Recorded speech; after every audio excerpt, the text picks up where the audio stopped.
undergrad research, the meaning of undergrad research was initiated at PES when Kalpesh was there and his group, an extremely energetic group.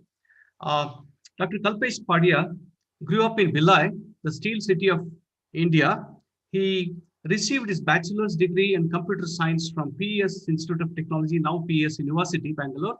As a, as a rising senior, his research in sensor networks earned him a summer internship fellowship offered by the computer science department at Old Dominion University, from where he also received his master's degree.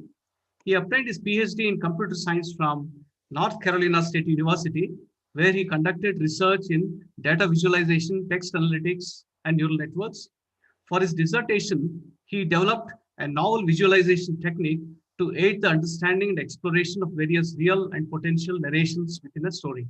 He has published and presented his research in various event conferences, and he's a recipient of multiple patents, very notable. Currently, he works at eBay in San Jose, California, as a senior software engineer. His work there focuses on developing a cloud-native distributed firewall to protect edge networks, designing new features of eBay Cloud, and creating visualizations for advanced data analytics. Alongside developing systems, Kalpesh also enjoys teaching, and I hope we will have him as a teacher in our university in the years to come. Extremely happy, Dr. Kalpesh, and it's such an exciting moment for me to introduce you. And over to you. Thank you, Srinivas sir. Like, thank you for all the kind words. It's really an honor to share this podium with all the other distinguished dignitaries. Yesterday's sessions were really informative, and I hope that all of you will find my talk on security at the edge in the same vein. Let me start sharing my screen. Let me know if you are able to see it. Yes, perfect, perfect. So if we talk about edge computing, I think we should also talk a little bit about the origins of edge computing. So currently it is one of the hottest and fastest growing trends in IT, but it finds its roots in content delivery networks and peer-to-peer networks, both of which were extremely popular during the early days of this millennium.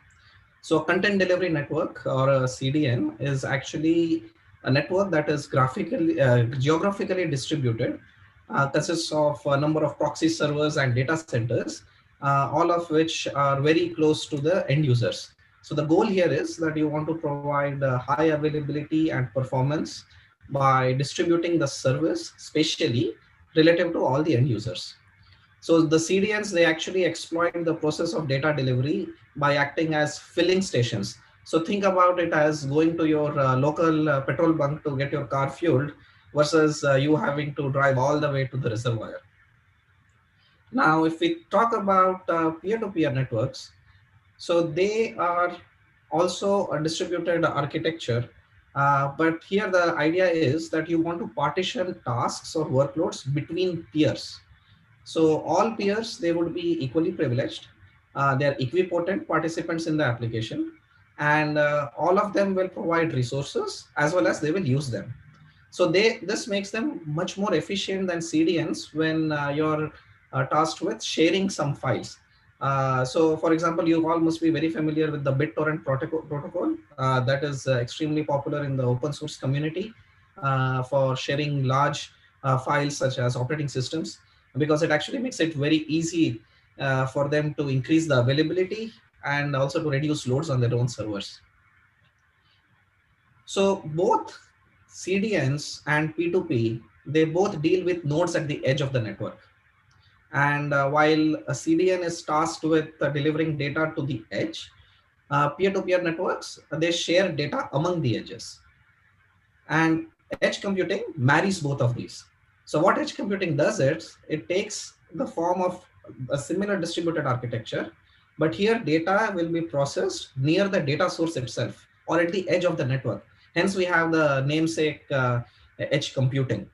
So in a typical edge network, the edge would comprise of edge devices. These are the devices which collect data. Think of them as modes or sensors, and also edge nodes or edge servers. So these are those which process that data. So edge devices, they actually take numerous types of forms. They can be as simple as sensor modes, or they can be as sophisticated as your cell phones. Edge nodes or edge servers, they also can take multiple forms. So they could be as small as a single board computer like Raspberry Pi, or they could be like a small Dell server sitting somewhere. So in many cases nowadays, what we are seeing is that smartphones and other things in Internet of Things. So for example, you might have a smart camera at home, or so you have Google Home or Alexa, or you have a smart refrigerator. So these are all things in Internet of Things. So these smartphones and things, with them, the distinction between what an edge device is and what an edge node is, that thing is no longer there. So it used to be that an edge device would only collect the data and an edge node would process that data near the edge. But nowadays, these devices themselves, they have become so sophisticated that they can do both at the same time. So they alone are tasked with both collection and processing, and they alone, they form the edge of our network. So by bringing computation and data storage both closer to the location where it is actually needed, edge computing is in contrast with the typical cloud environment that we see nowadays.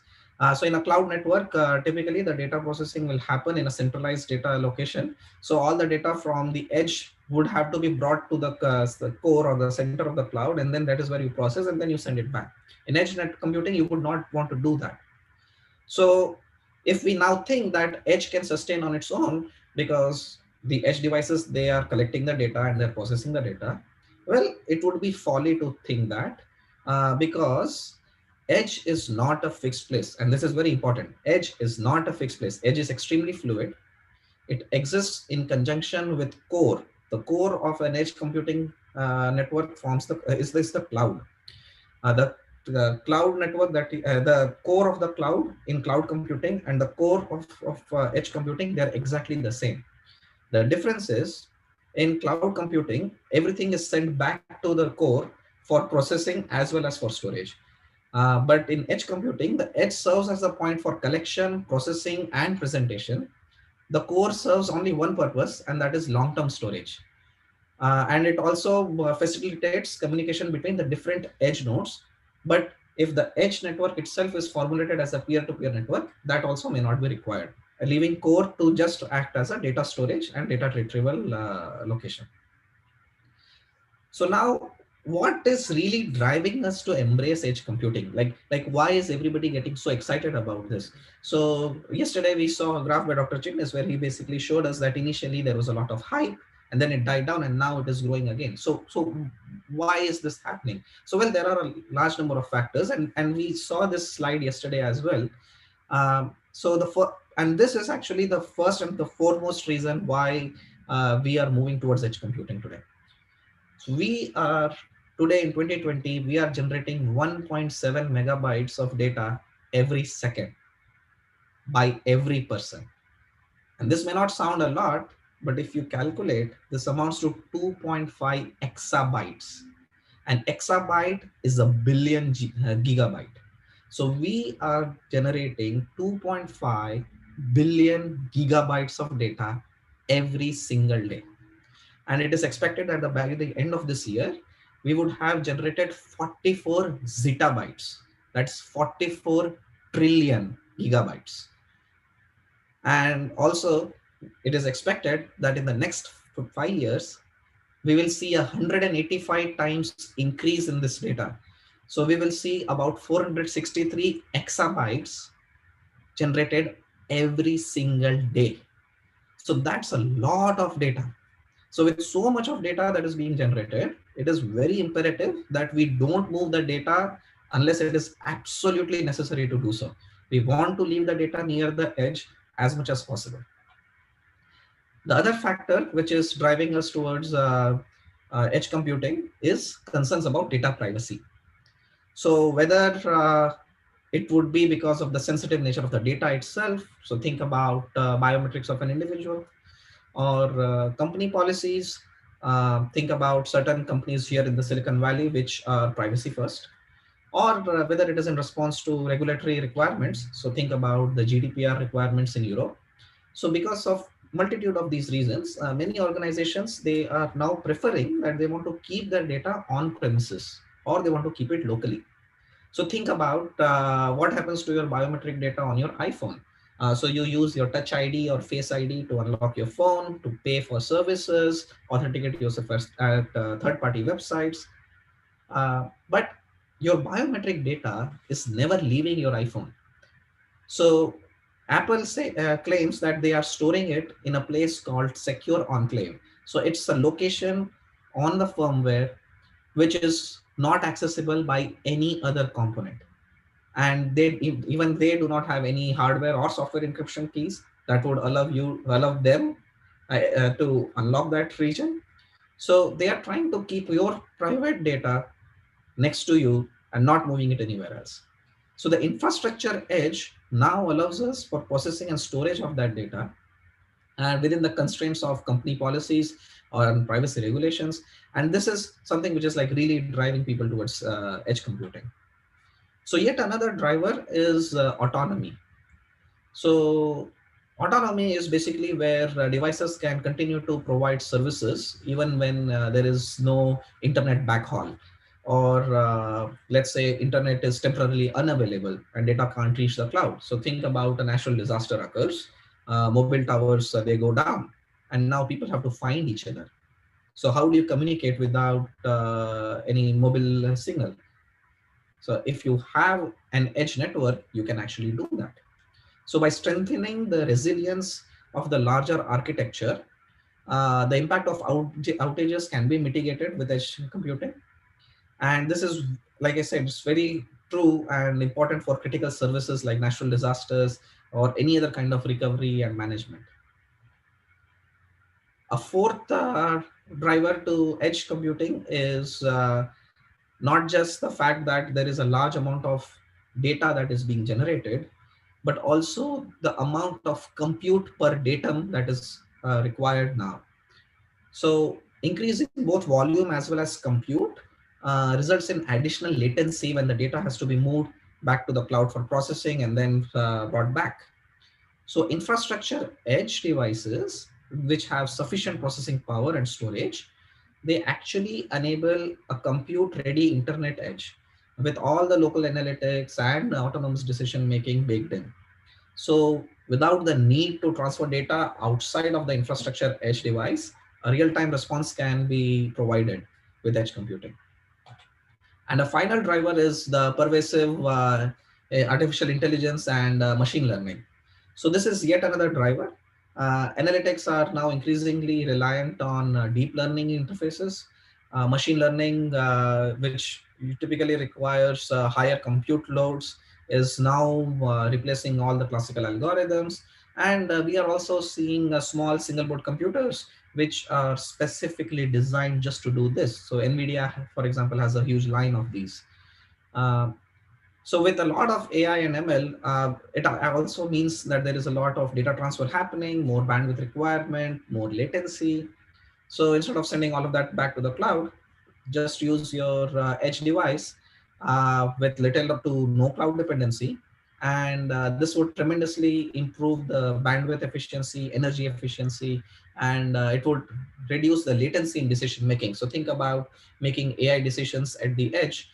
We had the last talk that we had yesterday was specifically targeted towards this, where they were using artificial intelligence at the edge in order to identify whether the workers were wearing their masks and their hats or not. So this is like, the ability to do all of this at the edge is something which is again getting a lot of people excited towards edge computing. So now all of these factors, they have resulted in a rapid adoption of Internet of Things uh, and all the other edge devices. So it is estimated that there are 22 billion connected devices today, and that this number will actually double before the end of the next decade. So the applications, they actually range from autonomous transport to media, the content delivery, smart homes, lifestyle, healthcare, factories, production facilities. There are tremendous amount of applications for this.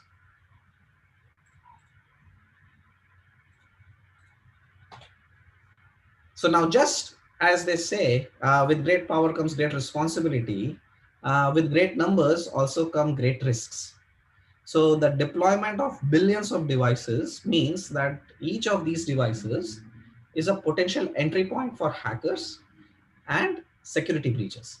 So with at least 40% of the IoT created data now being stored and processed and analyzed on the edge, it is very critical that we also protect it from other malicious attacks.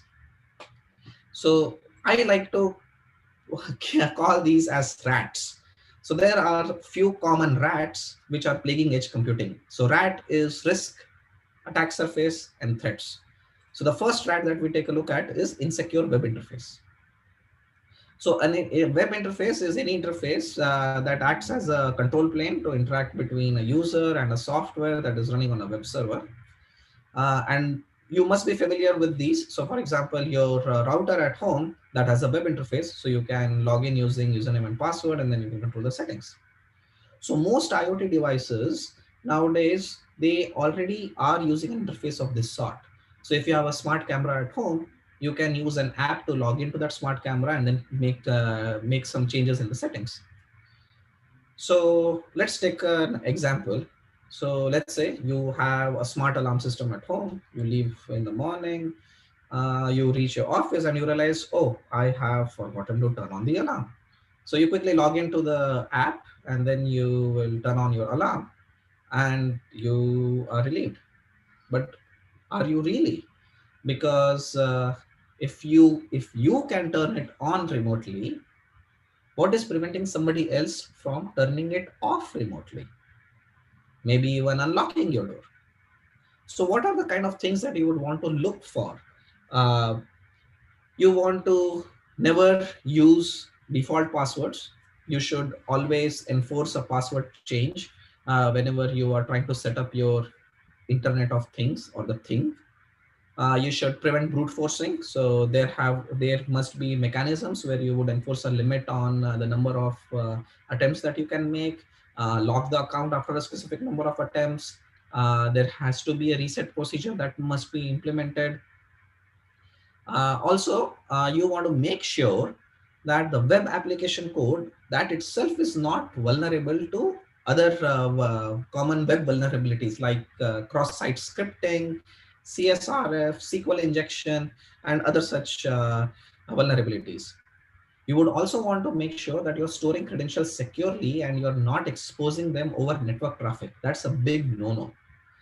And also, of course, use modern encryption techniques. You want to use the RSA 256. You do not want to use simple DSA anymore. And you do not want to settle for less than the latest encryption levels. This also means that if you're communicating, you always communicate over SSL or TLS. You do not have any insecure communication, which brings us to the second rat. So the second rat is lack of transport encryption.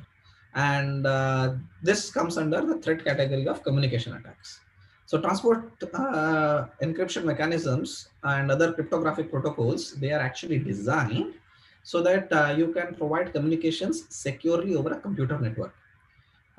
So protocols like TLS and its predecessor SSL, they aim primarily to provide privacy and data integrity between two or more communicating computer applications. So there are many IoT devices you will see today, they don't implement either of these. So without this, information will be passed in clear text. Anybody who has access to this can grab that information. They can immediately understand or even reuse it for their own purpose. So again, you want to look for the latest encryption techniques in your thing, whether you're implementing or using it, so that you can communicate securely over the internet. The third rat is insecure network services. So this also lies under the same threat category of communication attacks. Unlike the previous two, the attack surfaces here are both on the edge and the core. So it's both on the network traffic as well as application execution. And if you think about it, network security has been around for a while now. So firewalls, intrusion detection systems, web application firewalls, they are all different techniques. They are used in most enterprise network systems. and they are the gate which actually protect outsiders from coming in. But what about IoTs? So how do they adapt to this landscape? So if your fridge is now on the network, that doesn't mean that your network has to adapt. Rather, the network has to stay the same, and the fridge needs to adapt to it because the attack vectors will stay the same. So it is very important that same network security measures and solutions, they are also implemented on the refrigerator, or anything for that matter. So what you want to look for is that your application code is not exposed to attacks such as denial of service, buffer overflow, fuzzing attacks. One way to prevent this is have good static analysis of your code, have secure testing, and that should be able to detect such attack potentials.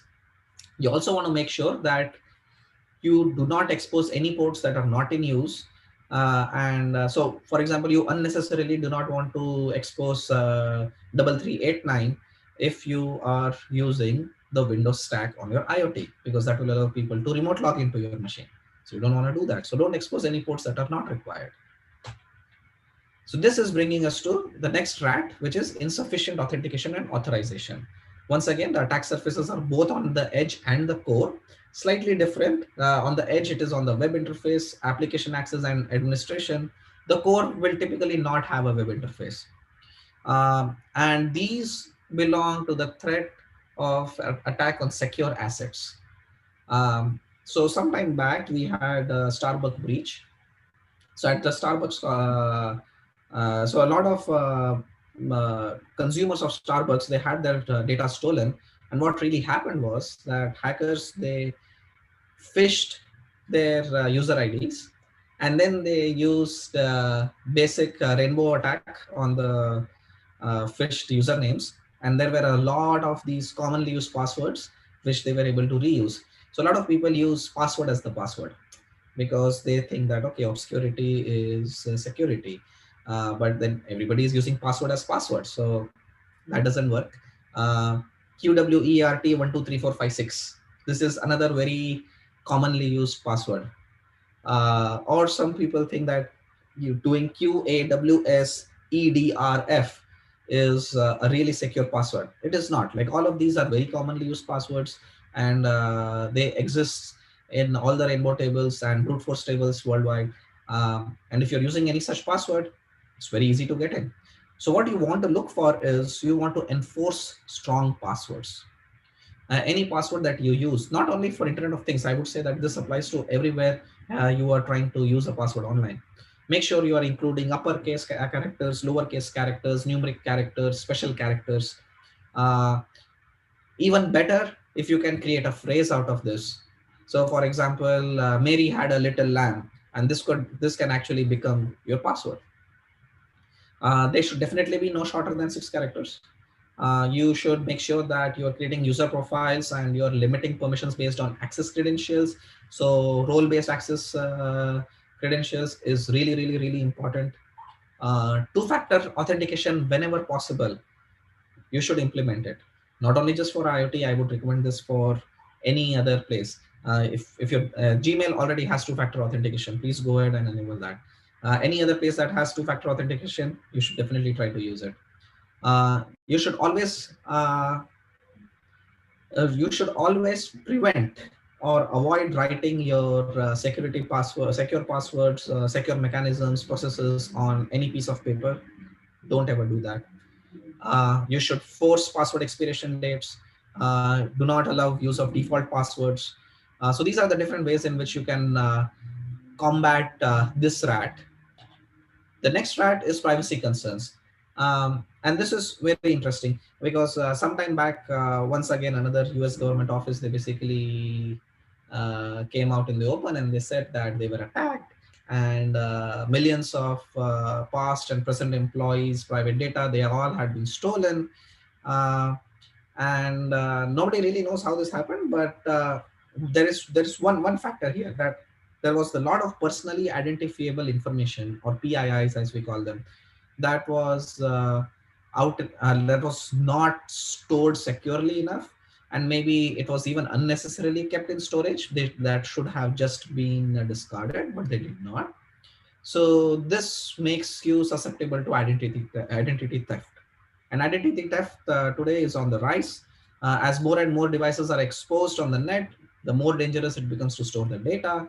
So think about it. If you're trying to set up your smart fridge, and if it asks you for your date of birth, your social security number, uh, does it really need it? Maybe not.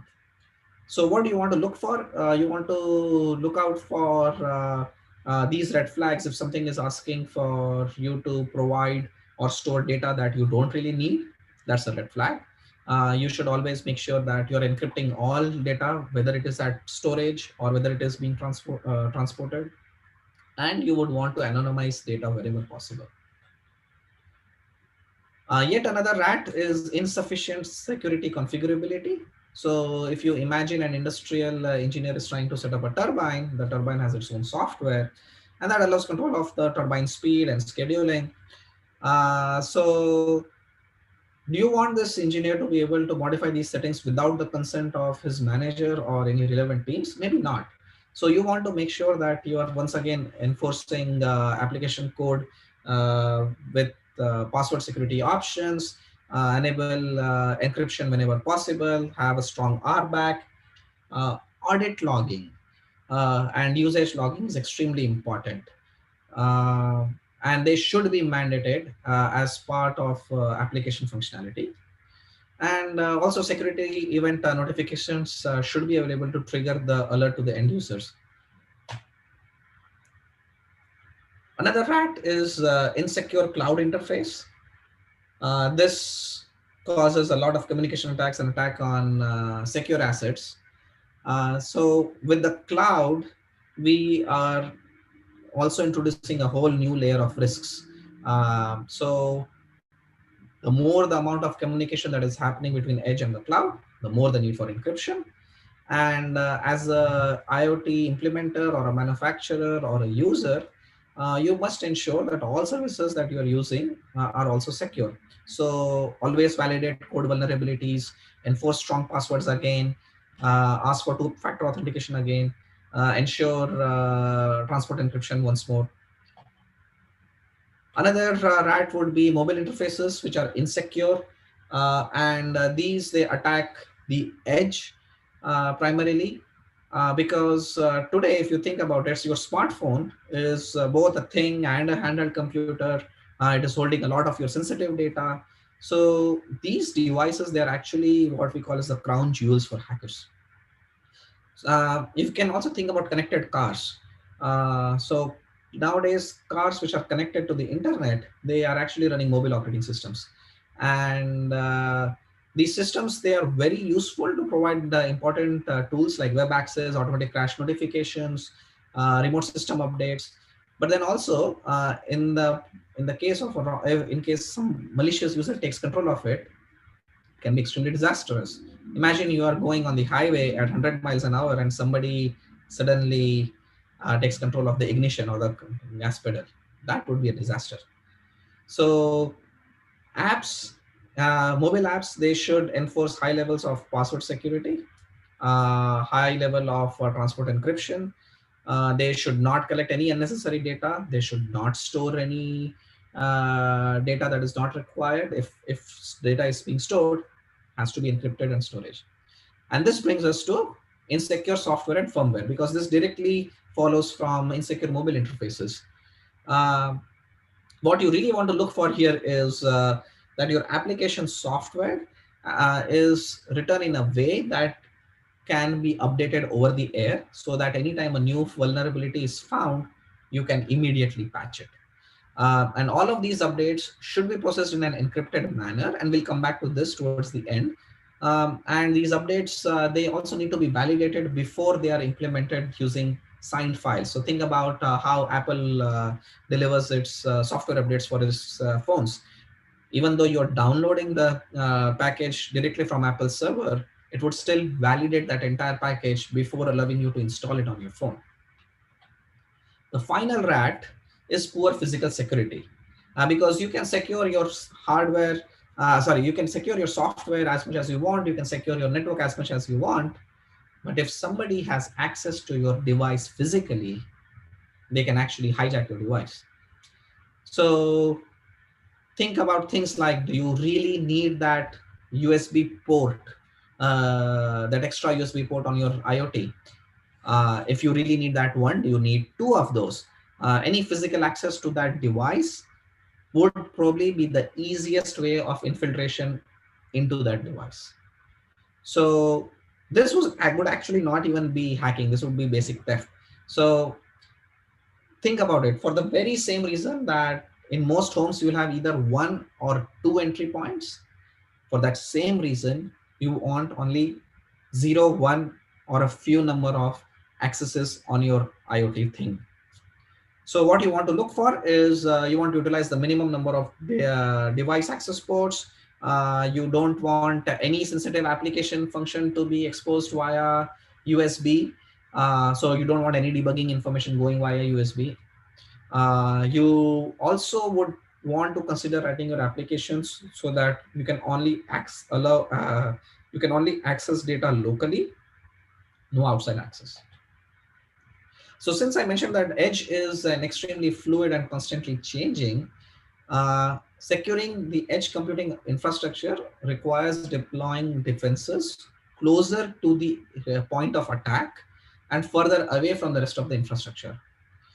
And to adequately address threats, an edge security model, it must protect against and provide countermeasures for attacks on the edge, the core, and the network links which are between the edge and the core. So let us briefly take a look at the different types of edge security measures. So the first one is perimeter security. This deals with securing access to devices both virtually, which could be like via encrypted SSH tunnels, firewalls, role-based access control, or physically, like you do not allow anybody to go and access your cameras, your smart camera, for example.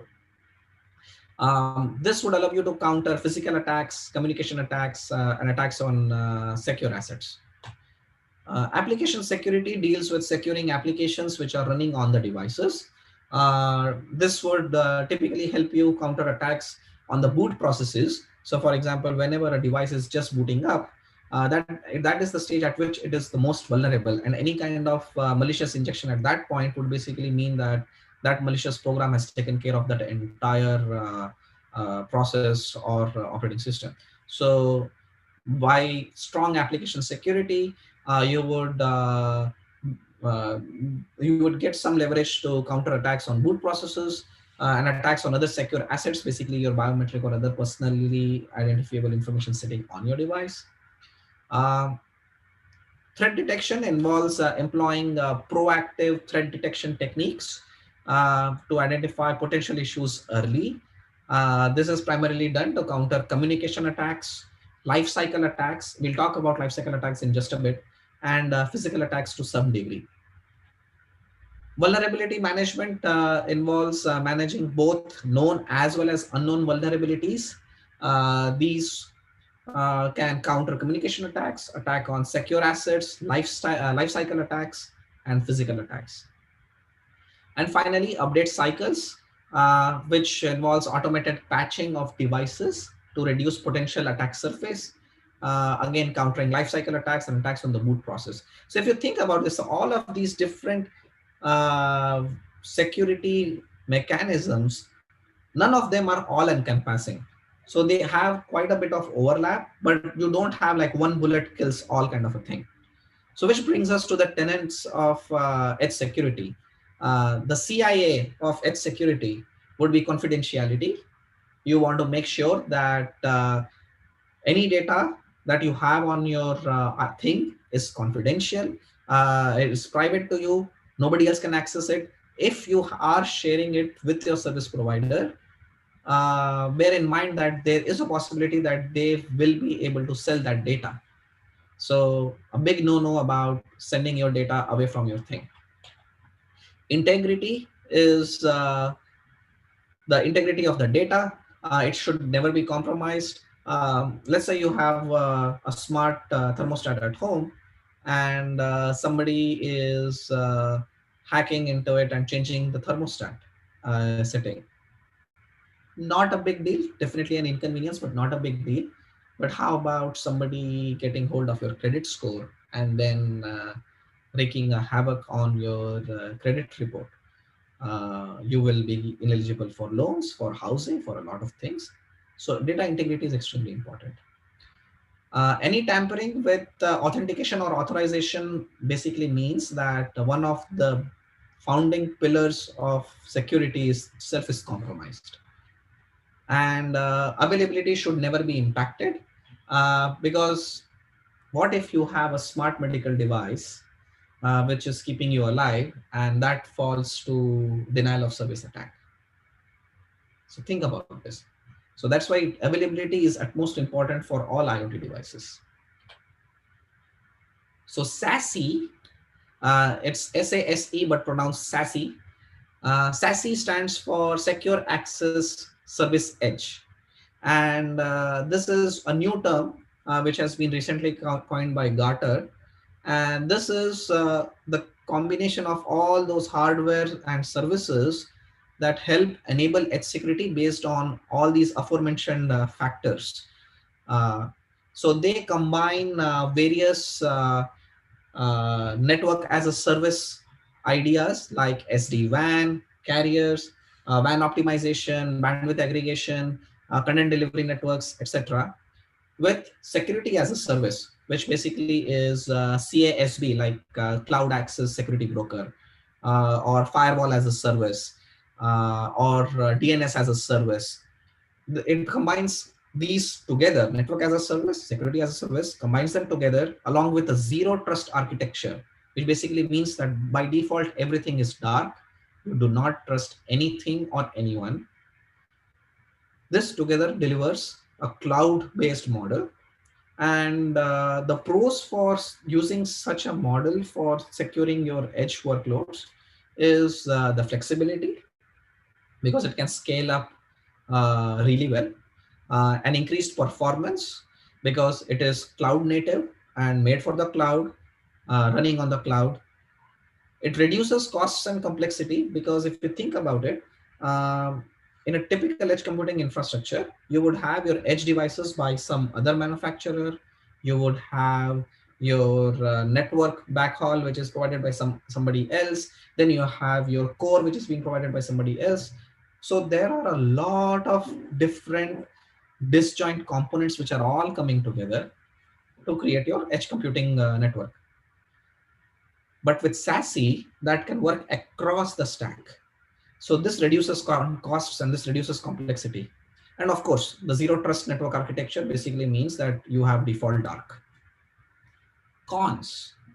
The biggest con of SASE is that it provides end-to-end security between the edge devices and the core, but not the edge device themselves.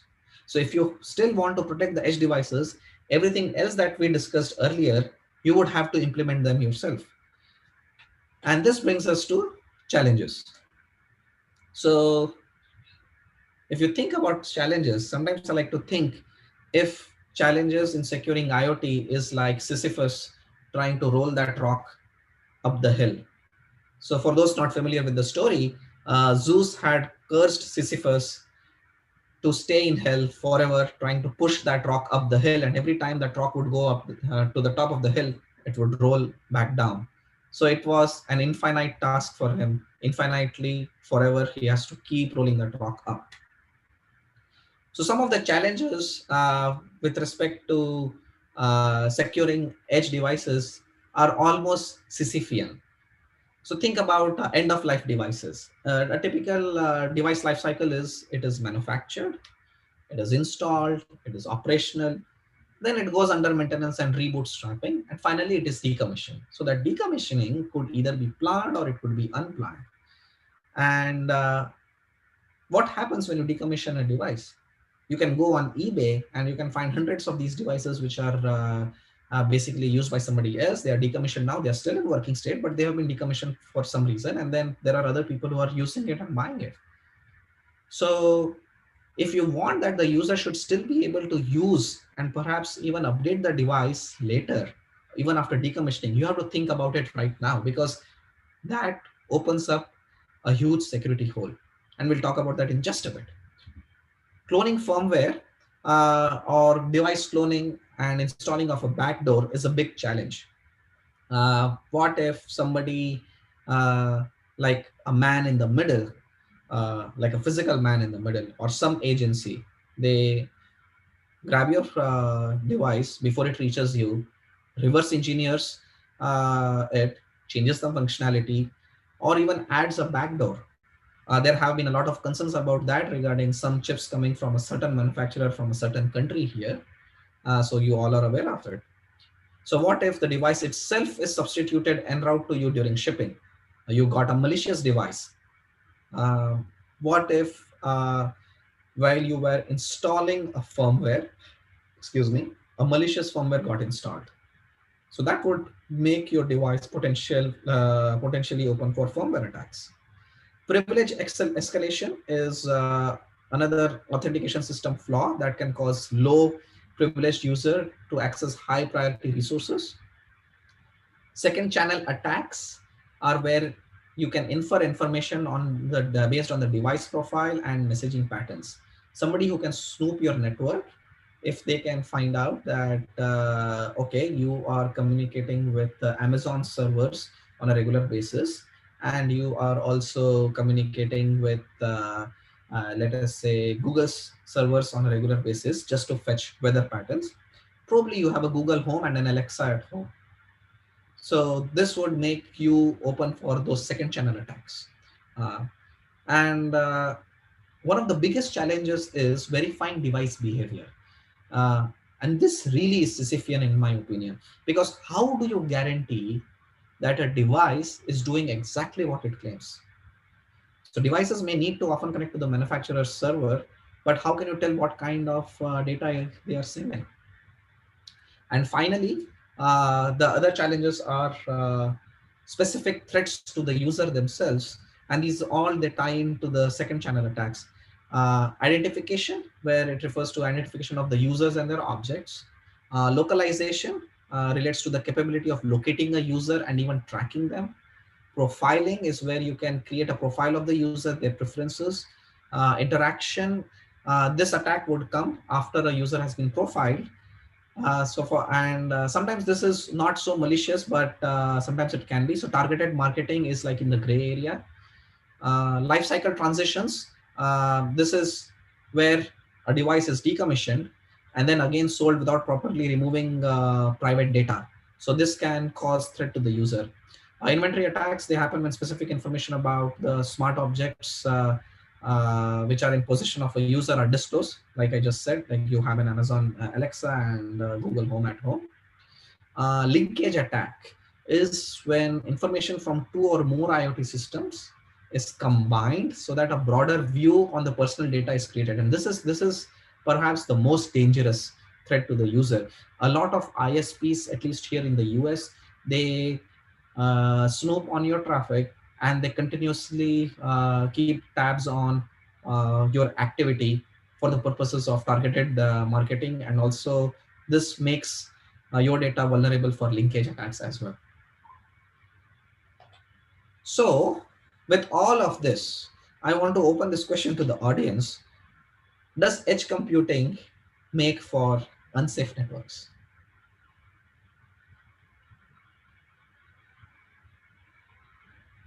Can the audiences be unmuted, please? Or if we can have the answer on the chat. We have asked people to post the questions on the chat. Yeah. So yes, well, no. Yeah, the answer is no, because with wider device distribution, uh, we can actually offer many security benefits, because you are only now, you have to primarily concern yourself only with the edge of the network and not the entire core. And with data localized on the edge, you actually now have fewer opportunities for trackers to intercept it during transmission, because one of the biggest ways in which any data is leaked is when it is being transmitted. So localize it to the edge, fewer opportunities for them to transmit it. And of course, more data at the edge means core is less likely to get attacked. So with this, I will wrap up by saying that edge computing is moving data computation towards the edge of the network. Uh, you have now new workhorses, smart objects, mobile phones, network gateways. Uh, Advantages are faster response time, increased efficiencies, reduced threat to the core of the network itself.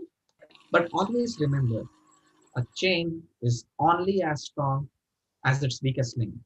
So the fundamentals of any securing any network, they would apply to the edge as well. Edge servers and cores can be secured by extending and applying concepts from cloud security. And we still have a lot of open challenges. So a lot of research area here. So all the folks, second year, third year, fourth year guys at DSU, think about this. Uh, I edge computing and security in edge computing is a big domain, and you can really make a name here. So with that, I will end up my presentation and open the floor to the audience for questions. Thank you, Dr. Kalpesh. It was very revelating. Uh, well, Thank I'll you. just, Thank you. we have about 4 to 5 questions. I'll just summarize. If you move many security related computations to the edge, how about the limited power the edge is already suffering from with the battery limitation? Very good question. So what we are trying to do right now is, whenever possible, split your edge devices again into two, where you're collecting the data and then very close to it have a small mini server which is processing everything. So think about it as having point of sale terminals, which are pretty dumb, but then typically your Walmart or grocery store basically, or Reliance Mart, they will also have like a server room inside the store. That is where they're processing everything. They are no longer sending it out back to the data center. So by splitting, if wherever possible, you can tackle the energy issues. But then again, most of the IoT devices are becoming really powerful nowadays. Raspberry Pi Foundation, they recently launched a Raspberry Pi 4. So that is a octa-core, 1.4 gigahertz, 8 GB RAM, SoC, sorry, not SoC, SBC, single board computer that you can get for just $35. So you're getting a lot of compute power for very cheap for IoT purposes nowadays. So that concern is less now, I would say. Yes, thanks so much. Since the relying more on the digital entities is going to cause threat problems, is it a good idea to rely more on the unlocked devices which cannot be, tampered with security? Oh, I love this question. So this is a thought that I have been debating with a few of my colleagues for quite some time now. If your online is anything really private, well, the short answer is no. And definitely going back to analog devices will actually help you secure a lot of things. A lot of people don't know this, but the US government, for example, IRS and a lot of other US government agencies, they still use tape drives. Nobody uses tape drives anymore, but they still do. And the reason they are still using tape drives is because that is as analog as you can get in order to store your data from a computer. And you only have to worry about physical security for it. You don't have to worry about providing any other means of digital security. Okay, thank you. I'll just take the last question in view of the time. Yes. There is a mention of the company name, which I'll not, repeat now, for obvious reasons. As in the company X that uses product bidding system within its operations, how does it prevent fraudulent seller firms and malicious third-party companies from dwelling buyers' details and not misusing it later? Well, I know which company we are talking about. Okay. Well, there are a lot of security measures that the company X takes, which I am not at a liberty to speak about at this forum. But please send in your resume, join us, and we'll talk at length about it. Okay, okay. Uh, Wonderful, Kalpesh. It Thank you, was sir. very extremely useful for the faculty as well as students. You brought a distinction between the edge and the core in a very beautiful way in the beginning, very beginning. And the Apple's storage of data in the firmware, it was very new to many, including me. And the way you summarize rats, the race attacks and threats, it was beautiful. It was very illustrative, and you have motivated many of our students get into the security area. And you've defined many practical problems for students to straight away take it up as their whether at the undergrad level or at the masters or at the PhD level. So thank you very much. I mean, you were it was exemplary. Thank you so much. Thank you. Thank you. We wish It to have was you more and it was more a of our talks in our DSU, in the university generated talks. Thank you so much. sure, sure. I would love that. Thanks. Thanks so much. So we will move to the next one. Okay. Um, I'll just check if uh, Dr. Bharatwaj Amratur. Oh yes, wonderful. Before I prompt, it's already there. So nice of How you. are you, Dr. Srinivas? Good. Oh, wonderful. I was telling the audience that this session is very special for me because Kalpesh was my very close student, and I had a very nice interaction with you in France when we met in a conference. Wonderful. Yes. It's a very special occasion for me. Uh, Thank you so much. It was very nice of you to accept our invitation, and the value of the talks have really gone up with the presence of you people. Well, I will like to give a formal introduction to Dr. Bharadwaj Amratur. He's a BTech from IIT Bombay, and please listen, he's a MS and PhD from Stanford University. You have an occasion today to listen to a professor who is educated in Stanford University. It's really a fortune for all of us.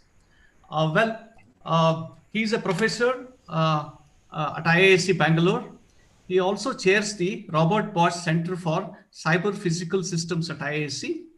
He's a research head and director of Art Park, that is AI and Robotics Technologies Park. His current research areas are large-scale IoT-enabled systems, collaborative tele-robotics. He has guided 17 PhDs at IISc, and he has guided 50 master's theses. Uh, just to cite a few of the recognitions that he has received the Abdul Kalam Technology Innovation Fellow, Fellow Indian National Academy of Engineering, Satish Dhawan Young Engineer Award. It's such a privilege for all of us to listen to a very accomplished scientist and an academician. And thank you so much, Dr. Bharadwaj. Over to you now. Thank you very much, Dr. Srinivas. It is a pleasure to be speaking and also meeting you again after a long time. So the talk today, and it was also interesting to hear the previous speaker, Dr. Kalpesh. It's kind of continuing along the same theme, very coincidentally, though we hadn't planned it. But so I think it just goes to show that it's a very important area for us now. So what I want to talk about is how to we are in this era as we go forward where we have to actually engineer trust, and that is, I believe, is very critical to really create a solid foundation for a data empowered society. And we saw some elements of it in the previous talk, and I'll continue along that thread, and hopefully we'll see some more aspects to this. I hope you can hear me, and also you can see the slide. Yes, everything is perfect.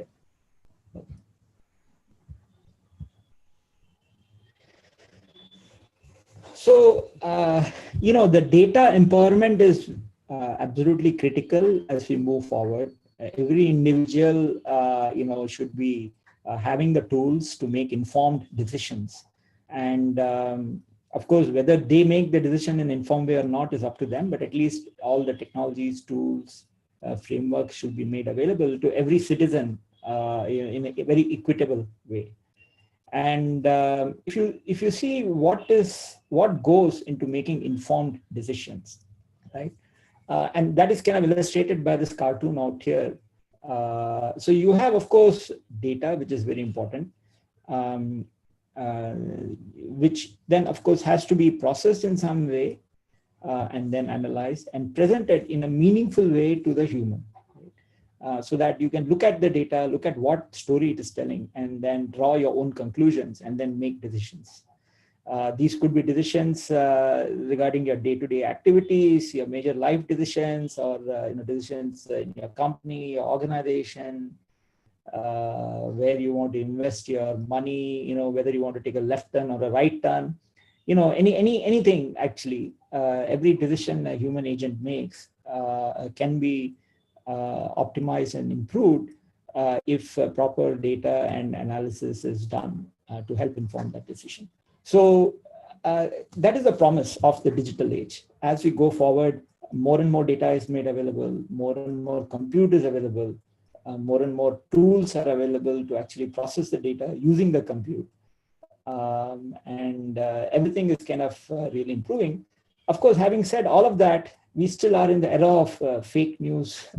We don't know really, whom to trust, what data to trust, and so on.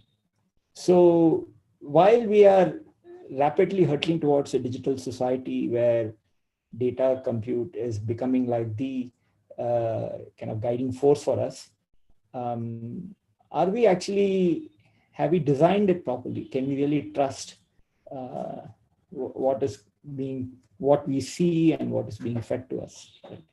So I think that is a very, very critical aspect, and it is a very foundational aspect. And I think we have to kind of really look to see how we can kind of engineer that as technologists and scientists. How can we engineer trust in a way where it is objective, and as opposed to legal means or other means, right? Technological guarantees that yes, what you see is what actually it is. So that is basically the kind of the interesting challenge as we go forward for us technologists. And hopefully in this talk, I'll try to identify some of the tools and activities which are happening to enable this kind of approach.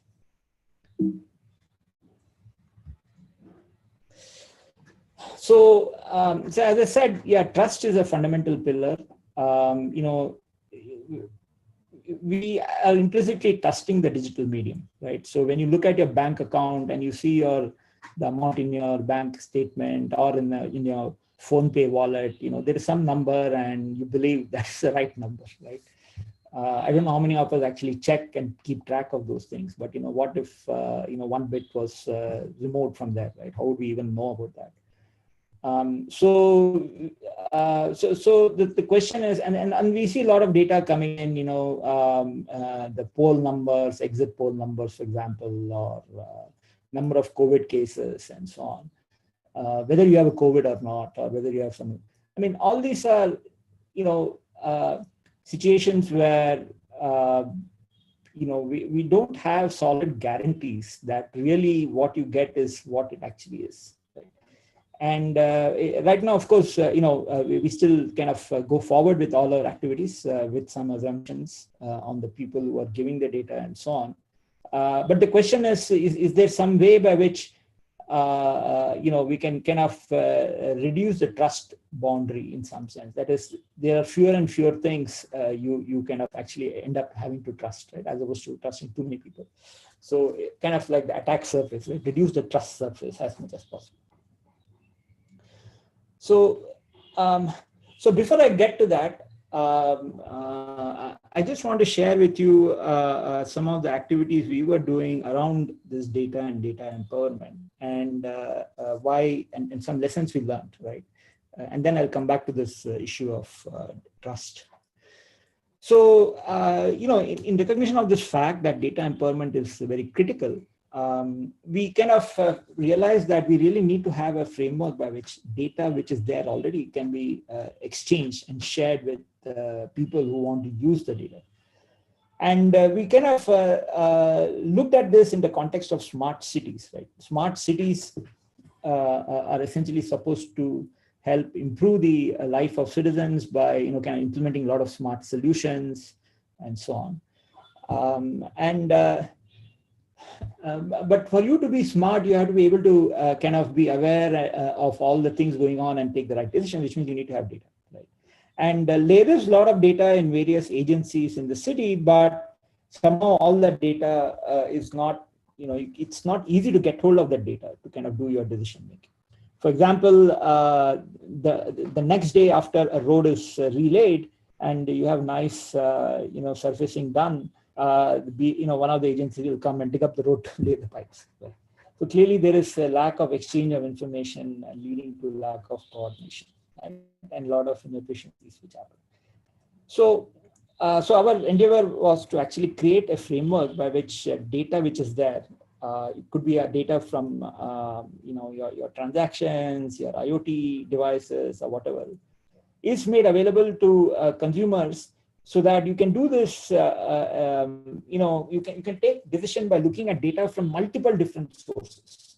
And it's not just data from your own one source, but you take data from Ola, you take data from Swiggy, Flipkart, BMRCL, BMTC, etc., to come up with a better way for managing mobility and traffic in the city, as an example. Right?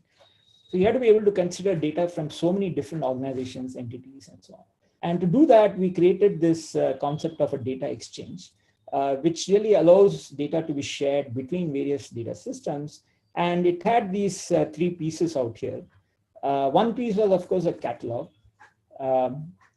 Just like you want to buy products in eBay or Flipkart or Amazon, the catalog actually has meta information about all the data sets which are available for a consumer or an application developer to actually use to build their application.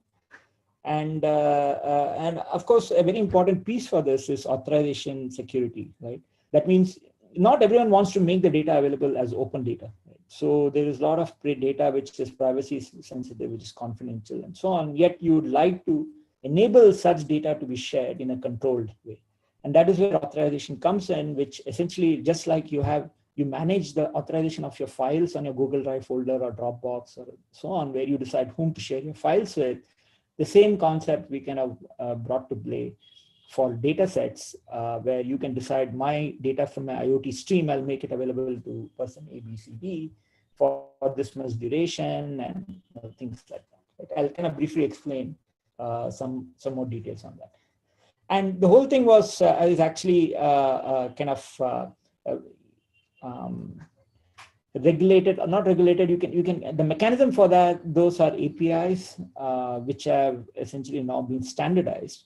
And so all this activity we have now standardized through the Bureau of Industrial Standards, BIS, which is India's standardization body.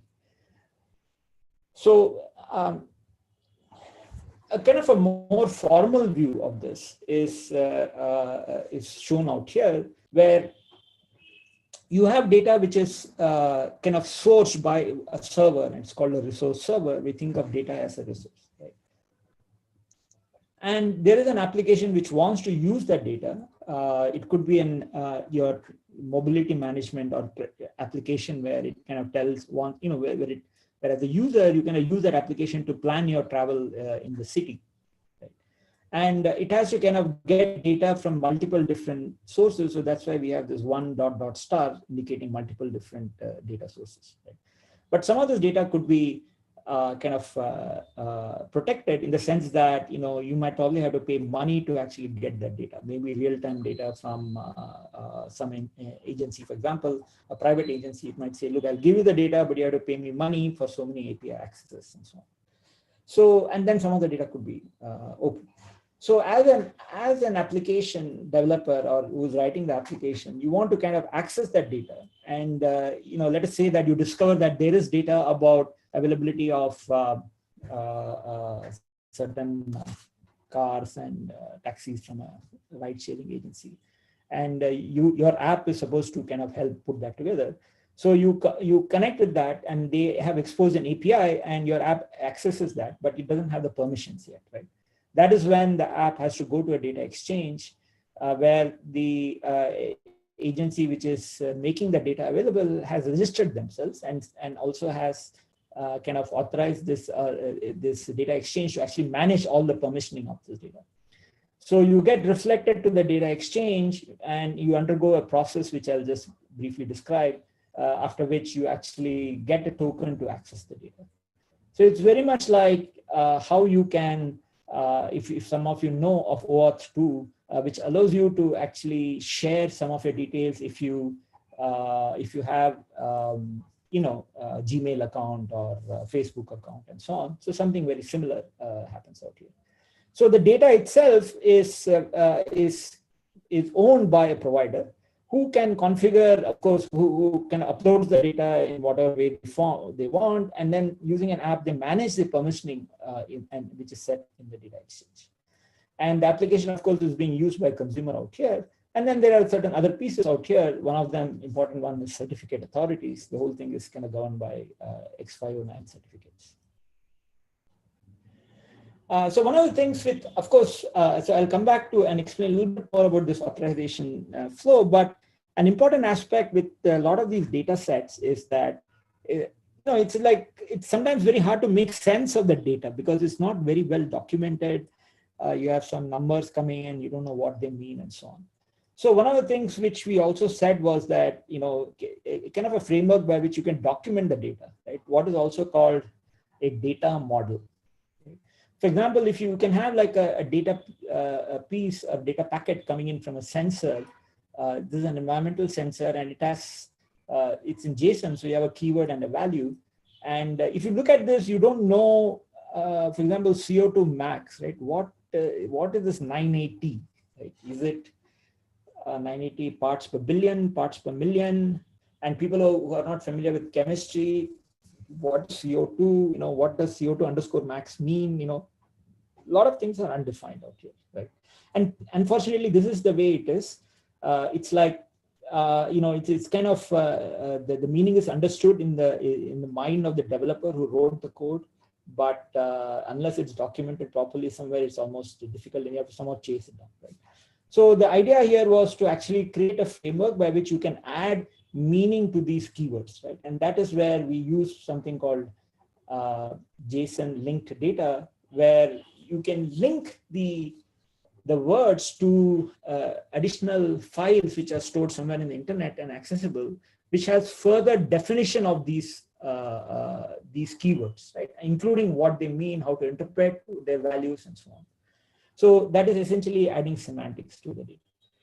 So, so when that happens, for example, you can actually, it could be that you kind of embed that right in the data itself. So for example, each word here, so what is shown out here is that the value of 980 is for a keyword which is CO2 max and which is of a certain type, right? And these are all paths which you can actually access to get more meaning about, right? Or you can kind of just, as in the above example, kind of point to a data model which has further explanation and definition of this.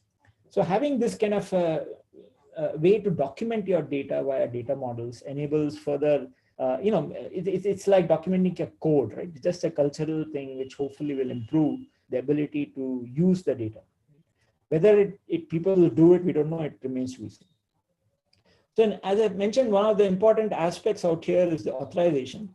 And the key pillar for that for us was to use the public key infrastructure, which is based on digital certificates. And there is a hierarchy of certificate authorities. You can trace it back to the root certificate authority, which is kind of headed by the Control of Certificate Authorities, Ministry of Electronics and IT, Government of India. So this certificate, you can have a chain of certificates which you can trace all the way back to the government. So the government entity is the root of trust, and that is basically from where the trust will flow down, and you can trace the chain of the trust. And this framework is, of course, used by all the entities in India, and of course around the world. Each has their own certificate authorities. So one of the things is when you have these data sets, let us say, and then you have also decided or figured out how to describe the data sets in terms of semantics and data models. Now you want to kind of also figure out, you want to kind of also kind of be able to say what are the rules by which someone can use these data sets, right? So let us say it is your fitness data, you're wearing your fitness device, and it is taking your data and storing it in the Fitbit server or Strava server. And it is your data because it's coming from you, but you might decide to keep everything private and that's the end of it. Or you might decide that, okay, I can share this data to some researchers, medical researchers, because it helps the societal good and so on. So you can actually, so there are various attributes. So when you want to set the policy for sharing for your data, there are various attributes. For example, you might say that, look, the data I will give to someone, but that someone has to be within India, right? Or they can, data retention, that means they use the data only for a month, after which it has to kind of, they cannot keep the data in their servers. Right? Or you can say that, look, they can never store the data. Right? They can only use it in a transient way. As it flows in, they use it and then they take it out. Or they use it only for certain kinds of things. Like if I give my medical data, it is only meant for using in a public health perspective. They can't use it to create some other product or something, and so on. Right. So these are all aspects or attributes which you would like to kind of support, so that it really makes it you feel that you have more control, fine-grained control about how your data is being used. When I say you, it doesn't necessarily restrict it to an individual person. It could also be an organization, entity, and so on. Now, really, the real question out here is that while you can say all these things, you can also, how do you enforce this, right? How do you kind of say that, look, data has to be local, or data has to be retained only for so many days, and so on and so forth, right? So that is the hard problem. That is where the engineering of trust has to be developed and brought in.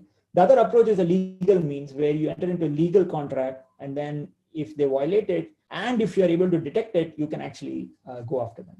But really what I'm talking about what I would like to bring out here in this talk is, are there technological means by which you can guarantee some of these requirements, right? Continuing along these lines, the Ministry of Electronics, under its DEPA policy, also has certain ways of classifying data as being public data, protected data, private data, confidential data. And there are various implications of this, right? I mean, I talked about these attributes earlier, and when you classify data along these lines, it leads to certain values for these attributes, right? A public data has no restrictions on locality, retention, consent, etc. Whereas a confidential data requires consent, requires, and data locality might be based on what the owner says, etc. So the attributes of sharing of data are determined by these labels, and you can come up and configure these labels in whatever way you want. I mean, these attributes to create your own classes of sharing. So what we have done in this data exchange framework is to actually define that whole table and the attributes, and a way by which you can set the values of those attributes, so that you can say this data is to be shared as per these attributes, right? The sharing policy is controlled by those attributes, and you specify that using a very simple process. Like, for example, it's a policy language based on Aperture, where you can say who can access the data, what data they can access, for how long, how many times a day, and so on and so forth, right? So what happens is that when someone, a consumer, wants to access the data, right? So they actually, so this flow kind of explains the whole sequence of actions. So you could actually get permission from the authorization server saying, look, I need to access that data. And either you get the access based on how the policy is configured, or what happens is that the policy might be configured saying, look, if someone wants this data, connect them to me, I'll decide whether I want to give it, right? And then that is an out-of-band flow, after which you can get the access, or you might be denied the access. Alternately, you can directly access and try to access the data through the published APIs. And then if you don't access it with the appropriate authorization token, you get reflected back to the authorization server, just like an OAuth 2. And then you go through the whole flow, and again, either you get access or not. So this is the simple way by which the whole framework is set up. And we have kind of implemented this in an open source technology, in the open source way, and we have released it. And this was actually, this is now being carried forward further to get implemented and deployed in many cities around the country. And it's called IUDX, India Urban Data Exchange. So this whole framework is built on all open source technologies, frankly, and like RabbitMQ and so on and so forth.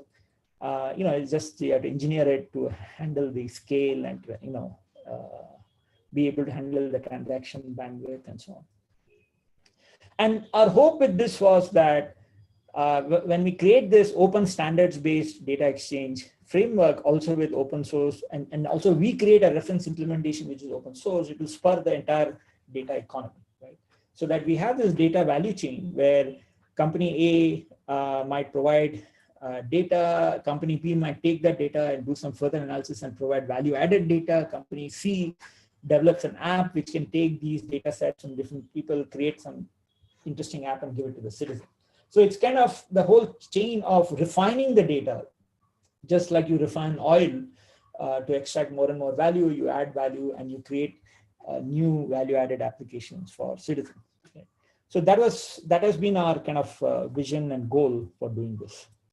Now, have we realized that vision? Where are we? Right now, it turns out that there is an important piece out here, and which is related to trust. Right?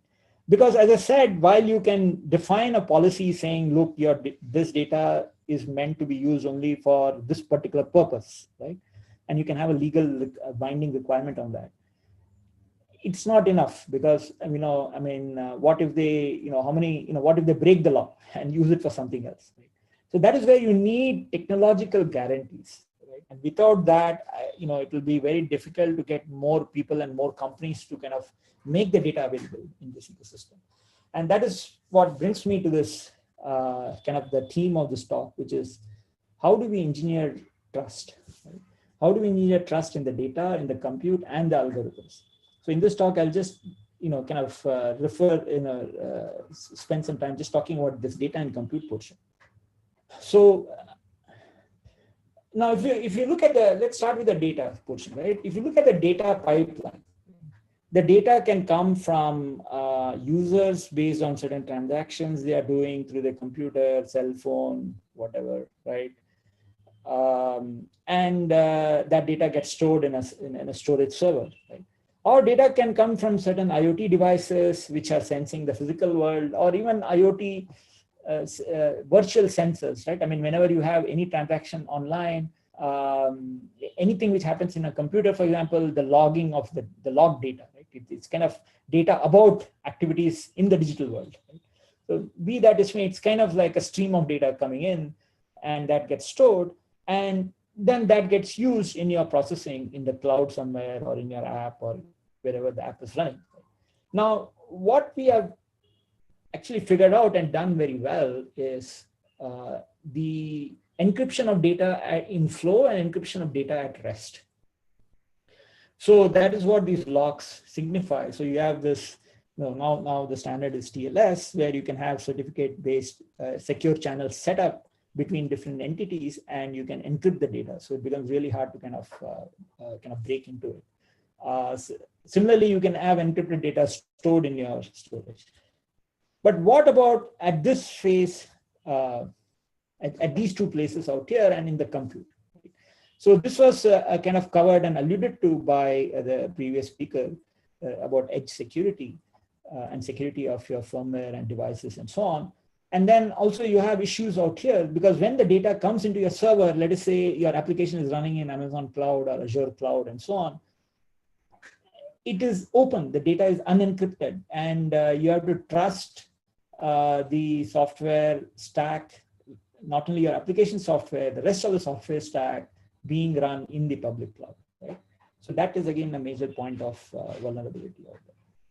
And of course, how do we know that the data which is coming into the system in the first place is the real data, right? So that is the other end of the spectrum. And we need to kind of address issues at both these ends. And many tools are emerging. It's a very exciting area out here, One is this whole notion of trusted execution environments. So trusted execution environments, whether they are running at your edge, for example, in the ARM type microprocessor, there is something called a trust zone, where you have both a untrusted code and trusted code. In the trusted code, really, when the system boots up, everything is done in a way where you have signed software running, and you cannot really, the untrusted mode of working will not be able to get data from the trusted area, trusted sections. Okay. So that is ARM trust zone. So that kind of works well for these edge devices like smartphones and so on. Now, when you come to the servers, there is a whole new concept called compute enclaves, which have emerged over the last 4 or 5 years to support trusted execution environments. And the examples are Intel SGX or AMD's memory encryption. And I'll briefly explain what they mean in the next slide. Another very interesting technology which is emerging is around security chips, either from Apple or Google and so on, which really are giving additional security which are outside, special chips which are outside. For example, these are used for doing secure boot. The first time you power on the computer, the chip already, the secure chip already has inbuilt from the manufacturer certain credentials which it uses to check itself, and then using that you can then check the code which you're loading into your computer, right? So you can trace the code right from the time you power up and trace it back to the manufacturer. Of course, you have to trust the manufacturer. You also have this concept of immutable storage, right? What if my bank account, I'm trusting my bank to maintain accurately the data and the amount of money I have in my account, right? What if somehow that changes? How do I know? Right now, I don't even know. But if that data is stored in immutable storage, then there is a way by which you can check that. And an example of that is blockchain. And finally, when you come down to the final hardware, right, the sensors which are taking the data, the cameras, how do you trust them? Right? So that is where biometric hardware becomes interesting, and things like PUFs, physically unclonable functions, become very important. So compute enclaves are something where what actually happens is that the data remains encrypted, and it gets decrypted only within the processor chip. The data in the hard drive or data in the memory, DRAM main memory, remains in an encrypted form. So you can actually have, so you cannot really get hold, and you can't access that data unless you access it through the enclave. So even the code which accesses that data has to come from the enclave. And there is an elaborate process by which you essentially guard, and even with this, what happens is that even operating system code, even if it is in a privileged mode, cannot access data or code in the enclave because it is protected by hardware in the chip made by the manufacturer, right? So you trace the trust all the way back to the manufacturer. So that is the whole idea out here of an enclave, right? So with that, what happens is that you can say that, look, my data, I will share it with you, provided you use an enclave. So what that means is, in the enclave on the right side out here, your data, you set up a pipe with a TLS connection, which opens up inside the enclave. So your data remains encrypted all the way and gets opened up only inside the enclave. And then it becomes basically difficult for anyone else to snoop and break it in and so on. So what this allows you to do is to ensure that data is in encrypted form even during compute, not just during storage in your storage server, or not just during communication between your storage server to the computer. So this way you can have a kind of, you can extend the coverage of trust all the way into the chip, which is actually opening up the data to do the compute. In addition, what you can do is that the code which runs on this enclave, right? You can actually say, look, my data, I will only allow it to be used by this code, and this code has to be certified and signed by someone. Now, suddenly what it does is that you can enforce, when you said that, look, my data has to be seen only for purposes of public health. It's like, will not allow my private data to be used for something else. Then you can say the public health, the code which it's supposed to do public health, it can be certified by someone whom you trust. And then the rest of the system takes care of it, that your data will only be opened up and consumed by this certified public health app. So that is the idea with the whole compute enclave, and this is something, it's a work in progress, and this is kind of building up steam, and a lot more work needs to be done to develop this framework to this fullest extent.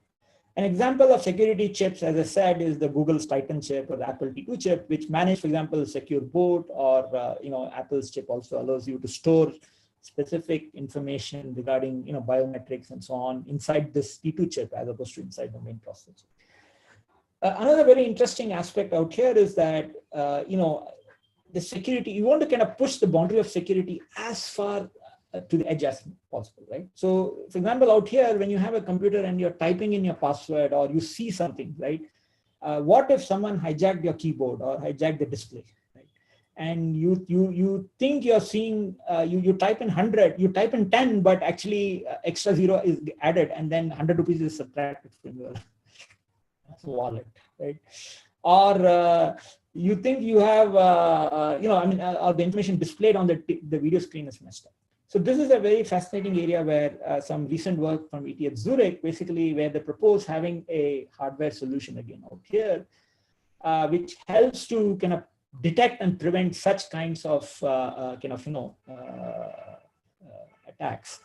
And you can push the trust all the way almost to the edge out here to the keyboard and the displays out here. And you can read this paper for more details on this particular work. Due to lack of time, I will not go into that right now. Some of the work we have done in IISc is to actually carry, along this lines, similar lines, where let us say I have an IoT device. In this case, the IoT device is a whole drone, right? A drone is like any other IoT device. It has a couple of processors, a microcontroller, a Linux processor, and a bunch of sensors out here. And how do we trust the zone? How do I trust the GPS module? How do I trust the RF module? Can I trust the camera and so on, right? So how can we kind of push the trust all the way to the sensors?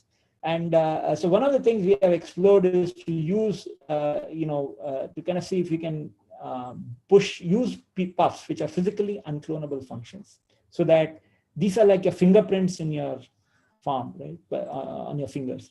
So equivalent fingerprints in hardware, which you can make. There are many different technologies, which we have used what are called ring oscillators.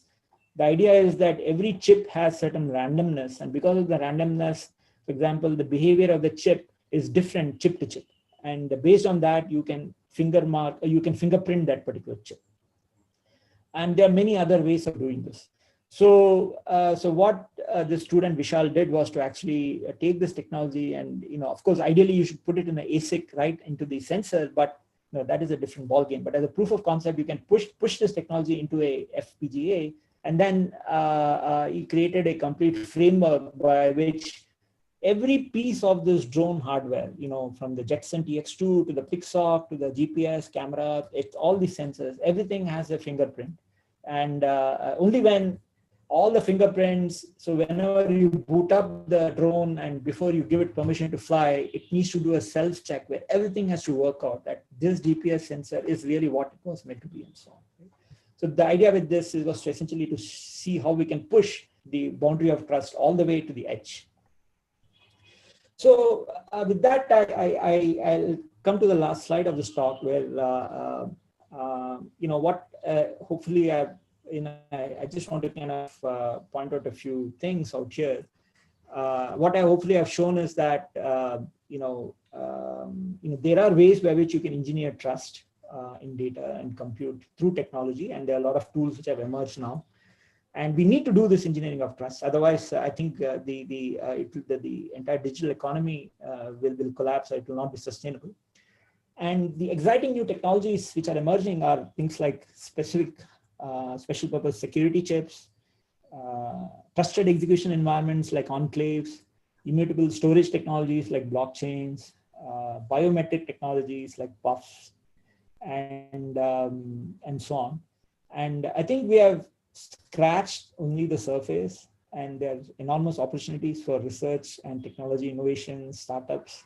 And I encourage all of you to participate in this. I think it's a very exciting area.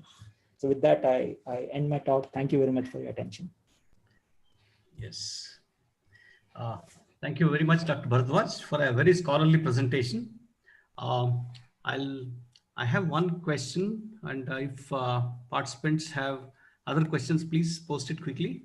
One, uh, enhancing semantics, will it in some way sacrifice security? Is the question. Yeah, it's a very good question.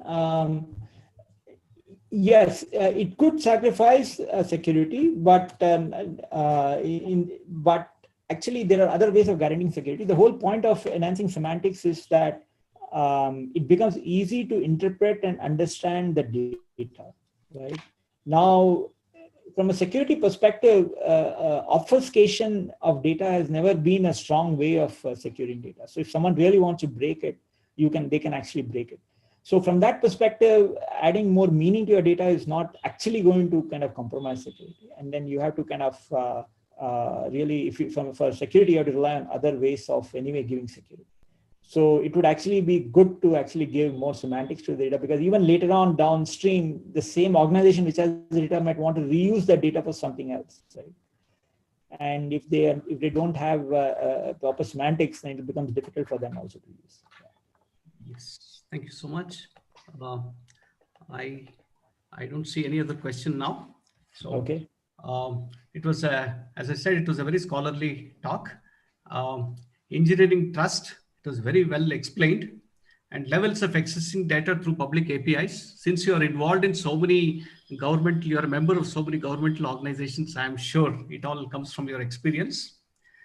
Refining data and trust when it is handled by multiple parties. It was a very interesting discussion. And finally, the research value we could see in the compute enclaves, where the data is protected by the hardware. So I think, especially for the student community, I would say there is, at least for the student community, I would say there is no need to reinvent and see the ways to excel. Just follow the accomplished professors that you have been hearing to. And I don't think, but for the pandemic, I don't think you would have an opportunity to actually sit in the comfort of your home and listen to Stanford educated professors. Dr. Bharadwaj, it was a very, very satisfying talk from you. And our faculty and students have got a lot benefited from this talk. So thank you so much for your effort. Very nice of you. Thank you. Thank you very much. Thank you so much. Thank you, Dr. Kalpesh, and thank you, Dr. Bharadwaj. Thank you, Srinivas sir, for chairing the session. Now it is time for tea break. The program will resume at 11:30 a.m.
Monali, madam? Yes, sir. Good morning, sir. Yeah, I'm ready. Yeah, I'm ready. Yeah, just a minute, sir. We'll start at 11:30. Yeah, 2 minutes are there. Na? Okay. Yeah.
Sanjay Chitty, sir, good morning.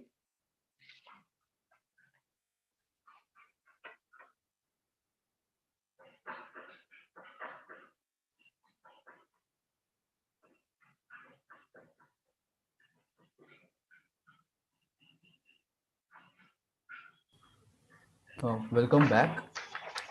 Now I would request Dr. Vaibhav Meshram, Chairman of ECE Department, Dayananda Sagar University, to introduce our next keynote speakers.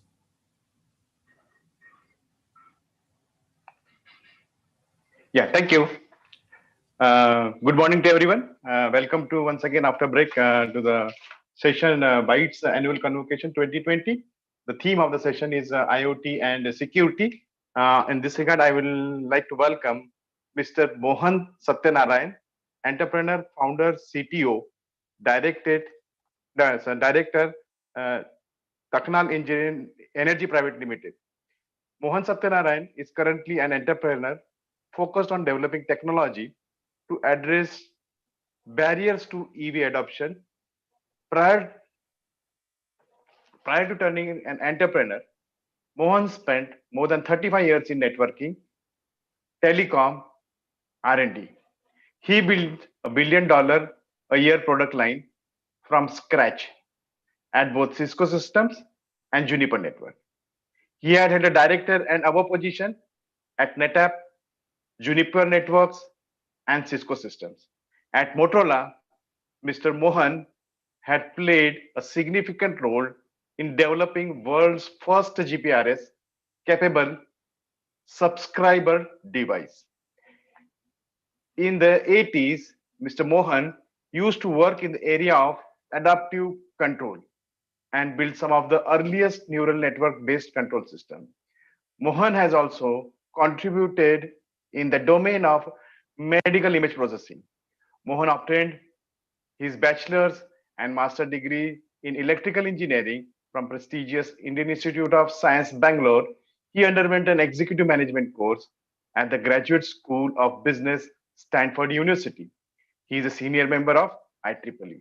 Mr. Mohan, I welcome you, and it's a pleasure to listen to you. Thank you. Over to you, Mr. Mohan. Thank you very much. Am I audible? Let me first. Yes, sir, you are audible. Check. Yeah, you are audible, sir. Perfect. Yeah. Your and slides are also visible, sir. Yes, sir. Slides are also visible, sir. Yeah. So thank you, sir. Thank you very much Over for to you, this sir. opportunity. What I'm going to It's our talk pleasure, about sir. is. You're welcome, sir. So in next about half an hour, I would talk about some of the opportunities that we have in agriculture or food in general, and that's a sector that is not being given so much of attention.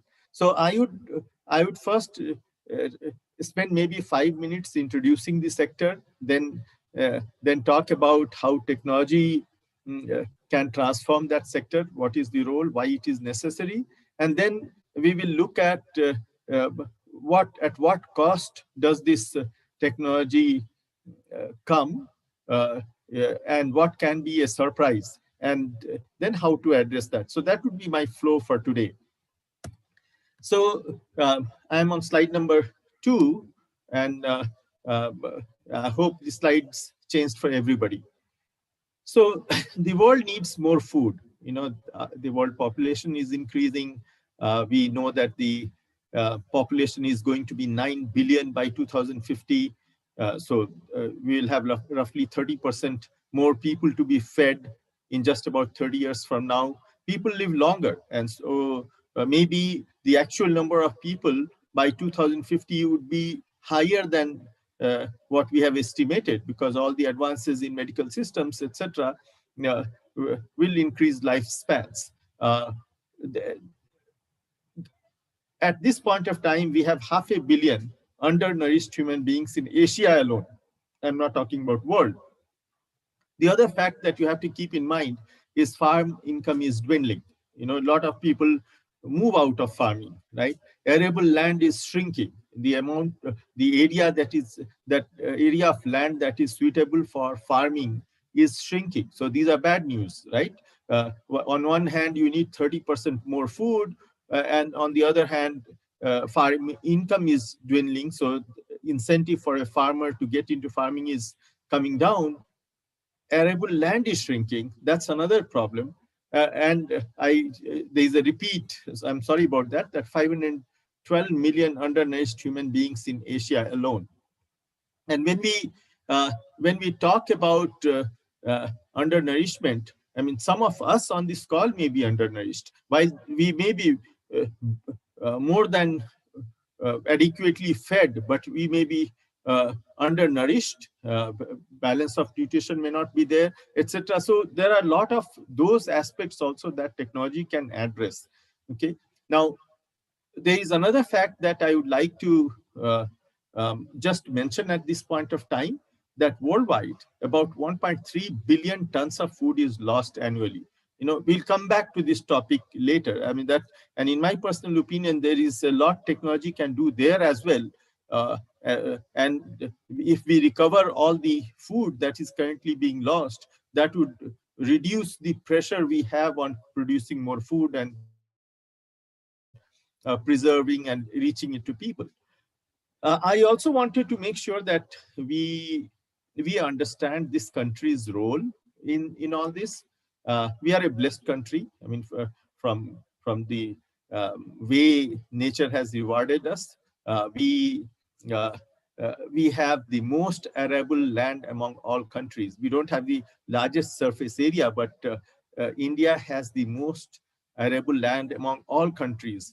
Canada has more land, Australia has more forest, and so on. But we have most amount of land among all countries where we can grow food. So in some sense, India has a higher responsibility to worry about feeding the world. Having blessed with this, we have to be cognizant of this fact. The other thing that most people don't take into consideration is that our coastline is 7,500 kilometers long.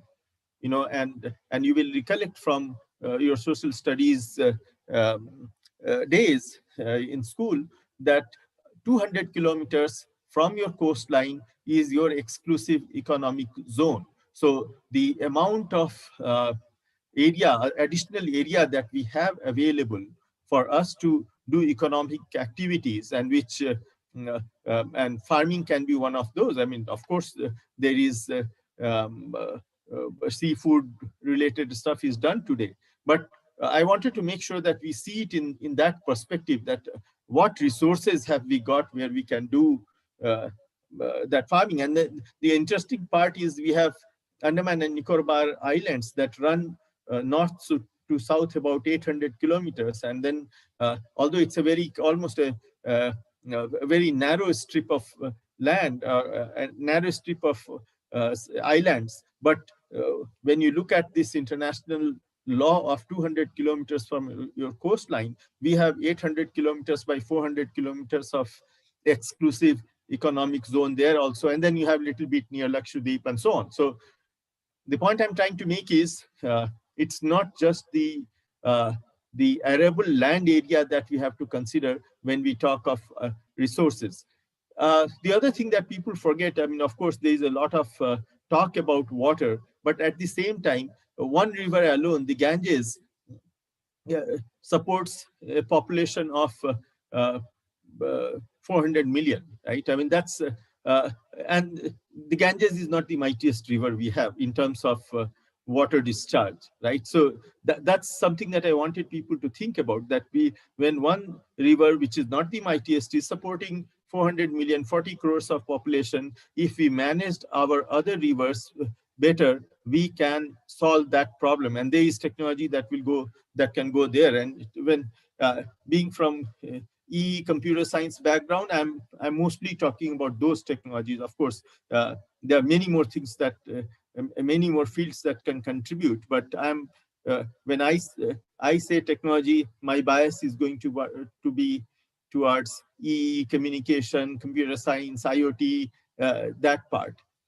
Then the very other important thing, the blessing that we have, is that we have 300 days of tropical sunshine. You know, food is nothing but energy. So when you have more energy incident upon your area, you can grow more food. So it just needs to be managed well. I mean, excess of energy can burn your crop, and if you manage it and distribute it over a longer period of time, you can grow your crop maybe faster. You know, so there are a lot of interesting things that can be done there. At the same time, I feel extremely anguished when I look at the relative earnings of farmers in different countries. Let's take the case of Argentina out. I mean, they have huge amount of forest resources coming in, and so their per capita farm income is very, very high.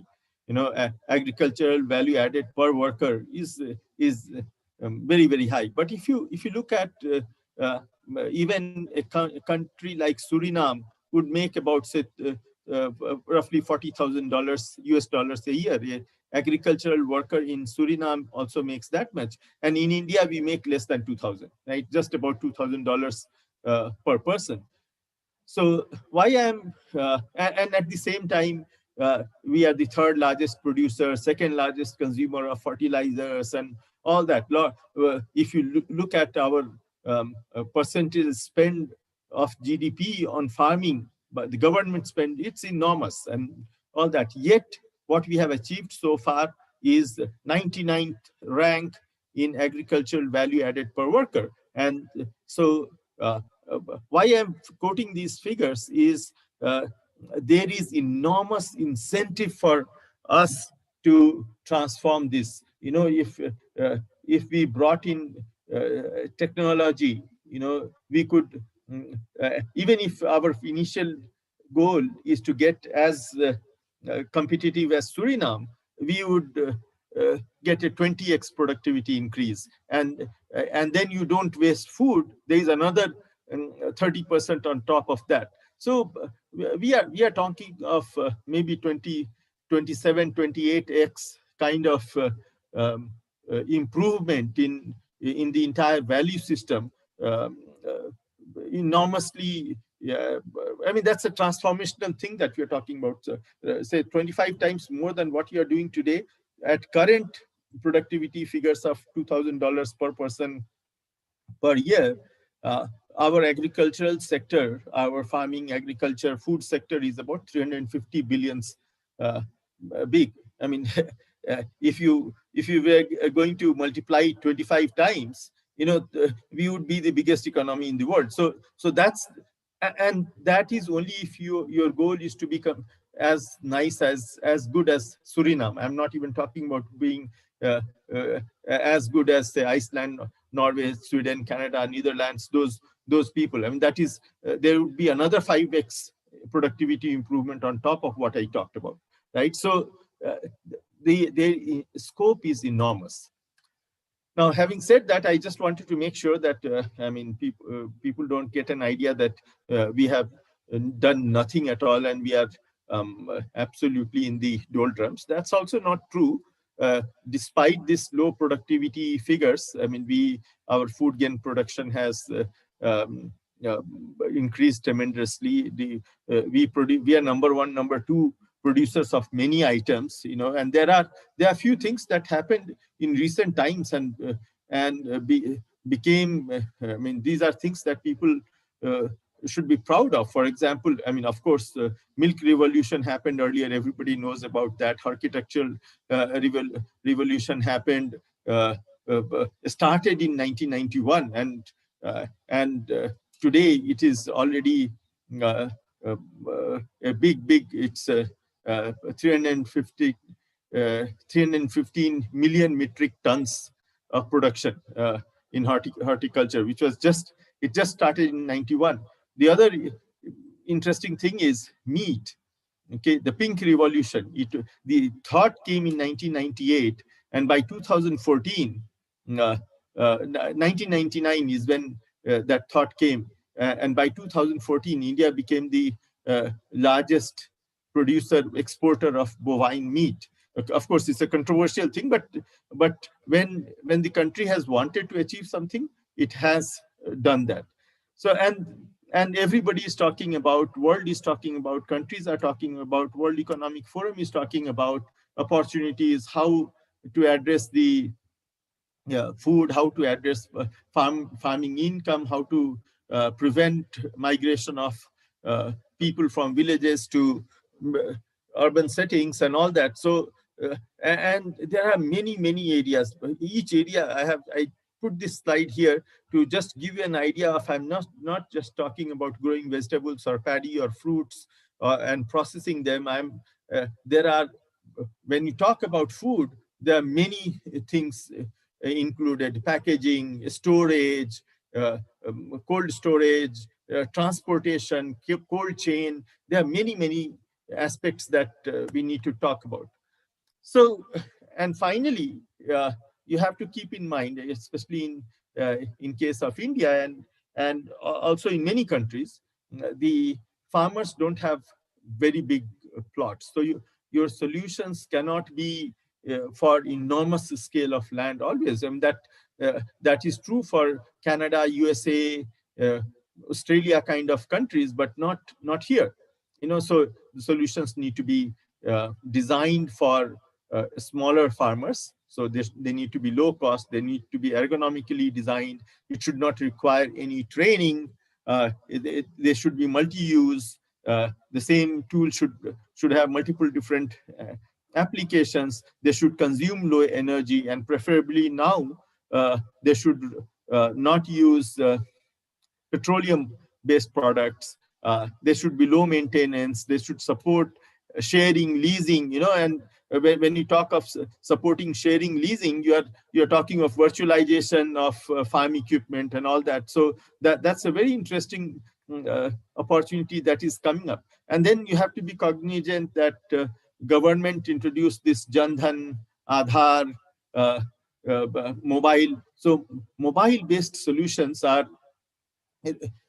So you have to leverage these things when you build solutions. Now, all is well in these. And so what are the possibilities we are talking about? So let's start from farm management, you know, just managing it, the logistics of it, the business part of it, market access, capital. There also, you can use IoT, you can use all these machine learning algorithms, blockchain. We'll see some applications of it as we go through. There is another area where a lot of innovation is happening in India as well. Some of our friends are building driverless farmers, tractors, autonomous tractors, autonomous de-weeders, and things like that.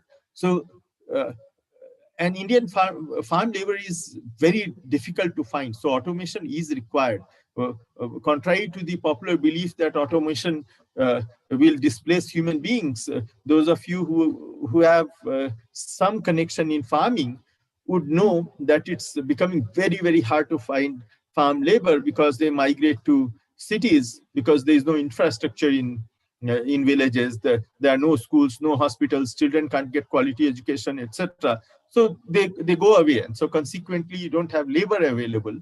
And so automation is a requirement. Then the other emerging area is precision agriculture. So when you produce something, how much water do you use? How much, if you are using manure, how much nutrients are you providing? How much of energy are you providing? You know, sunshine. I mean, are you providing them too much of sunshine, which they cannot absorb?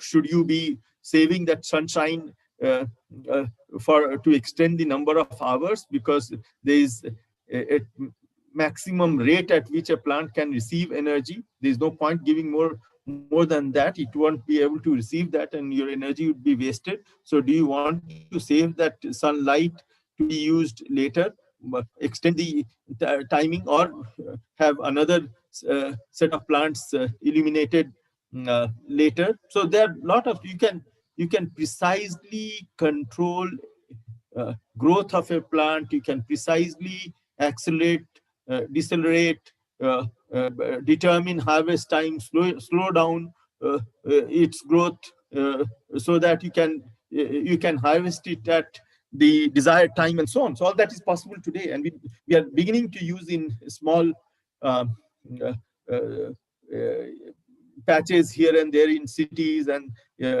some R&D labs, etc. But that is an area.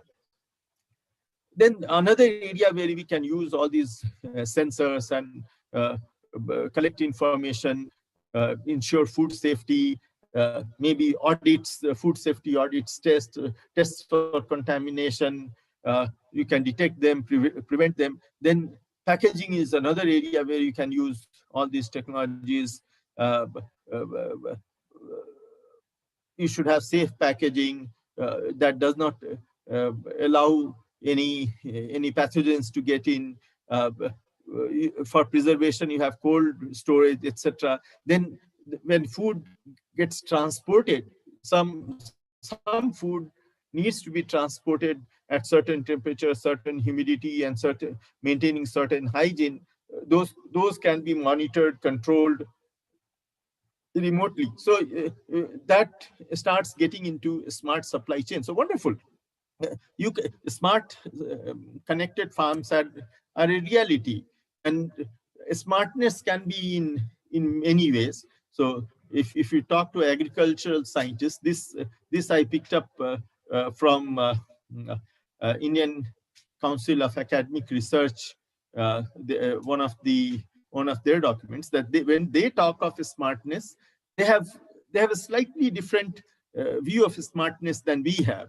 Now, from the engineering community point of view, the smartness, we talk of, okay, there is a CPU, there is memory, there is some program running there, and we get data or inputs through sensors, we process them, and we turn on actuators. Okay, so if we want to take any action, we just turn actuators on.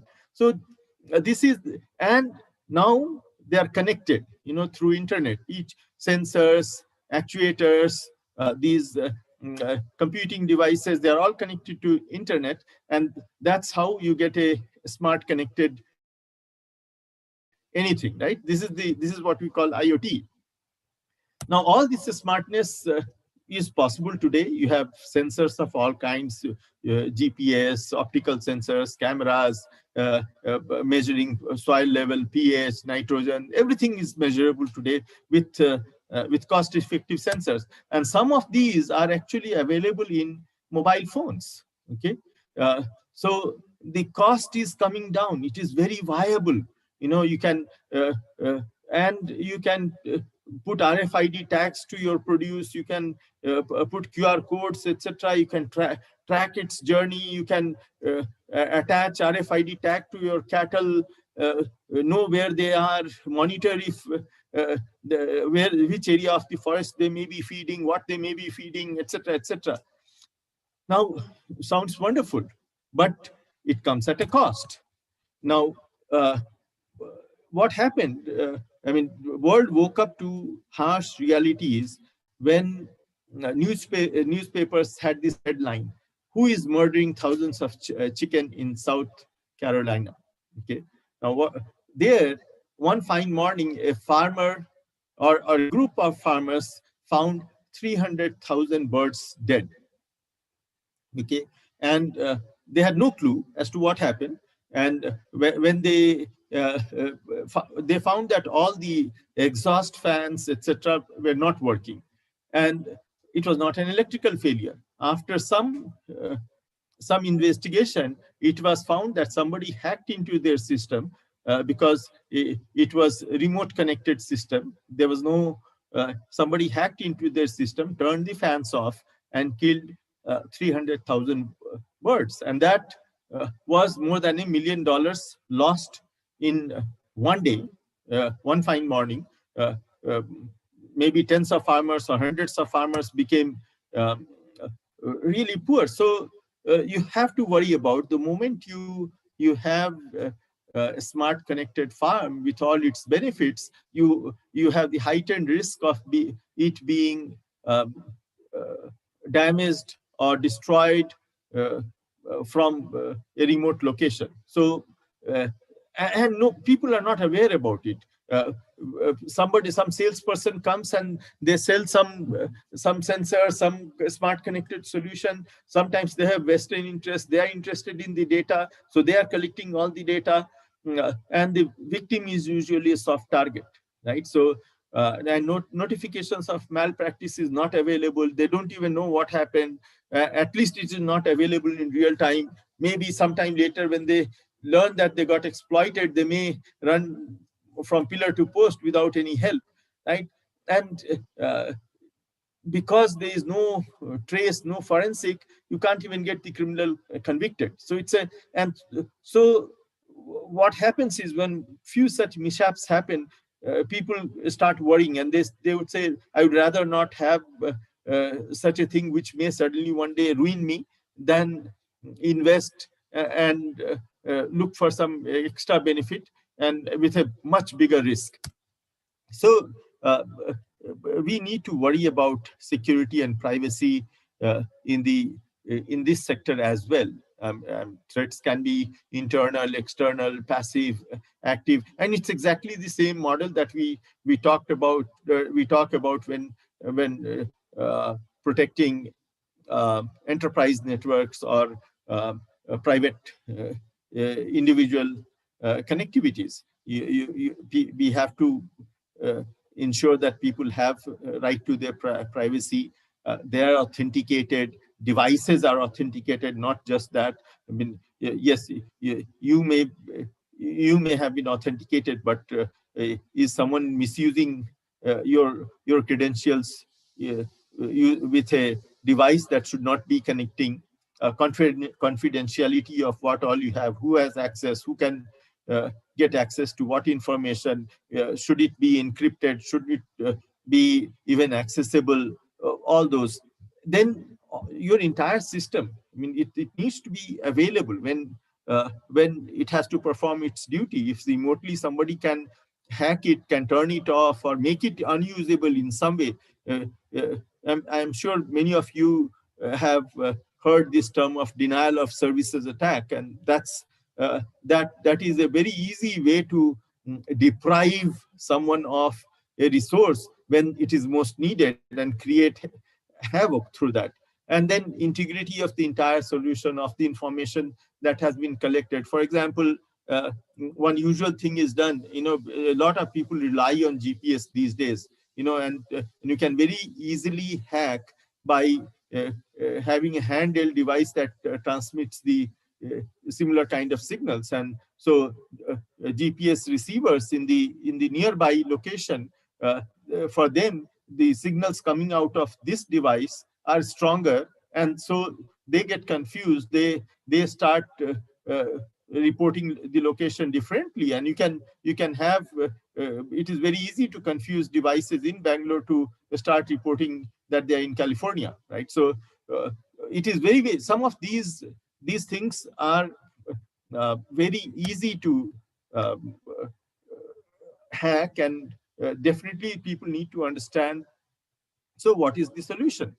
I mean, of course, till we have agricultural um, uh, specific solutions for agriculture and farming sector built, we have to use the contemporary solutions. What is available for enterprise is what I would recommend using.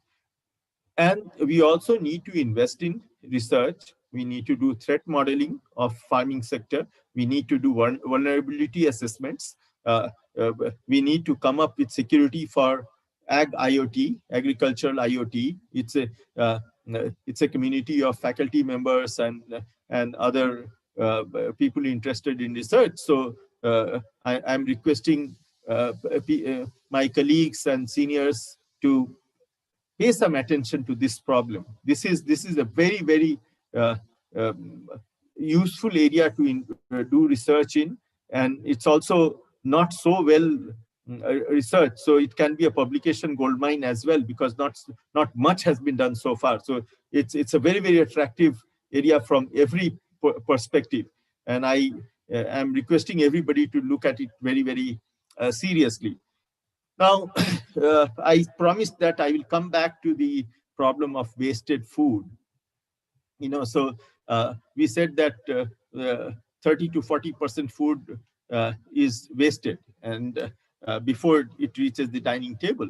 And the other part that happens is you may have basmati rice, but people sell inferior quality in the same this thing. We did some work for Sikkim. The cardamom, the large cardamom grown in Sikkim, if it is original, it commands very high price. But every cardamom in the world started getting sold as Sikkim cardamom from Malaysia, from anywhere else, and so the value of Sikkim cardamom got eroded in that process. Now, and you have heard that more Johnny Walker is sold in Delhi than is produced in the factories at all. So, and these substitutes, these poor substitutes, fraudulent substitutes, also create consumer risk. So there has to be that is another area where there has to be a lot of focus. So we should ensure that food doesn't get lost, it doesn't perish before being delivered, it doesn't get delivered at the wrong location, it should not be stolen. If it is stolen, we should have traceability so that we can figure out at what point, under whose custody it was stolen. And once you have more and more forensics, that becomes a deterrent and crime comes down. So you have to build technology that has all these things built in. Then all kinds of frauds you have to prevent. We just talked about people replacing good substitute with spurious ones, or selling in unintended territories. Recently in the news items, we learned about rice that was to be sold in a public distribution system was exported to Tanzania or some such place, right? I mean, this they detected it, but if you had an instrumented supply chain, such a thing would get flagged at the beginning itself, and it just won't happen. Then when people have, okay, authentic organic, now who gave that certificate? How did they declare it authentic? Can you trust?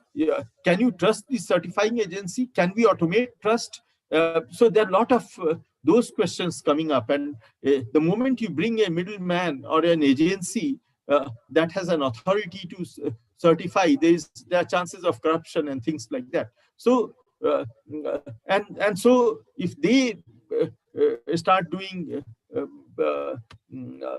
mischief, then the whole thing will collapse anyway. So what you need is a smart supply chain management system which can be trusted, which is authentic. And here comes the blockchain technology, right?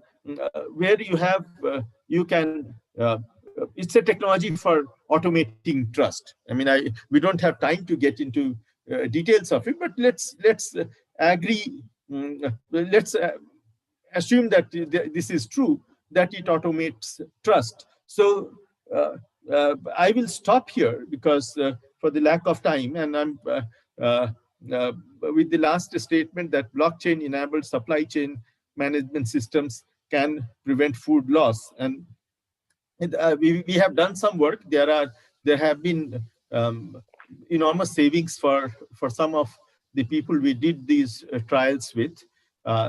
We can probably talk about at some other time. If there are any questions, I'll be happy to take them now.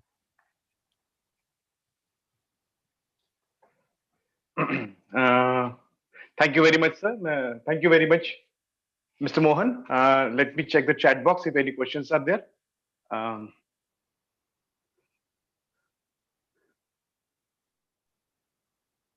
At present, there are no questions in the chat box, Mr. Mohan. Okay, if there are no questions in the chat box, then I will keep talking. Then can I keep talking to talk about a couple of examples? Sir, what is the threat modeling? What is the threat modeling? Okay, very good question. So threat modeling is so it's a formal way of assessing what are so there are two there's an associated thing called vulnerabilities. Okay, so for any equipment, any person, any business, any such entity or a government, you have to start looking at, okay, what how vulnerable are you, what are your threats, right?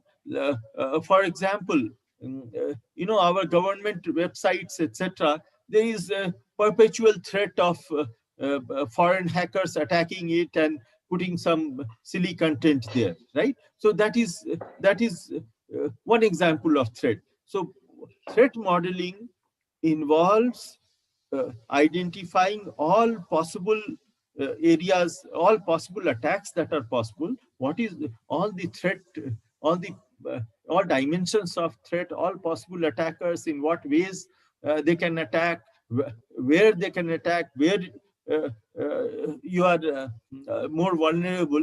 And of course, a lot of formal process and tools have been built over the years as attackers have come up with newer and newer ways of attacking. So every time fundamentally new attack comes up, everybody goes and updates their checklists. So it is not a very complex process for those who are in this business. For them, it is very, very easy. You start with one of the most suitable checklist for that is closest to that application, and you start asking questions. Okay, okay. Do you have enemies? Do you have competition? Sir, do you have how are you connected? And what are different things that connect to outside world? How do they connect? Do they all connect through one pipe, or they all connect independently? And so you would start looking at all of these. You will identify all the different vulnerabilities, and you would come up with models of threat. And then next step would be that, okay, if this is the possibility, then how do I protect this system? So then you would start putting firewalls, intrusion detection, and authentication, authorization, a combination of all those techniques to protect your entity. So that's what we mean by threat modeling and identifying vulnerabilities. Next sir, question, there are please. a few more questions, sir. Can we take it, sir? There are a few more questions. Yes, sir. Yes. Question from Dr. Yes, Sanjay Chit, please. What do you, yes, yes, thank you, sir. Sir, there is a question from Dr. Sanjay Chitnis. What do you think of aquaculture? And another question is that prawns farming, ETC, and IoT support for that. These are the two questions, sir. First question is, what do you think of aquaculture? And another question is prawns from Sanjay Chitnis, sir. Prawns farming, ETC, and IoT support for that. Yes, so aquaculture. Hello, sir. Yes, so Dr. Chitnis, as well as any of you who are interested in looking at, I do experiment with aquaculture at my home itself and with IoT devices. Very, very promising. And it's an example of precision farming as well. Yeah, minimal resources, and you can spare spaces, a small amount of spaces, such as rooftops and areas that you are not actually utilizing. You can grow many things, and for aquaculture, green leafy vegetables and those kind of plants are very, very easy to grow, and you can reduce the hassle by uh, uh, monitoring it remotely. I only connect it to my home network. I don't, and my home network is very well protected. So that's how I keep it secure. You probably will not be able to hack into my. I mean, it will be good if you try hacking and tell me where it is vulnerable. I may have. Yes. I may not have done the threat modeling very well, but aquaculture is very, very promising, and I think almost anybody can have a a small setup, at least depending on how much area you have got with some sunlight. You can do it under artificial lights as well. As I said, you don't need to have direct sunlight. You can grow food indoors as long as you have something called grow lights. You can control the amount of light. You can control amount of nutrients. Precise farming can be done in your drawing room. So now, trans farming, I'm not fully aware of what it is, but in general, in using IoT for agriculture, it's a very, very uh, uh, nascent area and growing very rapidly. With sensor costs sensor compute connectivity costs having come down, it is absolutely feasible today and profitable. Okay, and just to give you an idea of rooftop farming with all these technologies that I talked about, you know, uh, uh, on the on the roof of a building. I'm not talking about huge building. Some uh, this is this I'm talking about a tower that is 13 feet high. Okay, and it is the width is about 30 feet. So 30 feet width is all you need. And especially if this 30 feet width is along the east-west direction, it is ideal. I created a 13 feet tower on top of that. You can create taller, but then structural integrity, etc., would start becoming a challenge. On this 30 feet by 13 feet structure, I was able to grow 2,700 strawberry plants, each yielding between 200 to 400 grams. Right. So just think about it. Oh, you know, expensive. some half a ton of a strawberry grown on rooftop.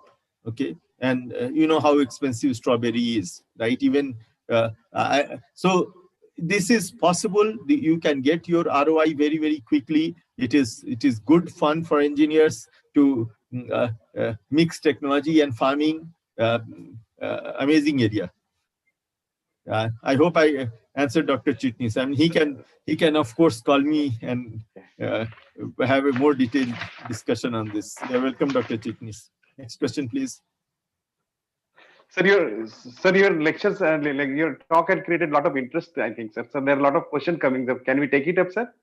A few more are there. Yeah. If there is time, I don't have a problem. Yeah. Yes, sir.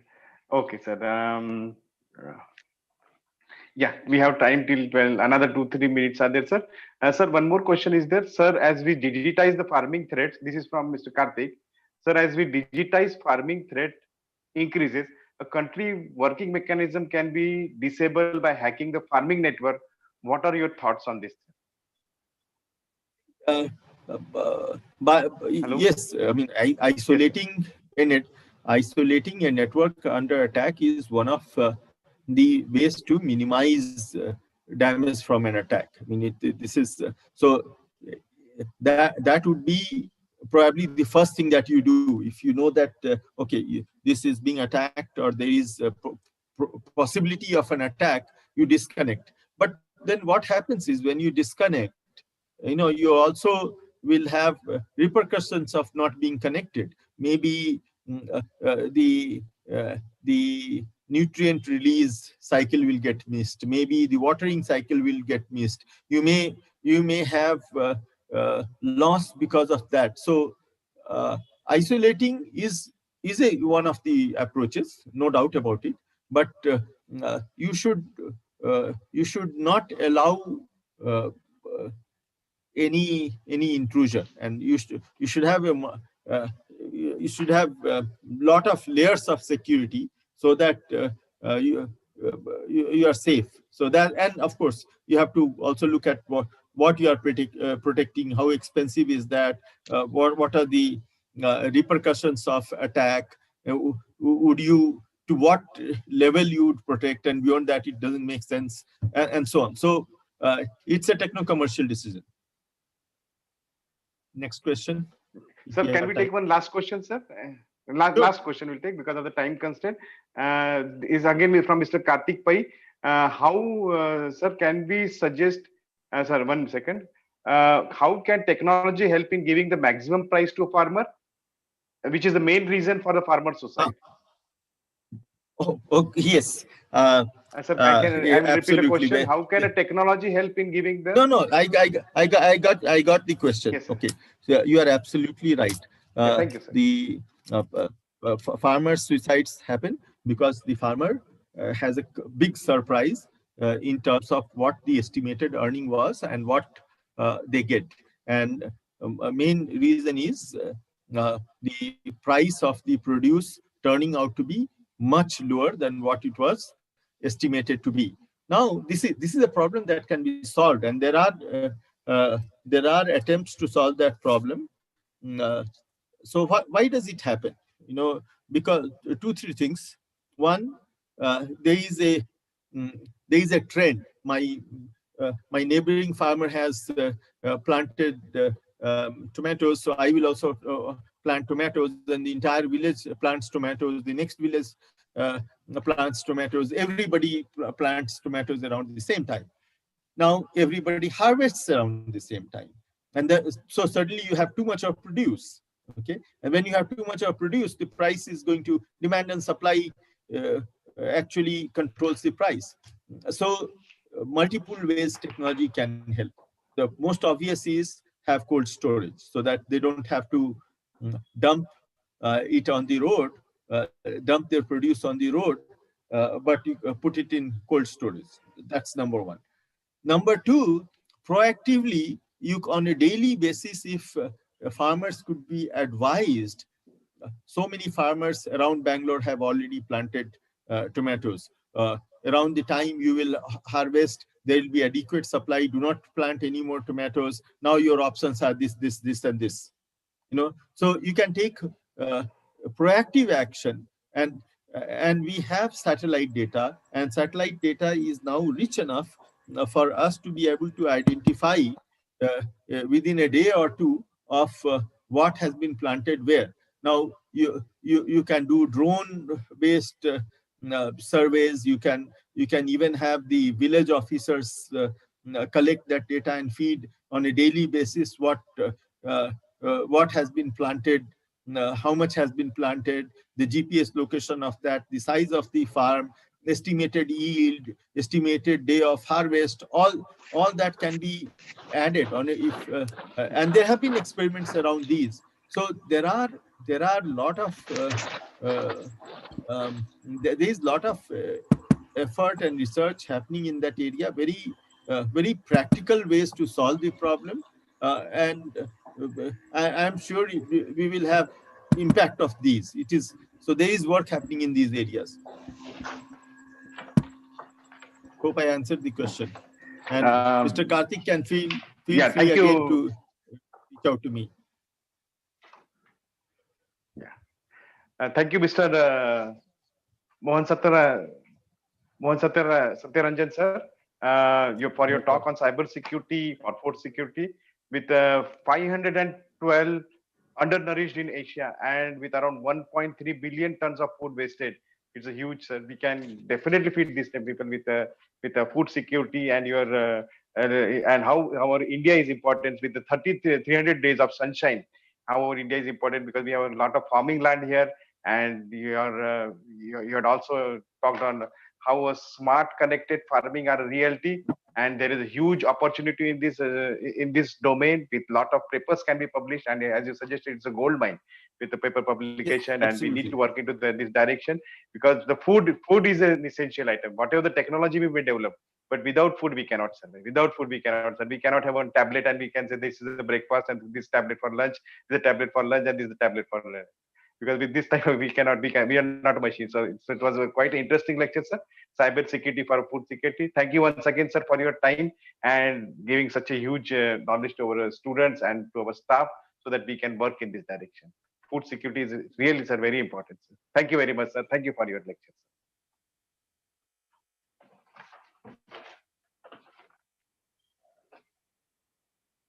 sir. Thank you, sir. Miss Monali? Yes, sir. I think we can. Our next lecture is at around 12:15, madam. By Yes, Dr. sir. Raja N. Murthy. Yes, sir. He has joined and he is co-host as well. So you can introduce him. Yes. Yeah. Yeah. Mohan sir can stop sharing the screen. Okay, thank you, sir. Thank you very much, sir, Mohan sir. I welcome Dr. Raja N. Murthy. He was recently awarded he recently retired as a managing director of Krusha India and now an advisor to Krusha. He was responsible for the Indian operations, specifically overseeing the technical management, research and development. Murthy was also the vice president of engineering Krusha in USA and led all the aspects of the software development lifecycle. With over 4 decades of extensive experience and expertise in the telecom industry, Mr. Murthy has proven track record of building teams that deliver innovative solutions in the market. Before Krusha, Murthy was a chief technological officer at Zyglobe, a provider of end-to-end wireless solution for the business. Before this, Mr. Murthy was a director of engineering at Savera Incorporation, an innovator in the web-based billing software for telecom and IP carriers. Here, he successfully led the development team to build a popular product still used in many of European countries. Mr. Murthy holds a doctorate in computer science and engineering from IIT Delhi, along with a master's degree in computer science engineering from College of Engineering, Gundi, Madras. He graduated from REC Trichy with a degree in electronics and communication engineering. He has 5 patents to his credit. Mr. Murthy's area of interest are cloud deployment for scale and cost, development of high performance mobile application, and Internet of Things.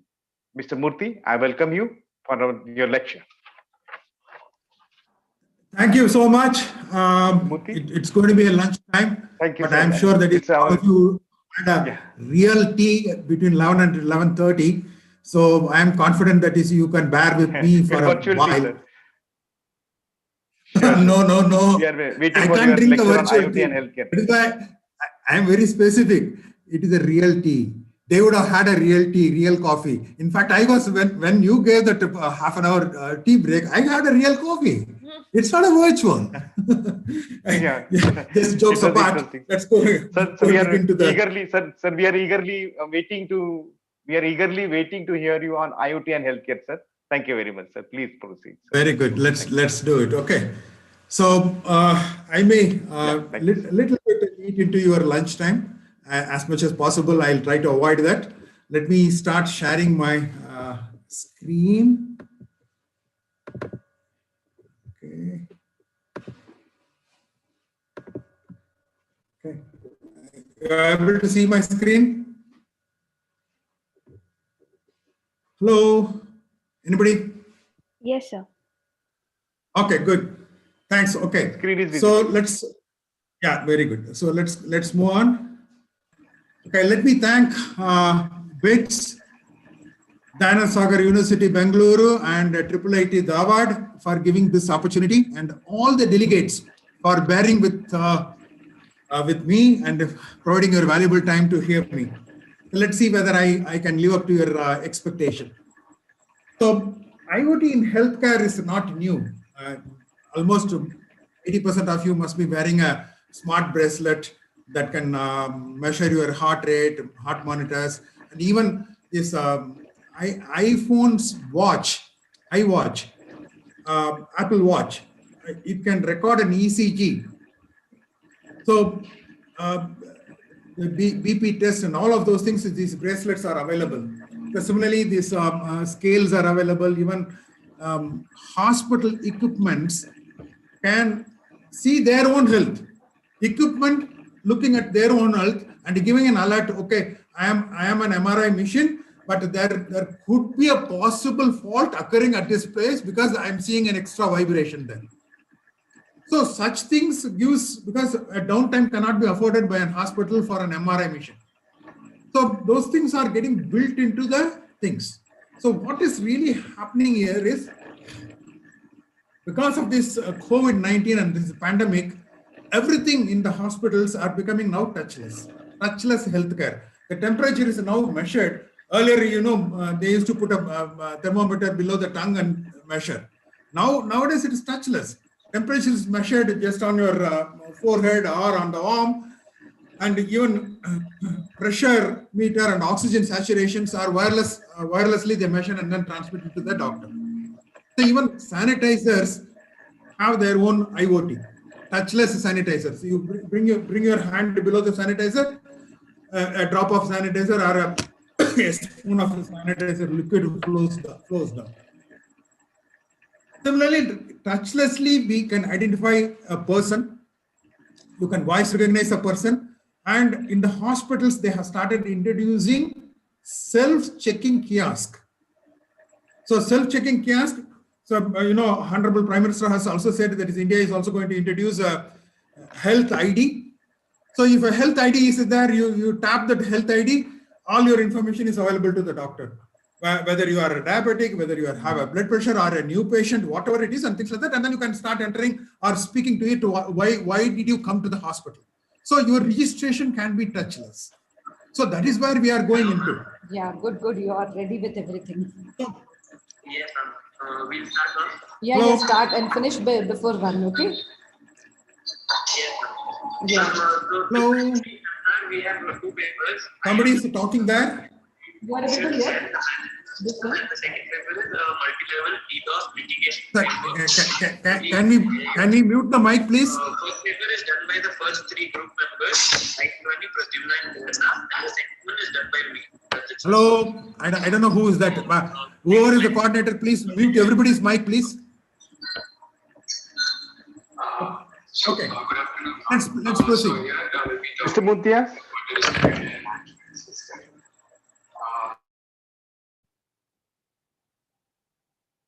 Vaibhav, please mute the mic of Hello, everybody. Mr. Yeah. Yes, mute the Mr. mic of Imtiaz? everybody. Please. Yeah. I have unmuted. Okay, somebody was talking. Yes, sir. There. Now Okay, it's okay, good. sir. Mr. Murthy, sir. Yeah, Dr. perfect. Rajamurthy, sir. It's okay now? Thank you. I think there is no Yeah, disturbance. perfect. Please, Yes. sorry for the inconvenience, sir. No issues. Okay, let's progress. So in 2019 itself, many of you may not be having a good faith on this World Health Organization. So, but they predicted there's going to be a huge shortage of healthcare professionals as well as resources. They predicted. So only IoT can mitigate these major problems by introducing the interoperability. That means expert surgeon available in one hospital can be made use in another hospital by virtual video or whatever it is. So interconnection and interoperability using IoT is a major step forward to mitigate the problem of shortage. So connected experts across the globals are possible. So emergency vehicles. So you know, in Delhi nowadays they are saying there is no bed available for a COVID patient. So that means they can take them to the nearby states like Haryana and things like that are very nearby states. So this connected emergency vehicle can be given the direction. Okay, there is no bed available. Even though when you started there was a bed, there is no more bed available. Move it to the next location. So, and the connected vehicle not only helps in that, it can give all the vital information to the doctors. So the doctors can also look forward to what sort of a patient is coming in, and then they can be prepared. So IoT helps in those ways. So let us see even that optimal asset management. If the bed is having a smartness, whether it is occupied or not, a large hospital will know where a bed is available, whether it is an ICU bed, whether it's a normal bed, whether a bed that is capable of giving an oxygen, whether a bed with incubator, shared bed, whatever, like all those possibilities can be done. I'm just giving a smart bed as an example. Resources can be shared across multiple health facilities. So a ventilator may not be available in one hospital, but it may be required, and an unused ventilator may be available in another hospital that can be moved. So IoT helps in all those things.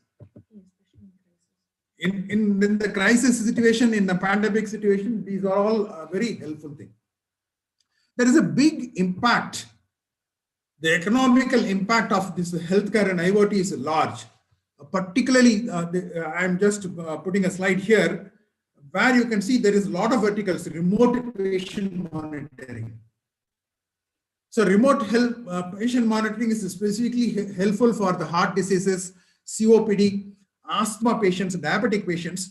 The physician or the doctor can remotely monitor. That's enough. It is a $200 billion savings alone. I'm talking about the third column here is the savings. Why it is a savings? Because you can take care. And the commercial potential of this IoT-based vertical is about $15 billion. Telehealth is taking up like anything. Like say the Dr. Nadarajan, who was a speaker yesterday, he was talking about the health field is from leapfrogging, they are pole vaulting. So in fact, I would love to say they are going at a rocket speed. I have a slide on that. So telehealth is becoming a big business, and it is a $12 billion commercial business, and it can reduce these chronic diseases and help the governments by hundreds of billion dollars. Behavioral modification, obesity, smoking, lifestyle improvement. This is what sort of a savings? It is infinite savings, indefinite. You cannot measure the savings because the countries like USA, obesity is a big problem. In India, it's not a big problem. Okay, not yet, but we are also getting addicted to the fast food, packed food, and things like that. That will slowly. And in fact, what is the biggest problem in the whole world is overconsumption is the biggest problem. So that's why I cannot measure what is the savings there. It is indefinitely large scale of savings will be there. It is a $6 billion industry. So what is this COVID doing? In this COVID era, the IoT-based healthcare, it is rocket propelled. whether so I have already given you that introduction part of it. So it is whether it is going to be a touchless blood pressure monitor or a smart scale. See, for example, so nowadays the doctors, they do not, for diabetic management, they do not depend upon that is a 3 months average, that A1C and things like that. It gives you a 3 months average. But they want how you perform in the entire day.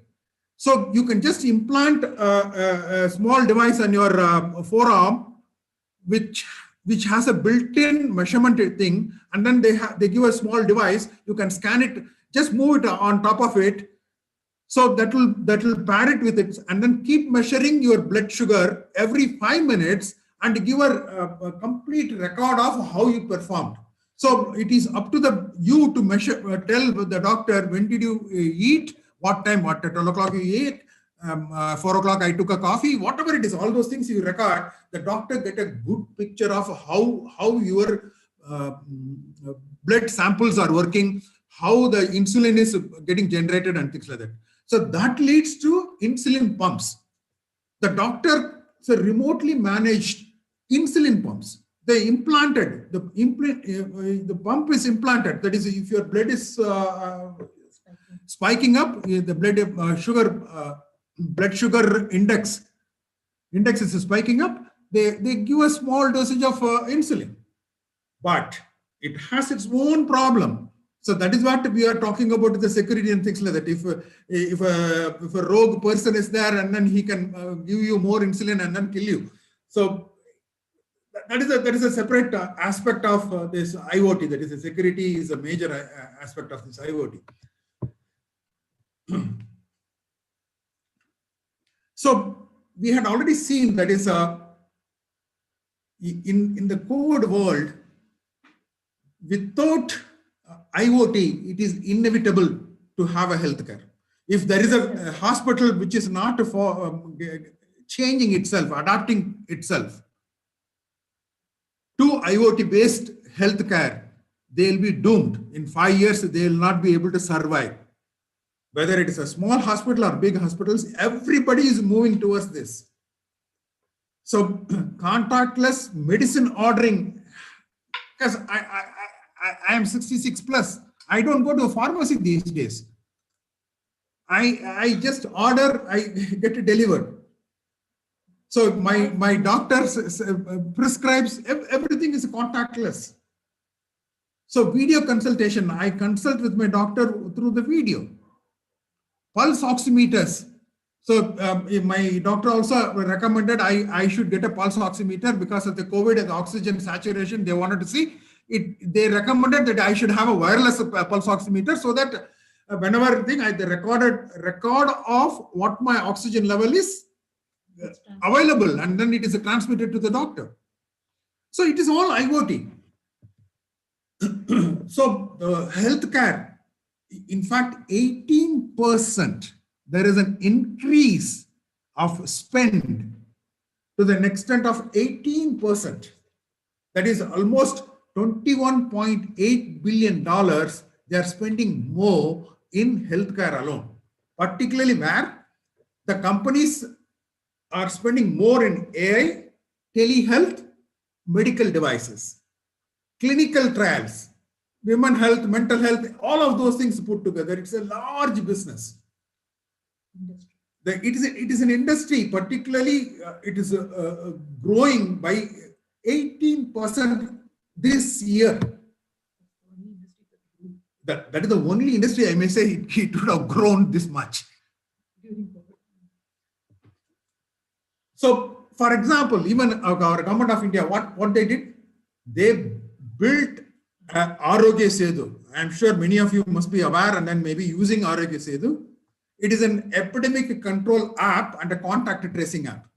It is the world's most downloaded app. More than 16 crores download had happened, and they are using it also because many of the supermarkets or buildings and things like that, they don't allow a person without a Arogya Setu these days. And if I had to go to an airport, it is a must. If I had to travel across a border and all, it was a must. But slowly now we have liberalized those things. Earlier it was a must. Arogya Setu must be there. Your Aadhaar, ID card, and all of those things is a must for you to travel from one state to another state. Yeah, even today in the airport, they insist that you should have Arogya Setu. So what they use the GPS for your location. They use the Bluetooth for the proximity. That means this Bluetooth device can identify who are the other Arogya Setu people who are nearby within the, let us say, about 2 to 3 meters space, and your connected data network. So using that, they can alert you whether you went to a supermarket at that time, whether there had been any COVID positive patient was there, you'll be alerted. Later, if you come home and then one of the visitor at that time, when you are there for 20 minutes in that supermarket, if someone had become COVID positive and notification comes to you telling that is you please isolate yourself because there could have been a possible exposure. So same thing helps the government for the contact tracing. Not only that, to identify what are the hotspots. So they can isolate that hotspots. So it's a major app. It's a very successful app, worldwide successful app. So what these things are leading to, as I have said in the beginning itself, our Honorable Prime Minister said that they are going to introduce a health ID. All these things are generating terabytes of data. Who, where, when, who else could have been affected and things like that is the data analysis that is happening on the cloud. So these terabytes of data, I'll give an analogy. When Aadhaar got introduced, it's mandatory for us to have an Aadhaar. So what it gave rise to is Aadhaar stack, an API for third parties to use that Aadhaar. So the Aadhaar stack, one of the API is the UPI, Universal Payment Interface. One of the interface. Everybody uses that. That only enabled us to touchlessly order my medicines, touchlessly do the payment to my doctor. So an API, Government of India, I am very proud to say Government of India is more advanced than even in USA, such digital payment interfaces are not available. So now Government of India will definitely take it from me. It is my prediction. Government of India will open up what is called Bharat Health Interface or Bharat Health Stack. For all this, what are that, Apollo remote pharmacy or 1mg or NetMed and Procto, that is Procto, which is helping the doctors to consult remotely, and all of those things are going to use this API. And I have already told you, those Bharat Health ID will help you to touchlessly register and walk into a physical hospital too. So that is going to happen. So even, I'm not talking in virtual space, I am talking the reality. Just wait, it is going to be 6 to 9 months. An API for healthcare will be introduced by Government of India. I am very confident. In fact, I keep sending certain discussion items to our Honorable Prime Minister also. It is going to happen. So a lot of technologies in this space is orchestrating this healthcare. IoT is one of them. Of course, IoT cannot live without the cloud technology or the AI and the robotics, because robotic-based surgery and things like that is becoming a common thing nowadays. So it is going to be centered around the security. So the 5 fingers that orchestra our healthy living are those 5 technologies: IoT, security, AI, cloud. Cloud and AI are together. All the cloud vendors, whether it is Amazon, whether it is Microsoft, Azure, they also give you artificial intelligence interfaces and then tools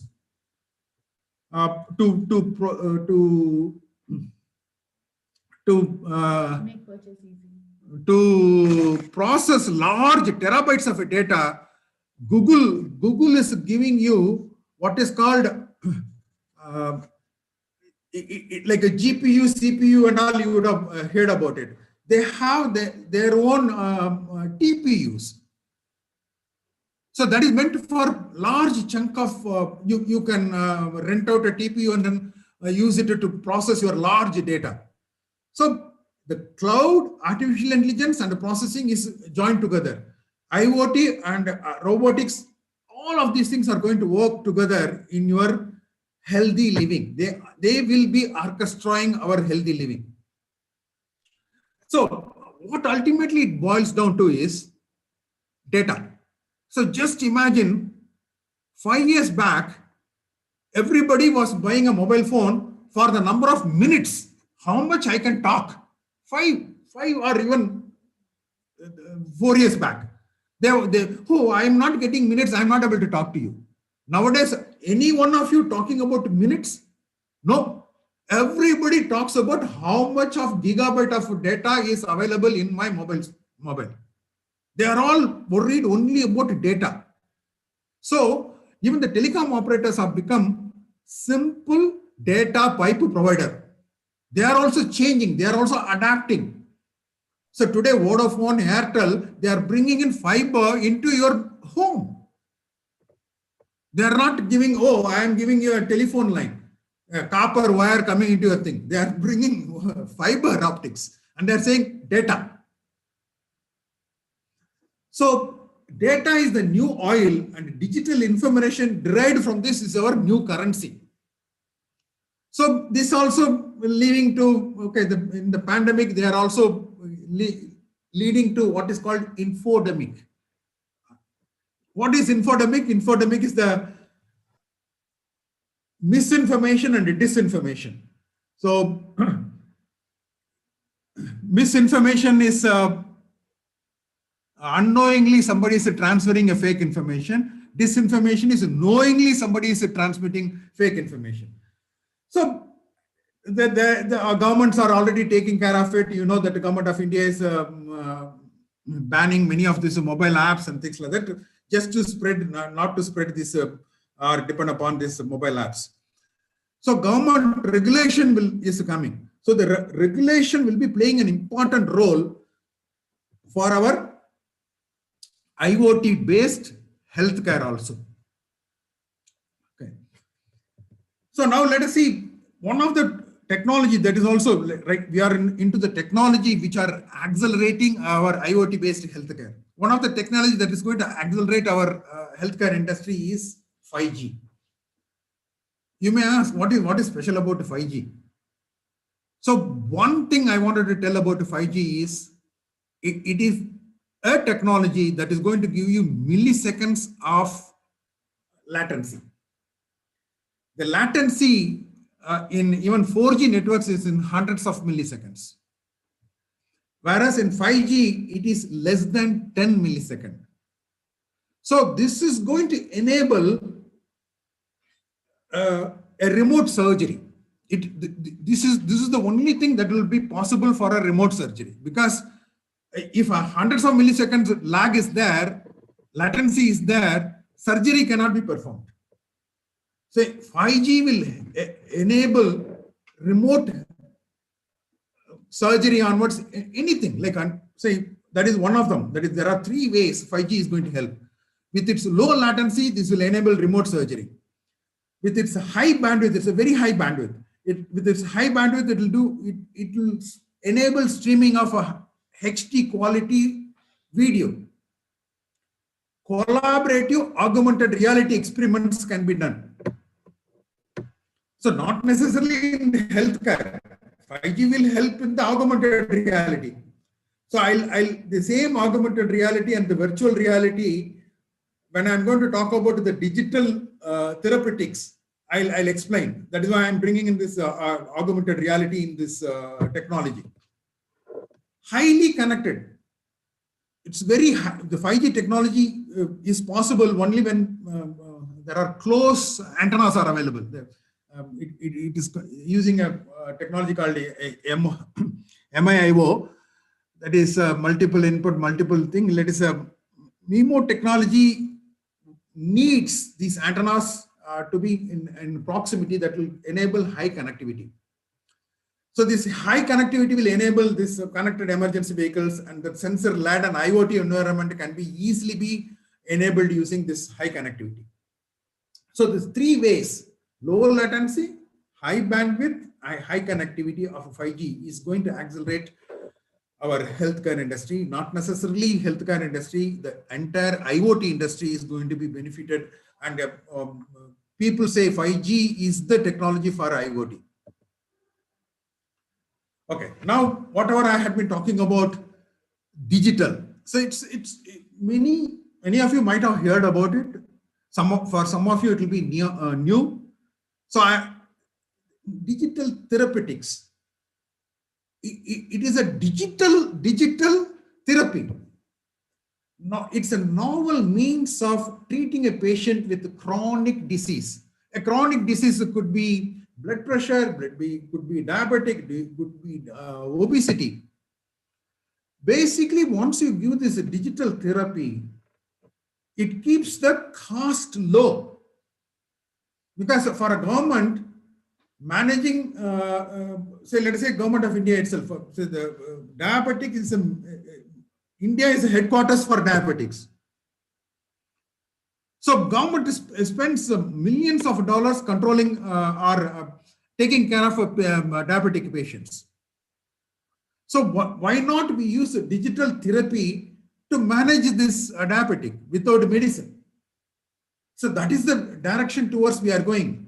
What it basically means is it is a gamification. It's a game. Say, for example, I'll give you the simple thing. Today, we go to bathroom with our mobile phone. So let us say 10 or 15 years back, if I had asked anyone, what did you do in the first thing in the morning? They would have told, I went to bathroom. So today, if I ask the same question, oh, I looked into the mobile phone to see whether there is any messages. They go to the bathroom with the mobile phone.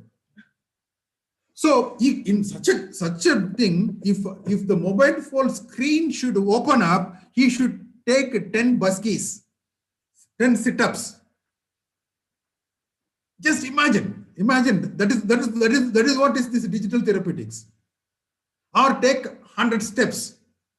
If you want to switch off the alarm that is ringing in your mobile phone, you have to go and touch that switch or take 10 steps. That way you will be definitely taken out of your bed. You will not sleep again. So that is the way that is we are using this technology to control chronic diseases. That is the digital therapeutics. Digital vaccine. We know about vaccine. There is a lot of fight going on in this vaccine, which everybody is looking forward to jabbing trillions of people, jab. That is what they wanted to do. But without a jab, using digital technology, they want to vaccine. It is a new frontier to prevent a disease. It's a game like app, and using that virtual reality. I have already introduced that augmented reality, virtual reality there. So the high bandwidth enables that. So they alter your neuro behavior, make a physiological changes in your body to prevent the disease. From a young age, let us say both the parents are diabetic. So there is a very, very, very high possibility the child will be diabetic child. So knowing this fact, the parent can introduce this digital vaccine and help the child's neuro behavior to go for good food, no packed food, no junk food, physical exercise, open air, no white sugar, and all of those things. If they can the neurology has been trained for this. Physically, they will now hate taking white sugar. They cannot sit in one place for more than 20 minutes. They will stand up, at least sit down and things like that. They will keep their body active. So the healthy eating habits can be enjoined into the child. So to lead it to a healthier adult, lesser chances of a chronic disease. Health prevention. Prevention is better than cure. Precision is better than precise medicine. Precise prevention. So why do we call this as a vaccine? So there are companies which are already working on it. These gamified apps, gamified digital apps have to also go through multiple stages of approvals. Stages of testing, stage 1 testing, stage 2 testing, and things like that. So I'll give you the next slide. So you know that Fuya is a game app. You can also download and see, but it'll ask you to subscribe because they are making money now. It is classified as a medical app. It is developed by Friends Learn Inc. It is basically crowdsourced funding using which they developed the app. They published it in the Facebook earlier, and then now they came out of Facebook, and it is a standalone app available in the app stores.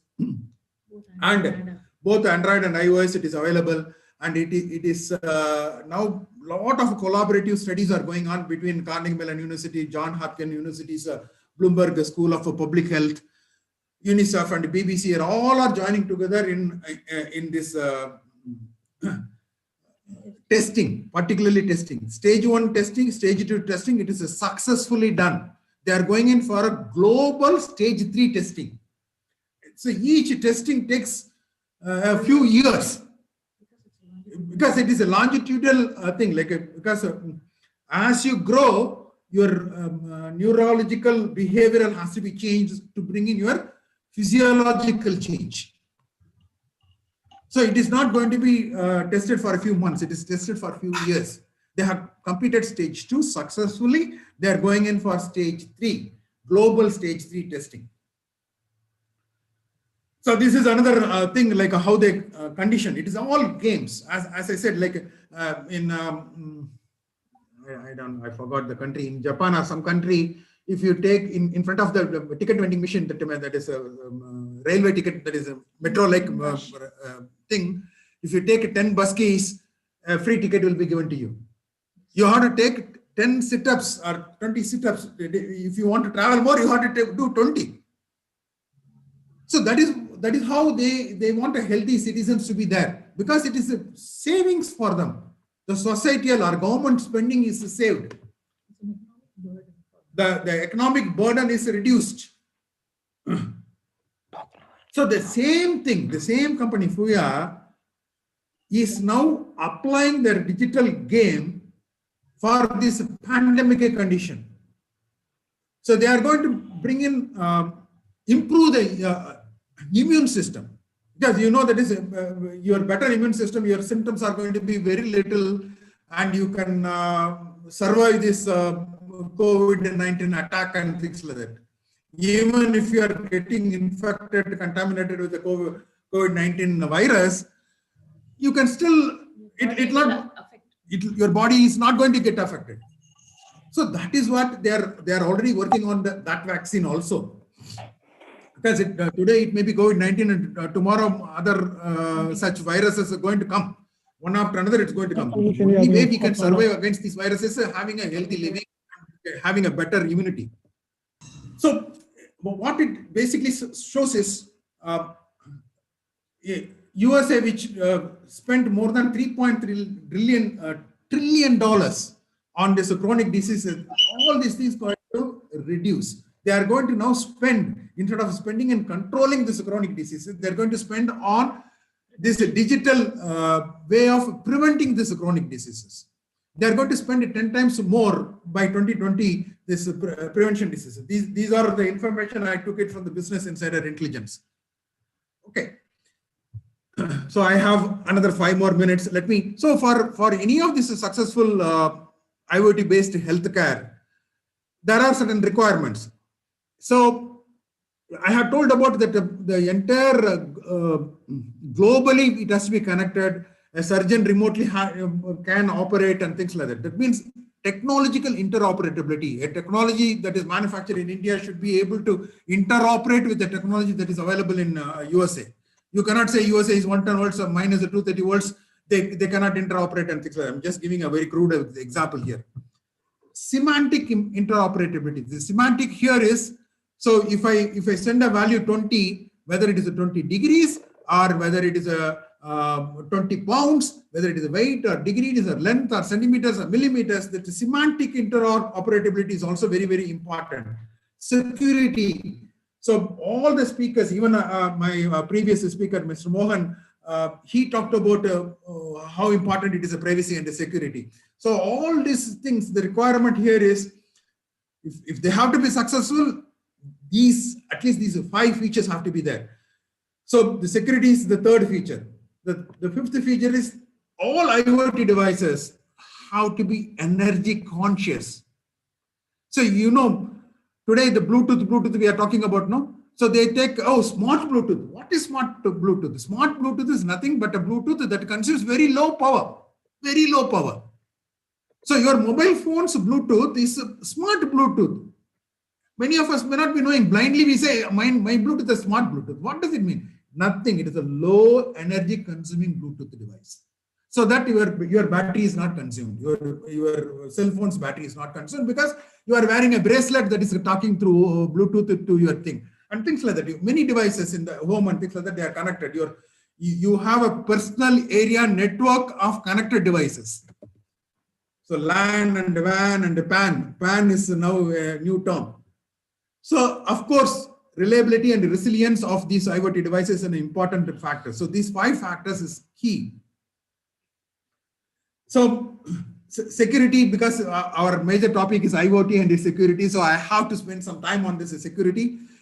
Healthcare, major problem in the healthcare is every hospital, every surgeon, every doctor or healthcare professional, they bring their own device, own laptop, own mobile phone. They connect it to their network, wireless network, hospital network. That is where the compromise happens. It is not standardized device, secure. It is not a secure device.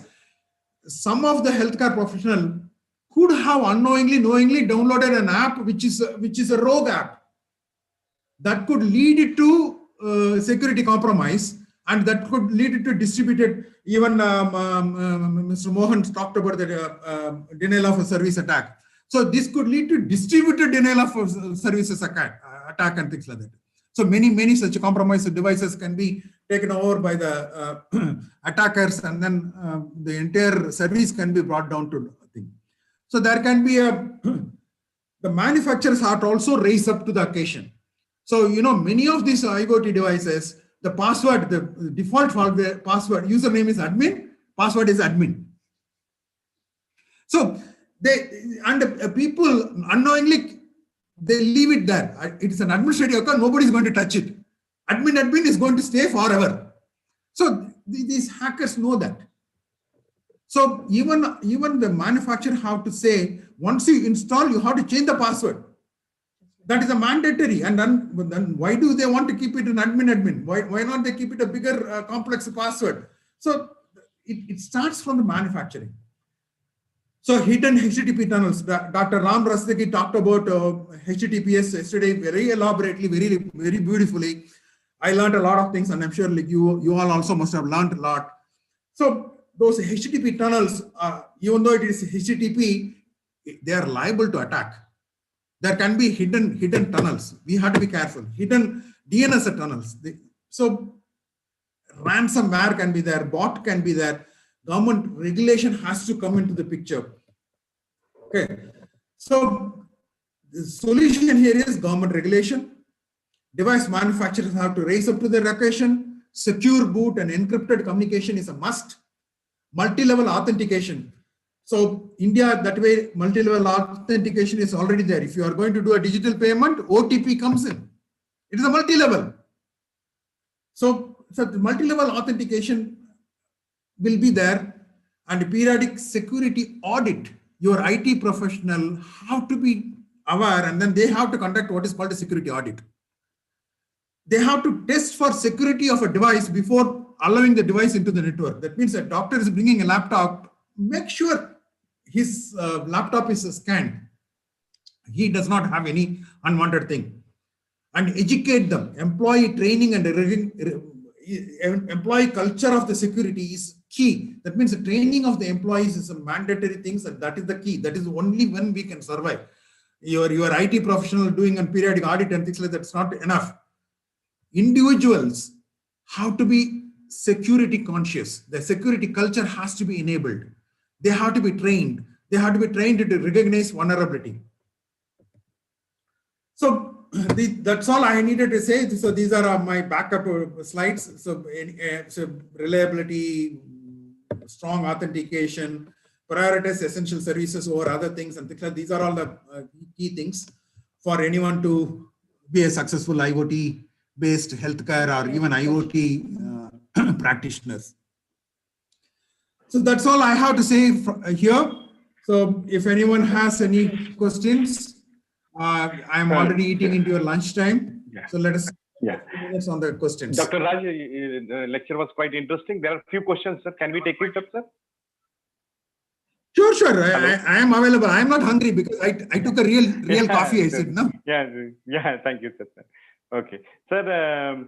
There is a question from Mr. Bajaj. He is asking that, sir, do you think telemedicine in rural area is feasible? Also, will the people in this region accept this technology? When the farmers say, Dr. Mr. Mohan is the last thing, like farmers are accepting. And even yesterday, the fisheries. So somebody was talking about, I attended many of your sessions, by the way, because I had a lot of time in my hand. I attended many of your sessions. So he was talking about the Akshay Patra. He was talking about the rural fishing. You remember fish cultivation? Yeah. So why see today they are all only thing is a training, little bit of a training. So smartphone is available, and it is unlike earlier days, smartphones were expensive. It is not expensive. It is available. So it can easily be adopted in the rural. And so Mr. Bajaj, what is the other one? Rural areas and urban areas, right? Sir, I repeat Mr. Bajaj's question. Sir, I repeat Mr. Bajaj's question. Sir, do you think telemedicine in rural areas is feasible? Also, will the people in those regions accept this technology? That is I am a strong believer that is the only way we can take the experts to the rural area. Say at least the village level panchayat office or something like that, they can have a very strong network, and then the people can come there and then consult with the doctor, right? High bandwidth communication can be there. Even a 4G is available, right? Today, with the 4G, at least the doctor will be able to see your eyes, your tongue, at least, right? In Tamil Nadu, it is definitely happening. Yes. The doctors, experts who are in the urban area are consulting to the rural villagers. Yes. The primary health center in every village is it's enabled with Wi-Fi, and they can talk to an urban doctor. Sir, one more interesting question is even veterinary doctor. Quite interesting from from Kushi Kumar. One interesting question is there. Sir, the question is from Ms. Kushi Kumar. She's asking that, sir, how can IoT help in mind conditioning? It's quite interesting, sir. Sir, how can IoT help in mind conditioning? Okay. So you agree your mobile phone is an IoT device? First of all, you have to agree that. If you agree mobile phone is an IoT device, you are already a slave to the IoT device. How many hours? How many hours are you spending on this screen? looking at the screen. So what is the first thing? Let me go back to this thing. Mr. Kumar, what is the first thing you do in the morning? Kushi Kumar, Okay, question from sir to you. Your mind, we have already become slaves of this IoT. So this IoT device, it's a gamification. What I am talking about is the gamification. Using the games, the children will be enabled to go for fruits instead of burger. If they select a fruit, they will get more points and things like that. That way, they will be from a very young age. They'll be trained for good food habits, good healthy behavior. So every day morning in front of that IoT virtual app, when you are using that VR device or virtual reality device, they will be made to do the sit-up, push-ups and things like that. So your mind from the beginning, it is trained such that you will automatically spend more than an hour exercising. So your screen will not open without you doing that 10 push-ups. Instead of face recognition, 10 push-up will be recognized.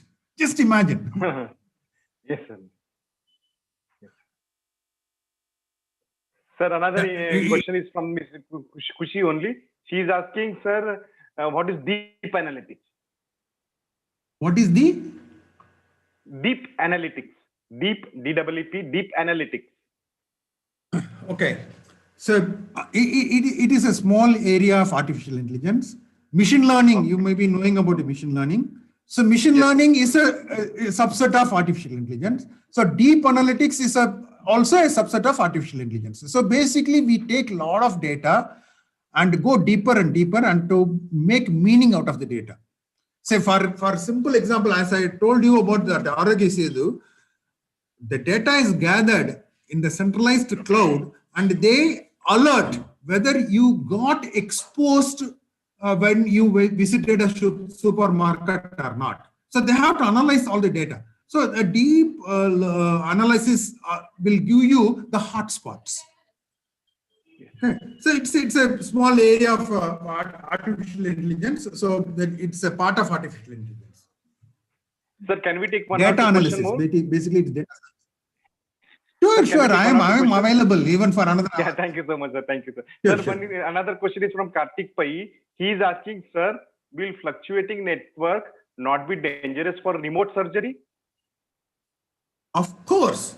Of course. So that is why I told you 5G and reliable network has to be there. So remote surgery is not going to happen in this fluctuating network and things like that. So say India is also becoming an advanced country. Let us all remember. So it's going to be a developed country. It's going to happen in your time. It's wait for another 5 years. We had been waiting. Now we cannot live without data, right? So the Jio is laying fibers everywhere. Even in Jammu and Kashmir, they are laying fibers. So even that Ladakh fibers where our troops are there, fiber is laid. So connectivity is going to improve. So and the data will be stabilized. See, one more thing is you have to understand. There's going to be a lot of fallback, handoff, and things like that will be in place.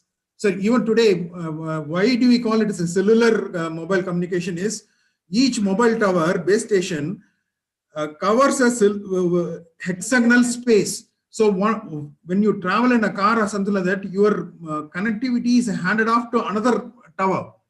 So that is why it is called a mobile phone. So connections hand off and take over and things like that happens without you knowing it. So this 5G, that is why I said it is a highly connected network. Highly connected network. It is not, it is multiple input and multiple output. MIMO. So so your data goes through multiple paths. The same data goes through multiple paths. So the connectivity is going to be much more stronger. The reliability will be much more and it will be enhanced. Thank you, sir. Sir, one more question is there. from Vatsal. Sir, he is asking, sir, do you think IoT devices will help in performing mobile surgeries in rural areas? It may even save time as still high-end multi-specialty hospitals are not available in countryside, in a rural areas. No, it will definitely help, but of course that now, so in the rural area, if they are going to do a remote surgery, there will be a local surgeon also available, right? So expert surgeon will be available in the urban area or even in another country. Under his guidance also, this can be done, right? So he will be able to, because of course, high bandwidth, high available network has to be available. So once that is available, all these things are no more virtual. It is all going to be real. It will save time, save the patient. It's going to save the patient. There is no patient transporting from the rural to the urban area and things like that. This will happen, but not today. In India, it is not today. It may take 5 years, maybe 10 years, but it will going to happen in your lifetime.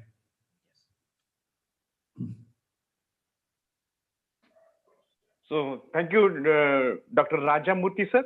It was truly a wonderful lecture on IoT in healthcare and very truly a multidisciplinary talk, sir, which had opened a lot of questions and it had created a lot of curiosities among the students community and among the faculty also, sir.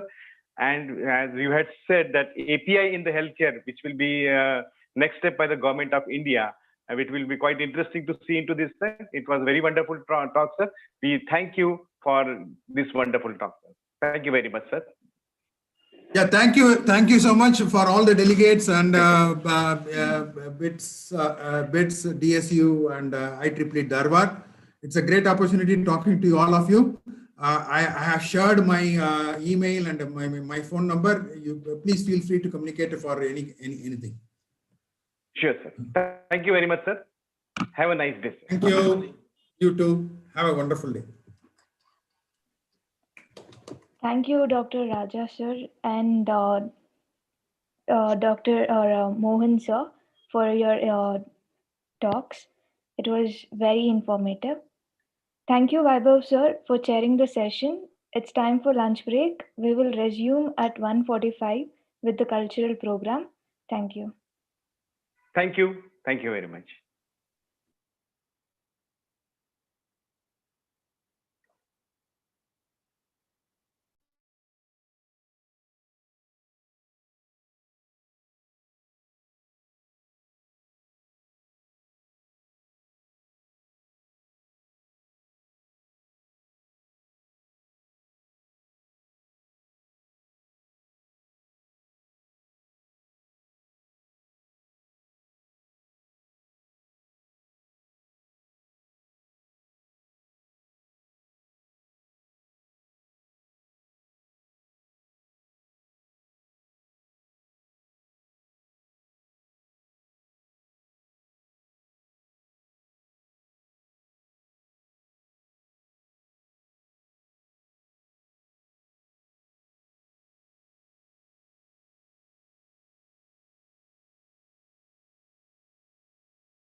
A very warm good afternoon, everyone. Dear audience, you will discover the colors of this event embellish us all together. So, without taking much of your time, let's start our today's song by Professor Renuka Devi MN, Assistant Professor, Department of Computer Science and Engineering, Dayananda Sagar University.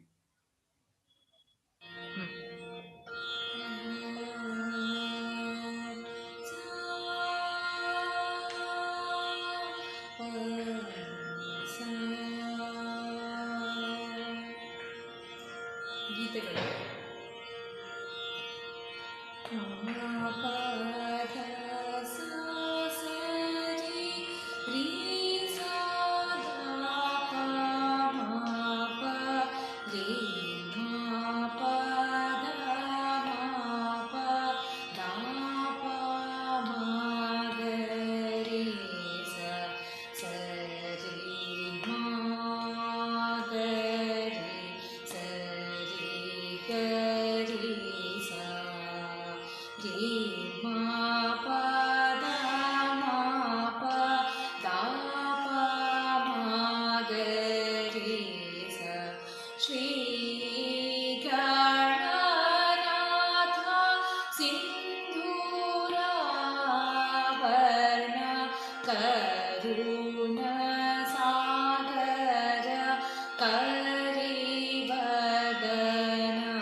ಜಂಟಿ ವರಸೆಗಳು ಸ ಸ ರಿ ರಿ ಗ ಗ ರಿ ರಿ ಸ ಸ ರಿ ರಿ ಗ ಗ ಮ ಮ ರಿ ರಿ ಗ ಗ ಮ ಮ ಗ ಗ ರಿ ರಿ ಗ ಗ ಮ ಮ ಪ ಪ ಗ ಗ ಮ ಮ ಪ ಪ ಮ ಮ ಗ ಗ ಮ ಮ ಪ ಪ ದ ದ ಮ ಮ ಪ ಪ ದ ದ ಪ ಪ ಮ ಮ ಪ ಪ ದ ದ ನಿ ನಿ ಪ ಪ ದ ದ ನಿ ನಿ ದ ದ ಪ ಪ ದ ದ ನಿ ನಿ ಸ ಸ ಸ ಸ ನಿ ನಿ ದ ದ ನಿ ನಿ ಸ ಸ ನಿ ನಿ ದ ದ ಪ ಪ ನಿ ನಿ ದ ದ ಪ ಪ ದ ದ ನಿ ನಿ ದ ದ ಪ ಪ ಮ ಮ ದ ದ ಪ ಪ ಮ ಮ ಪ ಪ ದ ದ ಪ ಪ ಮ ಮ ಗ ಗ ಪ ಪ ಮ ಮ ಗ ಗ ಮ ಮ ಪ ಪ ಮ ಮ ಗ ಗ ರಿ ರಿ ಮ ಮ ಗ ಗ ರಿ ರಿ ಗ ಗ ಮ ಮ ಗ ಗ ರಿ ರಿ ಸ ಸ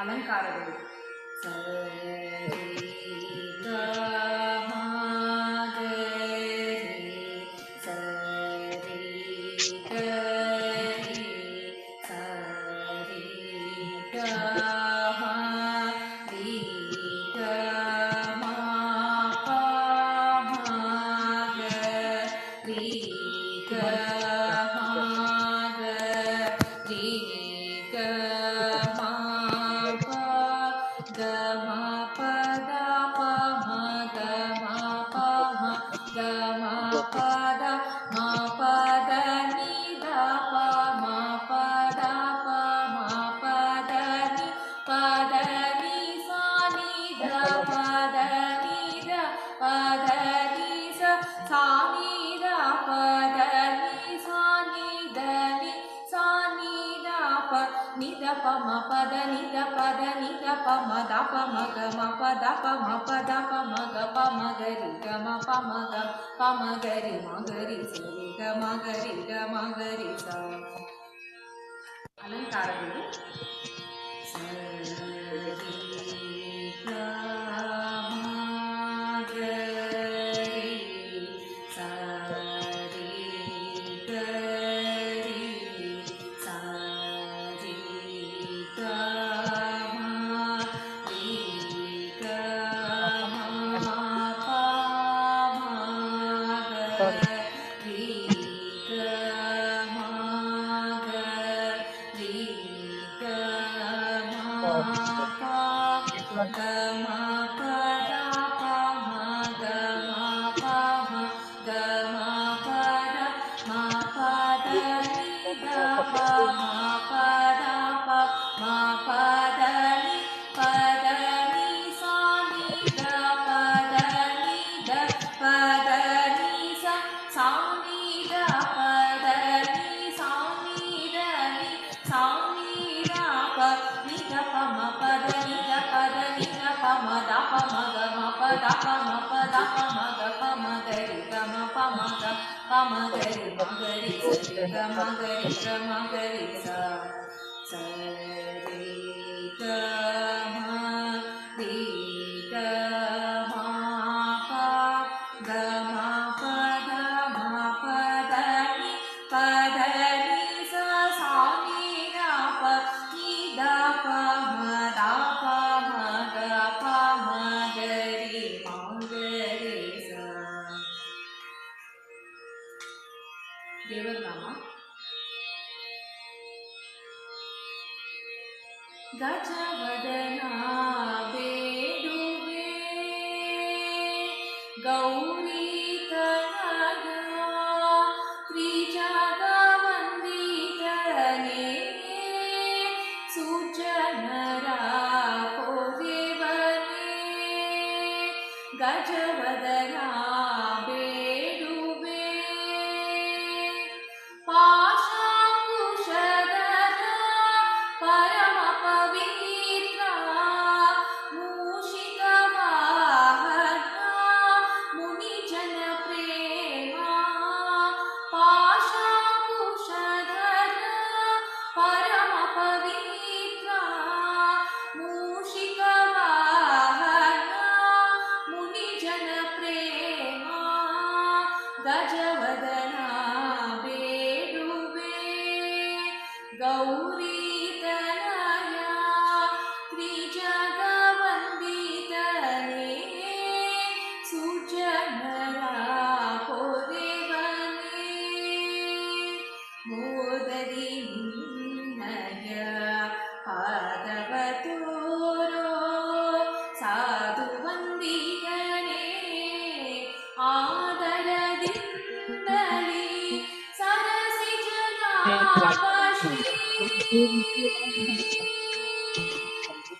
ಪುರಂದರ ವಿಠಲನ ನಿರತ ನೆನೆಯುವಂತೆ ದಯ ಮಾಡೋ ಗಜವದನ ಬೇಡುವೆ ಗೌರೀತನಯ ತ್ರಿಜಗವಂದಿತನೇ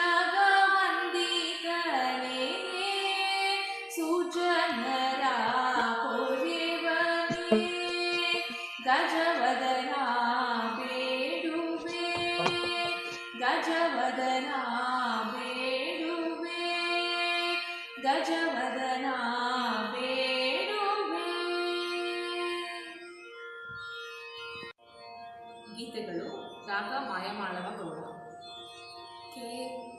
ಕೆರೆಯ ನೀರನು ಕೆರೆಗೆ ಚೆಲ್ಲಿ ವರವ ಪಡೆದವರಂತೆ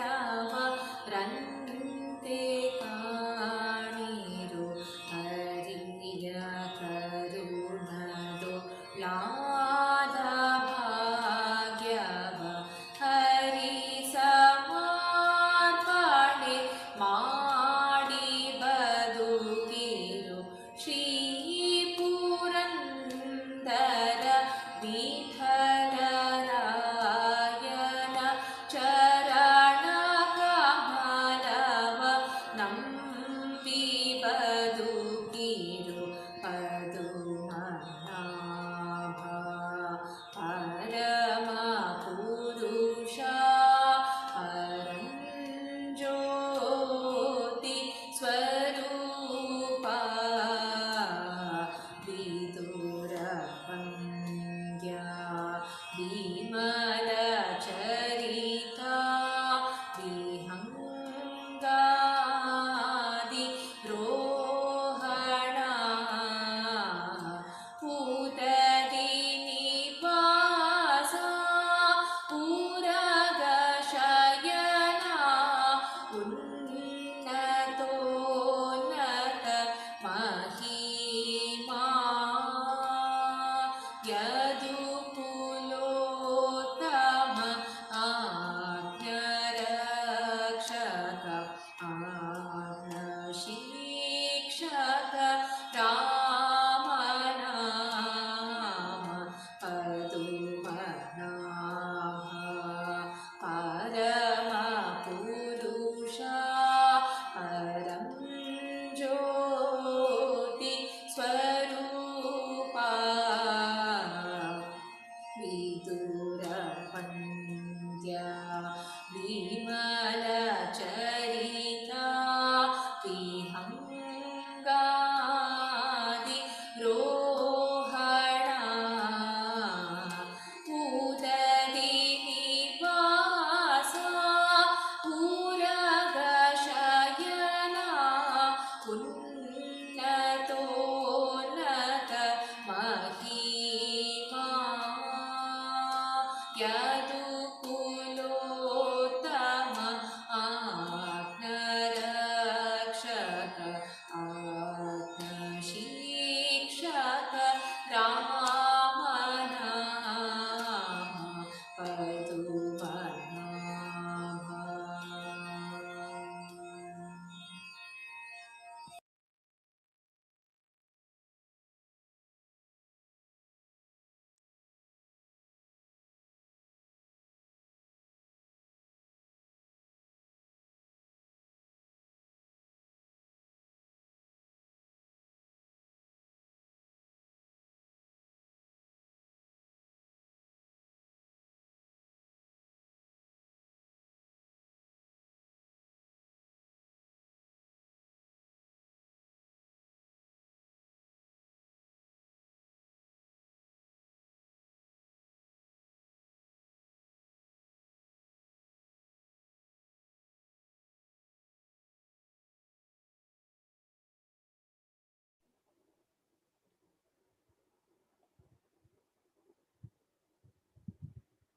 I still feel lost in that melody-dipped musical notes. Thank you, Renuka ma'am. We'll wait for some more time for CVS and Reddy sir to join the meeting, and then we'll resume.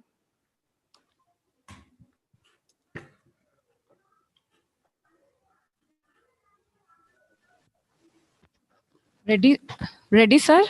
Yes, yes. You are able to hear me, madam? Hi, yes, sir. Yeah, okay.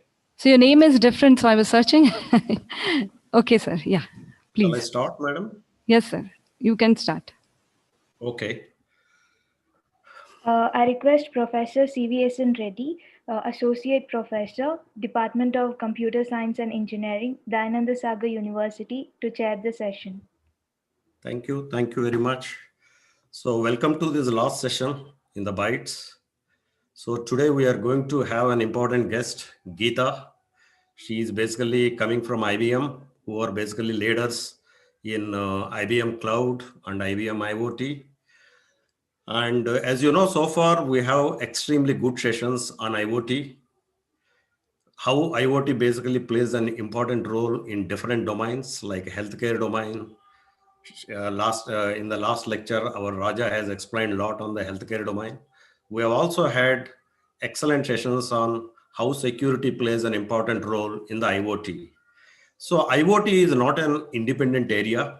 IoT is linked very closely with the other technologies like cloud computing, big data analytics, artificial intelligence, DevOps, and security. These are the associated areas where IoT will work very, very closely.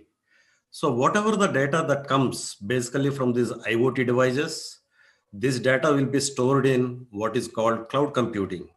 There are big players who are basically playing a big role in the cloud computing like IBM, Microsoft Azure, Google, and AWS. These are the big players who are basically playing big role in the cloud computing. And as a part of this cloud computing, these players are also providing a lot of tools. They are providing basically tools for doing the analysis of the IoT data using what is called big data analytics. And they're also providing the tools to basically apply artificial intelligence on IoT data. And they're also providing security aspect, which is very, very important because whatever the data that goes from the IoT devices need to be secured. So they're using extremely good encryption, decryption techniques so that the data cannot be hampered by anybody else. And also they are providing the DevOps tools. DevOps is also one of the upcoming technologies, which is basically used for developing any of the applications in the iterative mode. So all these cloud providers are providing all these tools like big data analytics, AI, and DevOps in order to process the IoT data. So we have also seen whatever the data that is basically coming from these IoT devices, it can be basically processed at the edge. Then it's called edge computing. If you wanted to basically do the edge computing, we need to use the real-time analytics packages. Otherwise, we can store the data in the cloud computing where we can basically process the data using the big data analytic tools also. But the presentation is more focused on the AI. How do we basically apply AI into the IoT data that is collected in the cloud computing? That is the context of the presentation which Geeta is going to give.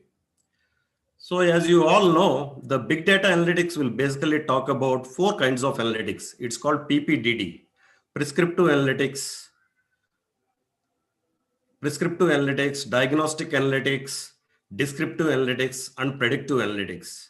So AI is going to play a major role with respect to the predictive analytics in the IoT environment. So having said this, I just wanted to introduce the speaker. The speaker is basically from the IBM, and the speaker name is Geeta Adinarayan. She is basically working as an architect in IBM for last 20 years, and she is having extremely good experience in the AI technologies. And Geeta is also a master inventor with 13 patents. And also she received in 2019, the Woman in AI Leadership. And presently she is basically working in an area called Site Reliability and Engineering This is an approach to perform operations for continuously delivered cloud-based apps. Whatever the applications that we deploy in the cloud, we need to basically manage, monitor, and deploy the new apps on a continuous basis using the DevOps platform.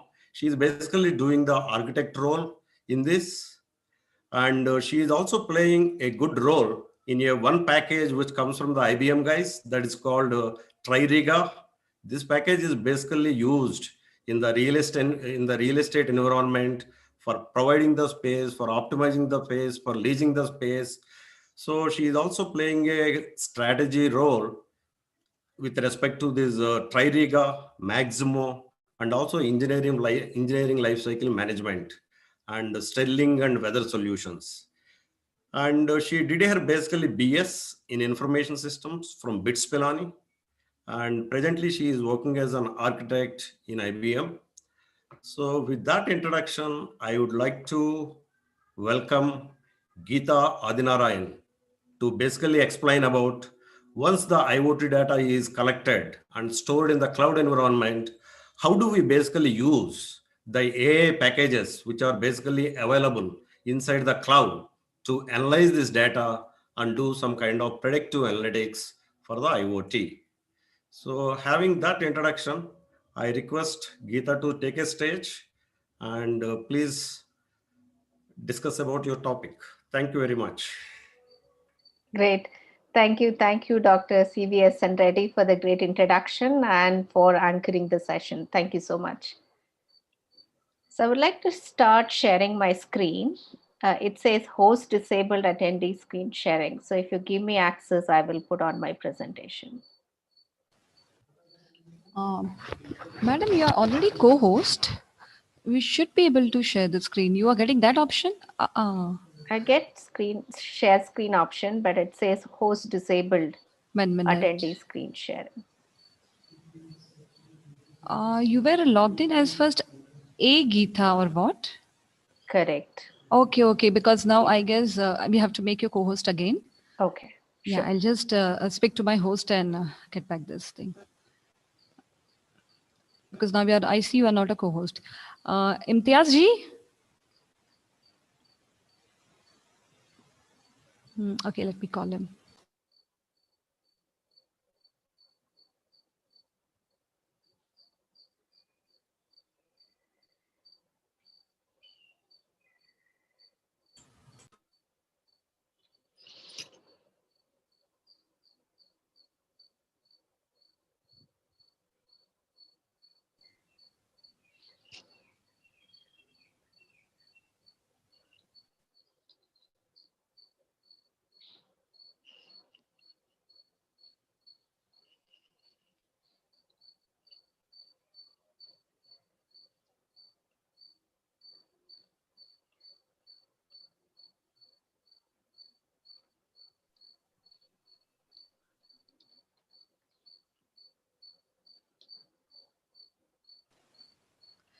Yeah, he's just okay. I think I'm able to do now. Yeah, okay. Are you all able to see my screen? Yes, madam. Okay, so we will get started. I'll put it in the screen share mode. So first of all, I want to say thank you, and thank you for inviting me for presenting in this session. So as Sir was telling, I have been with IBM for quite some time. I worked on different phases of engineering life cycle, and the one that has never stopped amusing me is the part of AI, where because personally I'm very keen on finding patterns from the data set. And with IoT, it gels so well. And as you see in the charts in my presentation, you will see how IoT and AI infusion together can give solid value to the customers that we focus on. And in my presentation, I'll purely focus on customers in the enterprise space versus the retail space. So if you see AI, it is there pretty much in all of our life. Gone are the days, right, where AI was just fiction. If you looked at movies like iRobot, or if you looked at movies like 2012, where there was a wow feeling, right? If you said start, and if the car started in Bentley, it was a wow feeling. But you see some of these technology are in real in cars like Maruti cars, higher end cars like Bugatti or any of those. If you see even in smart TVs, right, the AI is alive. So it's no more a fiction, it's reality. It is reality in our day-to-day life. You take auto industry, you take insurance industry, you take banking, you take buildings, you take large industrial domains like manufacturing industries, industry 4.0, any of those, AI is here. We live in a world where AI is living along with us, right? So what I'll do is I'll take one domain, the domain where I have worked on and I'm working, to take you through how IoT and AI has come together. So that domain is the place where we live and work. So if you look at these pictures, it was very interesting experience for me. As I visited our corporate headquarters in Ormond, you can see the pictures of how we have evolved over 100 years in terms of what all we did on computing, what all we invented, to how our workspaces have changed. So you can see people working on those computation and other machines. You can see what we work on today. And the way we have worked is also changed, right? So you can see people sitting on the bench doing their work to very collaborative spaces where the design thinking comes alive. And if you see the spaces where we work, the form and shape of them has also changed. And this keeps evolving, right? Because we definitely want to have a better and better experiences as we move along the time. Now, what does this mean? The places where we work, and if you look at the buildings of the future, these are not like islands of the world. These are the places which are connected. And when I say connected, that is where Internet of Things or IoT comes into place. So if I take a building, right, so you have lot of data that is coming in through sensors, coming in through SCADA or embedded systems, coming in through badging systems, right? Net, why do we need all of this, right? Why do we need IoT? Why do we need AI? It is all needed because you want to give better experience in that place, and you also want to give that experience at lower cost. So if you see on the left hand side, you will see everybody is looking for 15 to 50% of reduced operational cost, and you want to keep this place up and running by 10 to 20% increase in terms of it not being available, right? So experience and operational cost are the two key drivers that are making many people adopt IoT and AI.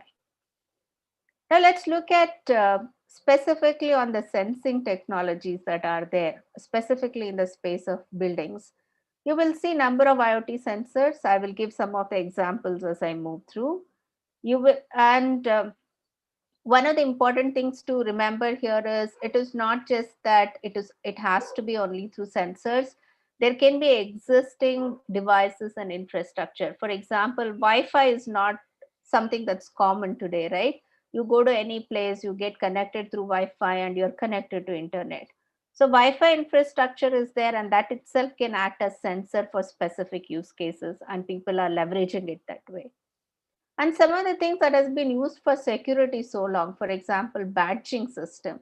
And badging system can also be used as one of the sensors. There are specifically aspects of security, specifically aspects of privacy that you need to take care in all three aspects, but consider that is taken care, then those all becomes very important devices or points that are going to give you very detailed information that you can use in your use cases.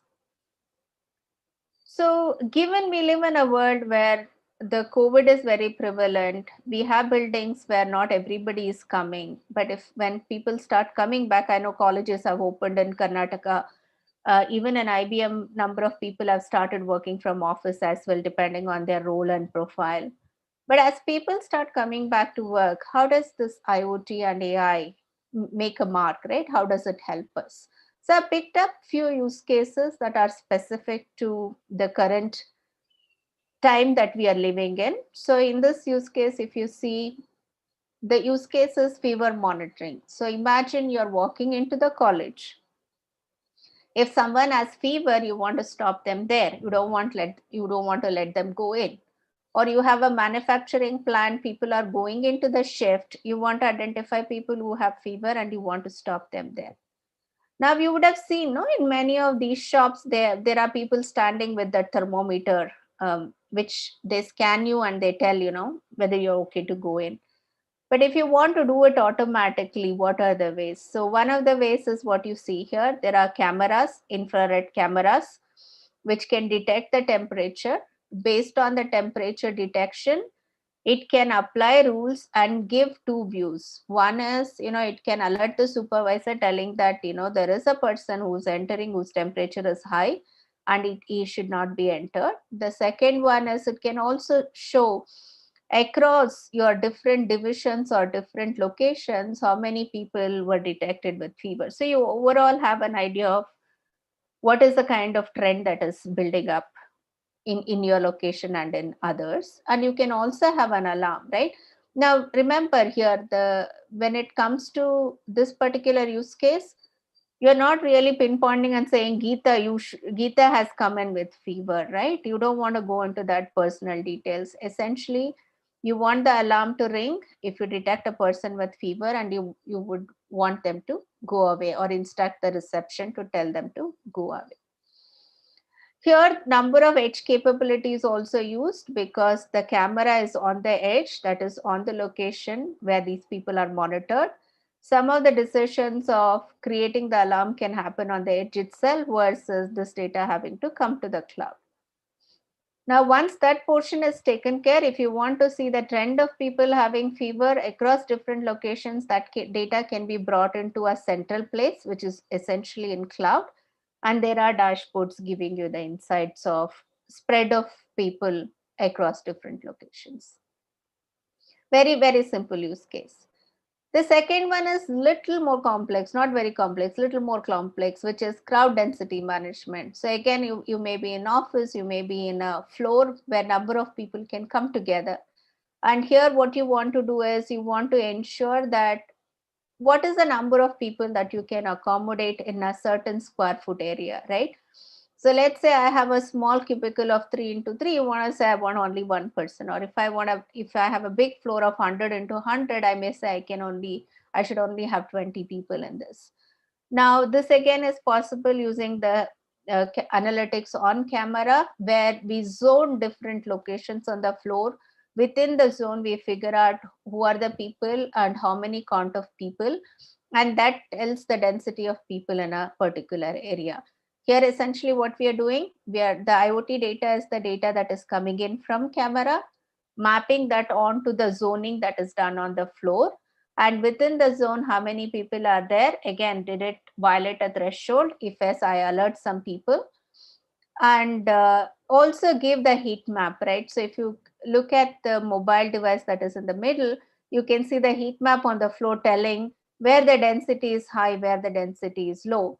And this information is also used in many places, like in retail, to know which all places I have to clean more often than other places. Now I want to go a little more detail into the sensing technology itself. There are various things. Now, if you looked at 3 years, 5 years back, there were few people who were providing these sensors. Today, if you see, it is commodity. I can go to market and buy 100 or thousands of these sensors together in a box come and just put it at the back of the chair or at the below your table. So here is one example, which is infrared based motion sensor.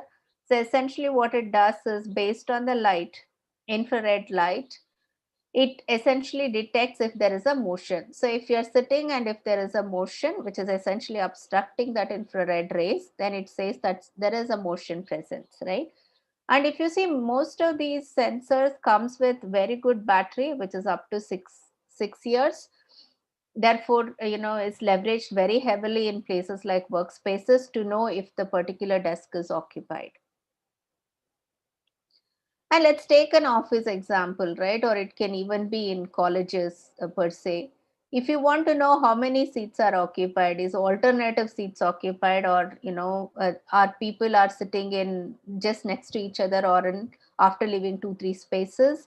Some of those information, again, taking the IoT data, which is desk level sensor, putting that on the floor map kind of tells you where on the floor people are sitting.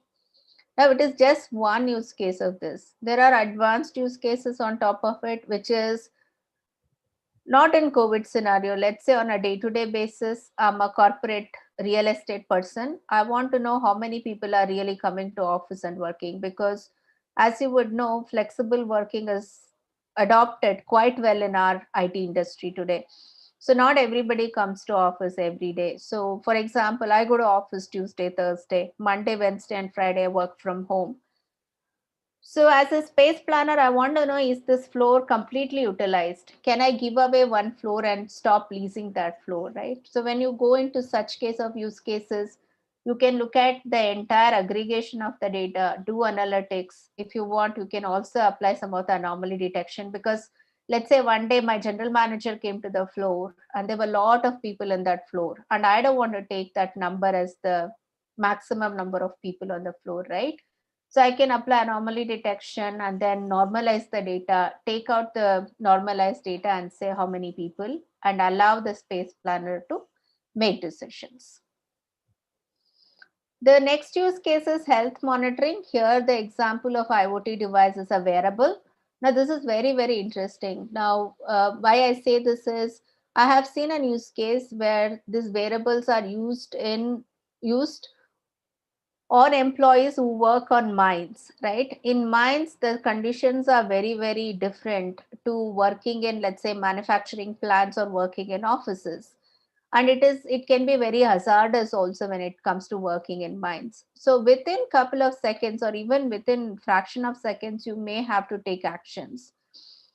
So here what happens is the wearables gives lot of data about person. It can be about blood pressure, oxygen level, heart rate, any of those.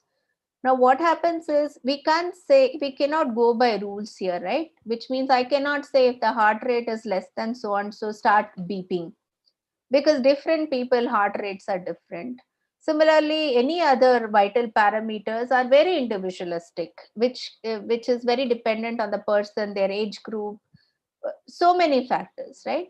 So there what we do is we take every individual's each of these parameters together or individually, and we build a machine learning models on top of every person's data. So Geeta is different from, let's say, another person. So for one person, there is a machine learning model which has learned the pattern of the heart rate or pattern of the blood pressure over a period of time.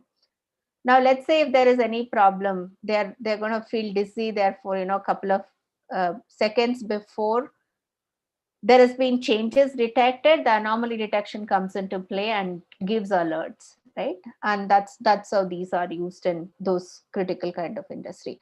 Here you can see the power of the IoT data coming in along with AI infusion, making real difference to the lives who work in those critical conditions. The other one is on social distancing, very close to again the times we are living in. Here, if there are places where people have to come together, there is no other way to get things done. When they come together, is there anything that we can do to ensure that they're following social distance? Here again, video analytics is used, where the distance between images are calculated and alerts are given. Used pretty much can be used in offices, can be used in manufacturing shop floors, or in any other plants and facilities as well. This is again another one not related just to COVID. Let's say you go to a retail place, there is a room which is marked as don't go here, or even because of COVID, certain meeting rooms are closed and you're asked not to go in there, but you go in, someone goes in, you want an alert, right? So that thing is again achieved using what is no-go zone monitoring. Here the IoT technology used is the Bluetooth beacon and tag. To put it very simply, what happens is tag is like the person who keeps declaring saying I'm here, I'm here, I'm here, right? These tags can be like ID badges. If you go to conferences, you will see there is this thick badge that is given to you, which is essentially which contains Bluetooth tag in it. So it keeps telling this particular ID is there here, this particular ID is there here. And there are these Bluetooth beacons or the receivers that are sitting up on the ceiling or on the sides, right? So they keep reading what is emitted by this tag. So the moment they catches ID, the receiver knows where they are in terms of location. They say Geeta has come in here, or the person with this ID has come in here, right? And if these beacons are located in the no-go zone, they'll detect that some person has come in and they will give the alert. So this is what I was talking about in terms of no-go zone, a particular place where you're not supposed to enter. The previous one was using beacon, and this one is using the video analytics. And the workplace sanitization, that as I mentioned, if you see a floor, the heat map essentially tells the frequency of footfall on those areas. The places where fall is high, those are represented with orange or hot colors. Where the footfall is low, for those they have used cool colors like blue, and it ranges off to blue, green, yellow, and orange and red. These are other few examples of same use cases that we talked before, but using video analytics. So again, if you have even places like parks, you want to ensure that people are wearing masks, or in certain specific roles, people are using PPE or not, can be done using video analytics today. In terms of people standing in queue for billing for anything else, the social distance again can be calculated just by using the feeds that are coming in from camera. So far we looked at the facilities, use cases related to COVID, worker insights, worker safety, and all of that. I'm going to shift gears now and go into what we called as asset management. Now, what is asset? Now, asset can be any equipment. It can be a truck, it can be a forklift, it can be a machine doing a particular work on an industry like Pepsi or ID batter, any of those, essentially set of machines working together to give an output which is consumed by a large set of people. Now if you say large factory, right, there are many machines, and invariably one or the other machine can fail. If one or the other machine fails, the entire factory output can reduce. That means it is going to have an impact on their revenue as well, because they won't be able to cater to their orders, right? So for large factories, it's very important that all the machines are running reliably. And if at all any machines are going to go down, people should get to know about it as early as possible. And that's where this entire what we call as asset management space comes into picture. And how does it work, right? And if you club that with some of the other assets, for example, if you see a large bridge, right, you can see those also as an assets. Now, the important part here is whether it is individual machines, whether it is a factory floor, whether it is a civil infrastructure like bridge, one is continuously monitoring these using sensors, using drones, using cameras, right? Along with monitoring, there is also what is called as digital twin. I know you all heard about digital twin in some of the sessions that happened in the convention. Which is essentially like the virtual image of the real thing, right? So you have the digital twin of this particular manufacturing center or this particular bridge, and there are operating parameters that are coming through these sensors, and you're using AI models on top of that data to predict if you have to do any maintenance, to predict if anything is going to go wrong. If yes, what can I do to prevent it? Similarly, it's the case for mine or manufacturing center, any of these, right? So essentially, what is the summary here? The summary here is we are taking a real thing. The real thing can be a bridge, real thing can be an equipment, real thing can be a mine, real thing can be a manufacturing facility. We are building a virtual model of it. Once we know the virtual model of it, we are feeding lot of operating parameters of that model coming in from different sources. The sources can be sensors, the sources can be cameras, sources can be even what is sent through drone, right? And using that data, we are building models which will help us to operate these things better. Now, what is special about it? And how is it different from the age that we live in today compared to previous ages, right? one of the things you will realize is, if you saw 10 years back and today, the connectivity is greater, right? The network bandwidth is high, which means we are nowhere in a place where there is a challenge of I cannot connect to network, I cannot send the data into cloud. So with that network bandwidth coming in, there are billions of IoT devices which are able to send data to cloud for various purposes from various locations, and that can be now matched with AI.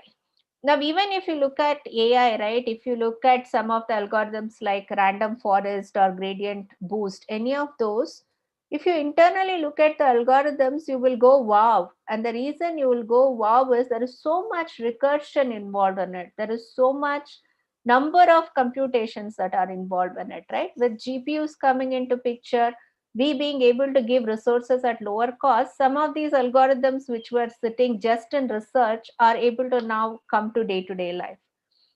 So with network making IoT, getting commoditized, with the improvement in the computational power and the cheaper infrastructure with respect to computation is making AI possible. So if you put these two together, what was once upon a time sitting only in few laboratories as use cases are now coming into day-to-day life in front of many of the citizens and enterprises. And if you look at the scale, right, we are not really talking about 1 to 10. We are talking about millions and billions. So to give you an example, right, if you look at the bottom most portion, you have these processes and equipments. So if again, I will take an example of our own company. If you look at IBM, right, we are close to 3 lakh employees spread across 172 countries, managing more than 1,000 buildings. And each building can have, let's say, 10 to 20 floors. That itself is like 2,000 floors. Managing those, having sensors from each of those floors, carrying the data into each of the building level, that coming into cloud, processing happening on the cloud, it all needs to happen at scale. Now, if you put this in context of what I told you about heart rate monitoring, right? I cannot really just collate everything and just build one model. Here, AI has to work in scale. AI has to work like a factory system model, which means for every device or every asset that I'm monitoring here, there may be a need for one or more models, which is independent to that particular equipment. So those models have to run in scale and give the result that is useful to the use that makes some of the use cases reality, as I was showing you before. And the other thing is, when it comes to AI, right, it is not just about getting yesterday's data and today's data. Now, if you look at AI, the heart of AI is learning. And where does the learning happen from? The learning happens from historical data. Whether you take supervised learning or unsupervised learning, historical data becomes key, because it is like, you can't put a child in front of a teacher and ask the teacher, tell me how the child will do. That is more like a magical power than the model power, right? But if the teacher watches the child, let's say for 1 week, 2 week, month on month, 6 months, teacher pretty much can predict how this child will do, because teacher has watched the child. The same is the case with AI. AI needs to learn about a particular thing that you are asking it to learn over a period of time. And that learning comes from the data. And if you see, some of the beauty in this domain is some of these control systems that has been existing in the previous years or in the last years, they have a lot of data available, right? That means you're able to take the data, learn from it, and then whatever learning is there, you're able to put it into practice in terms of predicting the failures, predicting, the amount of time it will take for failures, any of those, leveraging that data. And that's where the new value comes into picture, which is the data collected from IoT plus AI on top of it. And quickly into the asset part of it, as I said, let's say you are working with a big company like Kone, which gives you elevators. And in elevators, if you want to know which elevator is going bad, you can pretty much know in one single shot using a dashboard as to which asset is failing, What is the reason for failing? What parameter is giving this alert? Is it vibration? Is it temperature? Is it pressure? Any of those is coming. Now, the other important thing here is when it comes to AI model building, right? If you look at the phases of building of AI model, one spends around 80% of the time just in data exploration. So let's say you want to build a very simple predictive model, which will tell you when there'll be a failure in a particular equipment. To build a model, one person can take anytime from, let's say, 1 month to 3 months, depending on the number of attributes of the machine you're looking at. You can just take one variable, or you can take 10 variables, or you can take 50 variables, depending on how much is there. But if you're doing it for, let's say, different type of equipments, how much time are you going to use? And that's where the auto AI capability comes into picture. For example, in one of the offering we have, which is called as asset monitor, we have what is called as automatic anomaly detection using unsupervised models. That means I feed the data, there is automatic learning from the data. Based on that, the prediction happens. There is no need to go outside, pick up the data for each of the machines, building the model yourself. And this is how AI comes into scale onto the enterprise applications. So here is another case study, which is from a company called Armstrong. And Armstrong, what they have done is they have taken number of the parameters from HVAC systems. HVAC systems are used essentially for heating and cooling. And they're monitoring various parameters. By looking at these parameters and having models, they were able to reduce the operational cost as well as energy consumption. Again, a beautiful use case where IoT data is put along with AI in order to give value, both in terms of reduction of CO2 emission, which is a good brand and environmental cost, as well as a business gain, which is the reduction in operational cost. So in terms of architecture, these are not like single layer systems. There are multiple layers of processing that happens in this space. So again, if you go down, I'll go from bottom to top on the slide. You see multiple sites here, site 1, site 2, site 3.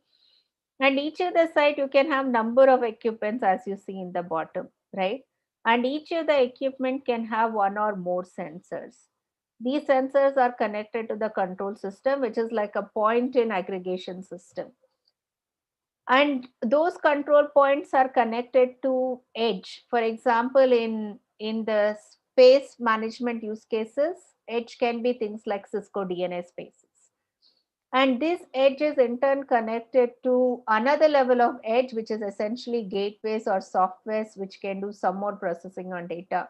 Things, software or people like organizations like Telit are some of these examples. So from there, it can go on to cloud that you see on the top, right? So as you would have heard in some of the session, edge is becoming very relevant. Whatever you can process on the edge and take actions on the bottom side itself, you want to do that. You don't want to send the data upstreams unless it is essential. And most of the times the data is sent to the upper layer, mainly for aggregating it across multiple sites. So you get to know the patterns across sites versus, keeping it to a site specific KPI. Now on the top portion is where things like, training of the data happens, anomaly detection happens, any of the compute intensive tasks, aggregations across sites, all of that happens. And many amount of visualization also happens on the cloud layer. And it also happens on the edge, again, very use case centric.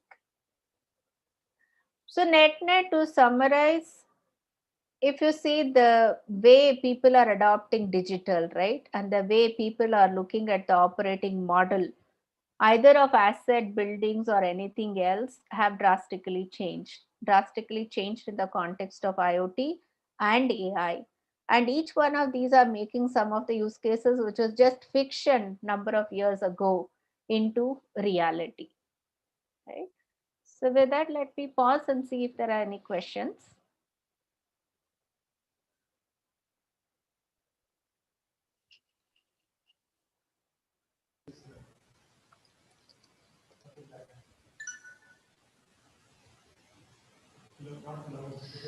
Ma'am, we have a question. Mm-hmm. All these solutions offered for pandemic management do require capital, and during the pandemic, when capital is low, are these solutions viable? See, here the solutions that I'm talking about are enterprise solutions. Now, the pandemic, if you see, has reduced the revenue for certain industry, but has increased the revenue for certain industry. Even if the industry's revenue has come down, right, for them to be able to sustain and move forward, they need to go into the digital world, right? There's no other alternative. So this becomes a competitive advantage if they're able to start on this. Yes, it is an expense, but it is an expense that is needed for an industry to sustain and move forward. I think it is in continuation with the same question. Mhm. These solutions are cost effective in long run. What solutions can you suggest for a short time? So solution for any specific use case that you're asking about? This is from the audience, Mr. Karthik. Mhm. I will unmute if you want. You can ask. I'll just unmute him. Sure. Ma'am, no, ma'am. I'm speaking about solutions like in general. So solutions in general that someone want to adopt without having to spend, is it? No, ma'am, for a short time, not for a long time. A short time. Right.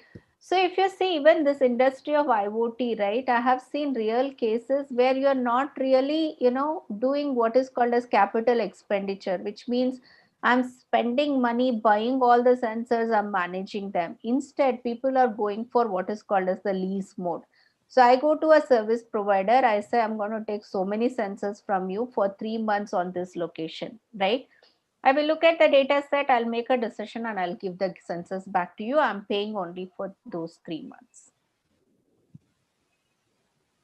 And if at all I find it so useful that I don't want to discard, then I go into the mode of buying, then where it becomes capex. Otherwise, it is just your operational cost, which is you're paying for it month on month. Thank you, ma'am. That was my doubt. Sure, sure. Anybody wants to ask anything, then please post in the chat box.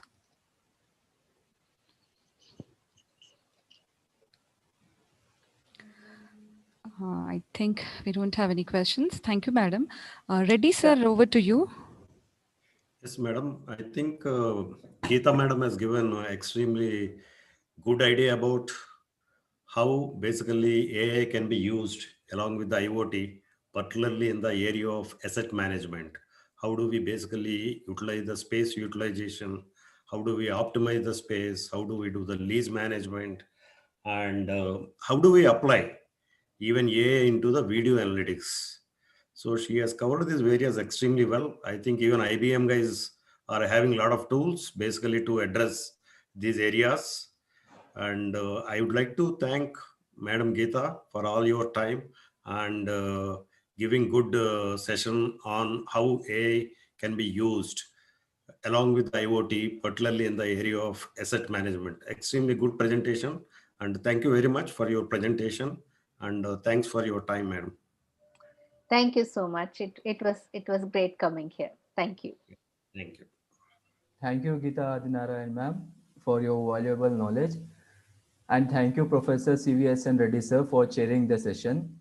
So now it's the time for tea break. The event will resume at 3 p.m. followed by valedictory function. Thank you.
Imtiaz sir, you have to make the following people as the co-hosts.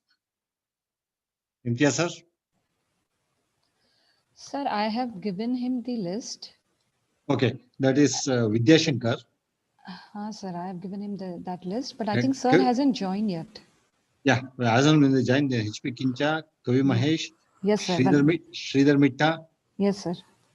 Dr. Prabhu. Yes, sir. Then Madam Sujata. Yes, the same list I've given to him. Okay.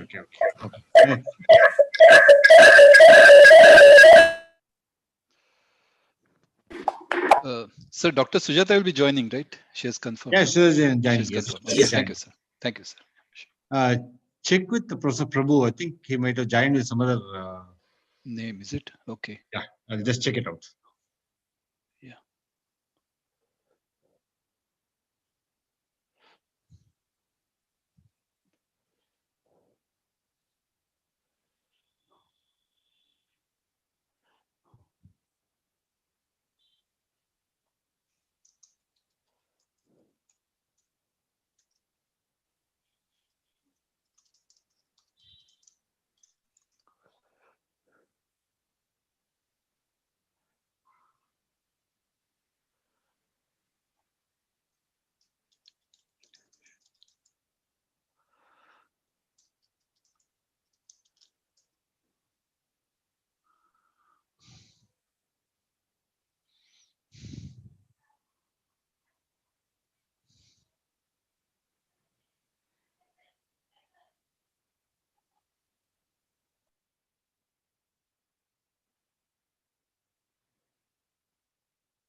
Vidya Shankar has joined.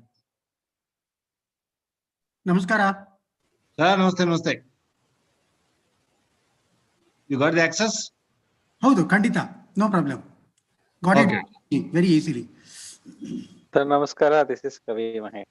Namaskara. Kavi sir. Namaskara, Professor. Namaskara. Namaskara. Kavi sir, ನಿಮ್ದು co-host ಆಗಿದೆಯಾ?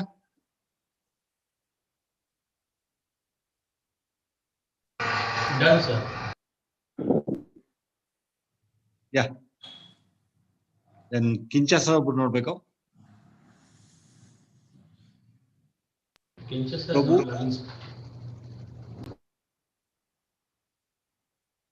Sridhar Mitta sir, we have to check.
ಏನಿದಾರ line ಆಗಿ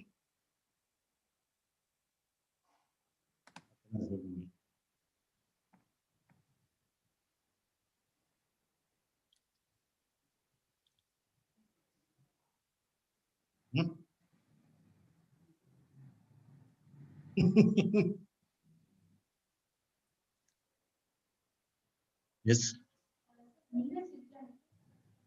ನೋಡಿ ಯಾಕೆ ಯಾಕೆ wait ಮಾಡ್ತಾ ಇದ್ರ ಪರವಾಗಿಲ್ಲ ಯಾರು ಇವ್ರ ಇದಾರೆ ಟೀಗಿ ಕೊಡೋಕೆ ಇದಾರ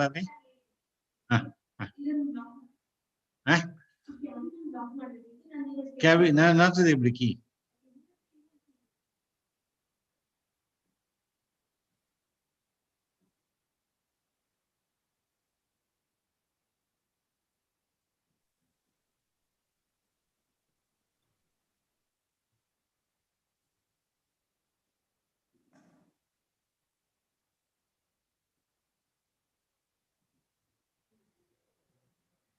ಬರ್ತಾ ಇದೆಯಲ್ಲ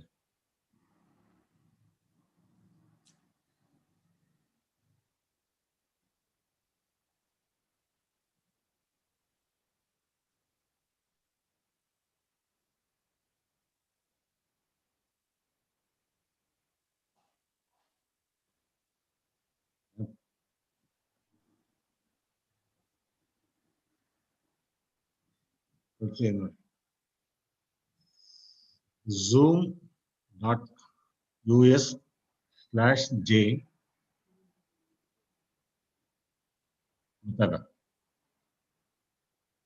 ಪೇಪರ್ಗೆ ಇಟ್ಕೊಳ್ಳಿ ಪೇಪರ್ ಇಟ್ಕೊಳ್ಳೋದು ನಂಗೆ ಅಂತ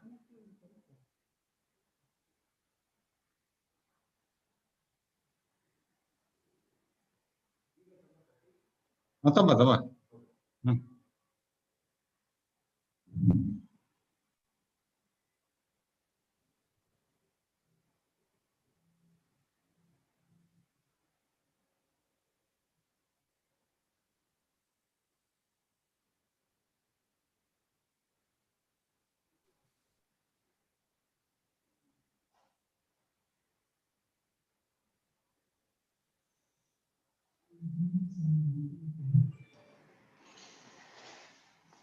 ಹೋಗೋಣ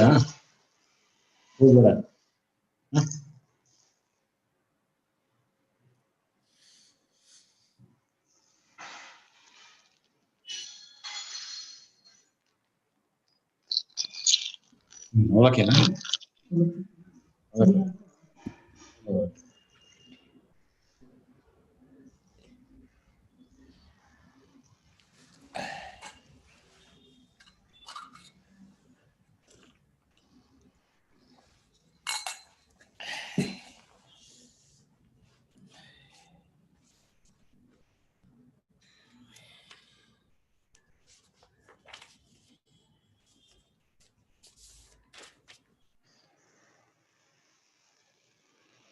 Pincha sir, good afternoon.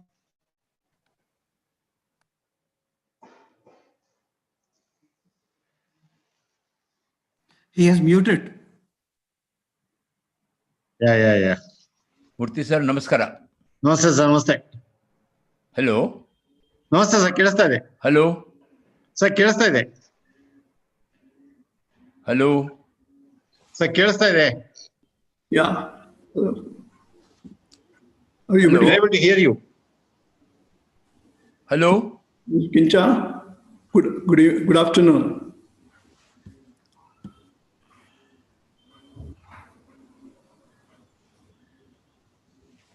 Good afternoon, sir. Yeah, I'll be going to another computer. This will be used by. No problem, sir. Just send me the ID so that I can make you as a co-host.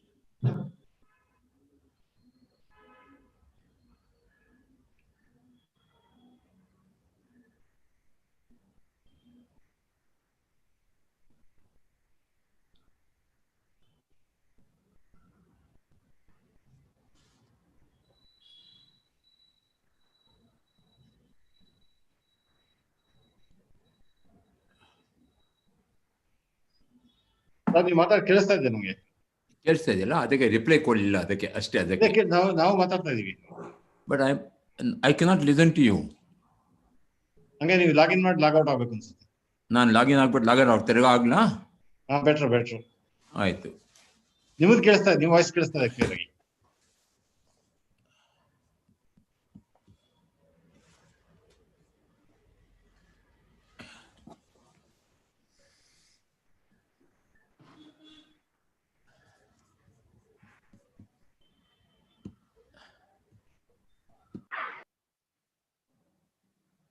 Prabhu sir,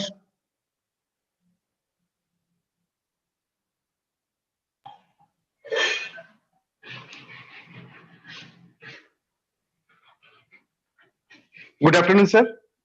Good afternoon. Good afternoon.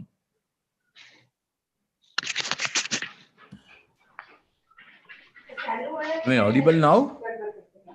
Yes, sir. Yes, sir. You're audible. You're audible, sir.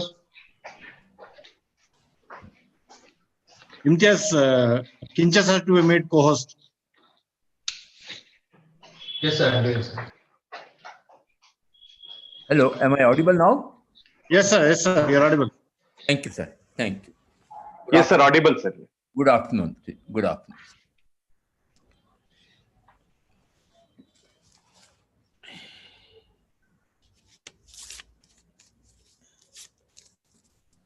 Sridhar sir.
Professor Vittal Rao is also there. Welcome, Yes, sir. Rao, sir. Yeah, you can make him co-host. Yeah. Okay. Sure. So, sir, you are able to see me properly? Yes, sir. Yes, sir. Yes, sir. Sridhar Mitra sir should be made co-host. Yes. Good afternoon, Dr. Mitra, sir. Good afternoon. afternoon. Dr. Kincha here. Good afternoon, sir. Yeah, you have to change the little bit camera so that we can see your. Very good, very good. Good afternoon. Dr. Sridhar Mitta, very good afternoon. Vidya Shankar. Hello, sir. How are you? How are you? Long time. Very long time. Good afternoon to you, Vidya Shankar, sir. From me also. Namaskara, Namaskara, Professor Kincha. Namaskara, sir. Namaskara. Now let us start the valediction program. Feeling gratitude and not expressing it is like wrapping a present and not giving it. A very warm good afternoon to guests, professors, and my dear friends. Hi, Maitri JL. And I am Mohammad Siddiq, students at Dayananda Sagar University, Department of Computer Science and Engineering, heartily welcome one and all to the virtual valedictory function, BITES Annual Convention 2020, Day 2, held at Dayananda Sagar University, School of Engineering, Bangalore. Faith and prayer are the vitamins of the soul. Man cannot live in health without them. Let us all pray together to get the blessings of the Almighty with the recording of Ms. Ramya KS, a student of Dayananda Sagar University, Department of Computer Science and Engineering.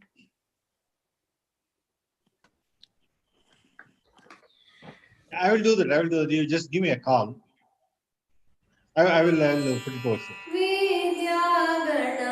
I'll do that. I'll call you exactly at the time.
Recorded as. Thank you, Ramya. Indeed, it was a sweet and heart-watching song. Now I request Sri M.N. Vidyashankar, co-chairman of Bytes, to welcome the gathering and dignitaries to the event.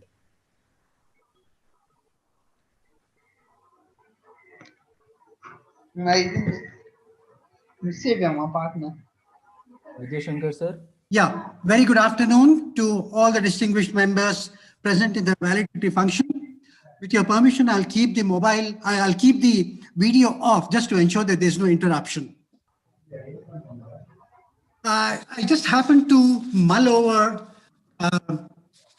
one of the economic dailies, national economic dailies yesterday, and what caught my attention was one of the headlines in the newspaper, which read, and I quote, "All connected devices are guilty until proven otherwise." Now, having gone through the article, it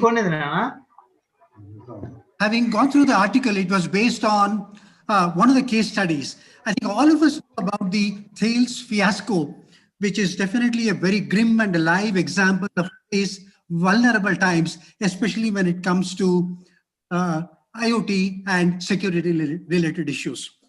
What we heard during the last 2 days is something that all of us need to learn. You know, they gave us solutions for practically every kind of problem that we encounter in the IoT and security related space. So what we heard was we need to have a laser sharp focus on a wholesome security of connected devices, which definitely is arising because of a multiplication at a phenomenal rate of growth of these IoT devices, given the hunger that we have for innovative use cases. So adherence to security standards and protocols is something that's very, very important for all of us to keep in mind. So the sum and substance of what we gather from the 2-day discussions from all the very important resource persons is that we need to have a wholesome 360-degree fence to ensure that we are on the right track when it comes to IoT and security related issues. And I have the proud privilege of welcoming the distinguished dignitaries for the valedictory function before the August audience. So to begin with, we have in our midst Professor S.S. Prabhu, who's presiding over the function. Former professor, IIT Kanpur. I mean, there is hardly any important institution that he has not been a part of in the tech space in Bangalore and around the country. A very warm welcome to Professor S.S. Prabhu. We also have in our midst Professor H.P. Kincher, who is a household name in Bangalore, who's a household name in Karnataka, who's a household name in India. Well, there is hardly an academic institution which does not make use of his expertise either in the academic space or in the administrative space. A very warm welcome to Professor H.P. Kincher. We also have Professor Kavi Mahesh, Director of IIIT Dharwad, who has made a niche for himself in the academic space in India. He is perhaps now the front runner in India among all the IITs and IIITs in the country, having made significant progress academically and administratively in IIIT Dharwad. A very warm welcome to Dr. Kavi Mahesh. We have, unfortunately, we couldn't have Dr. Gururaj Deshpande live primarily because of the time zone differences. He's currently in US, but I still would like to wish him a very warm welcome in absentia. I don't think anybody needs an introduction with regard to Dr. Gururaj Deshpande, who's again a very important personality in the tech space, not only in India, but in the US and the European world. We have in our midst Dr. Sridhar Mitta, who's one of the recipients of the Lifetime Achievement Award. He also, I think, needs no introduction whatsoever to any of the members in the August audience. Founder of E4E, which was a very important step taken by him to promote entrepreneurship among startups in the country. Founder and chairman of Next Wealth. You know, it goes on and on and on and on. And I don't have the time to cover his entire profile. during the 5-minute of welcome speech. Very warm welcome to you, Dr. Sridhar Mitta. We also have in our midst the principal architect of this two-day event, Professor K.N. Balasubramaniamurthy, who also is the Vice Chancellor of Dayanand Sagar University. He has been the principal architect not only of this event, but for any number of events which BITES has hosted under his chairmanship, creating benchmarks and milestones almost every day. A very warm welcome to Thank you, sir. Balasubramaniamurthy. We have amidst Dr. D.N. Sujata, happens to be the Executive Director of BITES. A very warm welcome to you, Dr. Sujata. We also have Ms. Jyoti, Program Officer of BITES in our midst. Welcome to you, Jyoti. I also wish to wish a very warm welcome to the entire faculty members of Dayanand Sagar University, IIIT Dharwad, entire student community, all the resource persons, speakers, and all those who have ensured that this function becomes a very important one in terms of the kind of inputs that and the kind of solutions that they have come forward with.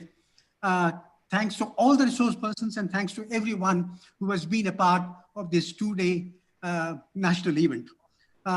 Welcoming you once again. It has been my pleasure to do this welcome address, and I hope that each one of us live up to the expectations of each one of the stakeholders in making this event a successful one. Thanks very much. Thanks very much for your patience, and thanks very much for your attention. Thank you, M.N. Vidyashankar, for welcoming the dignitaries. Now, I would request Professor H.P. Kincha to enlighten the gathering about BITS Lifetime Achievement Award 2020. Yeah, we also extend a warm welcome to Mr. Vidyashankar, who is the co-chairman of BITES. I think his presence in BITES board has enhanced lots of activities.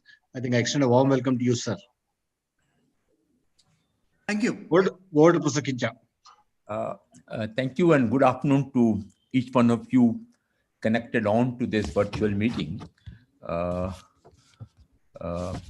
Very, very hearty welcome from my side also to Dr. Sridhar Mitta, and also in absentia to Dr. Guru Deshpande.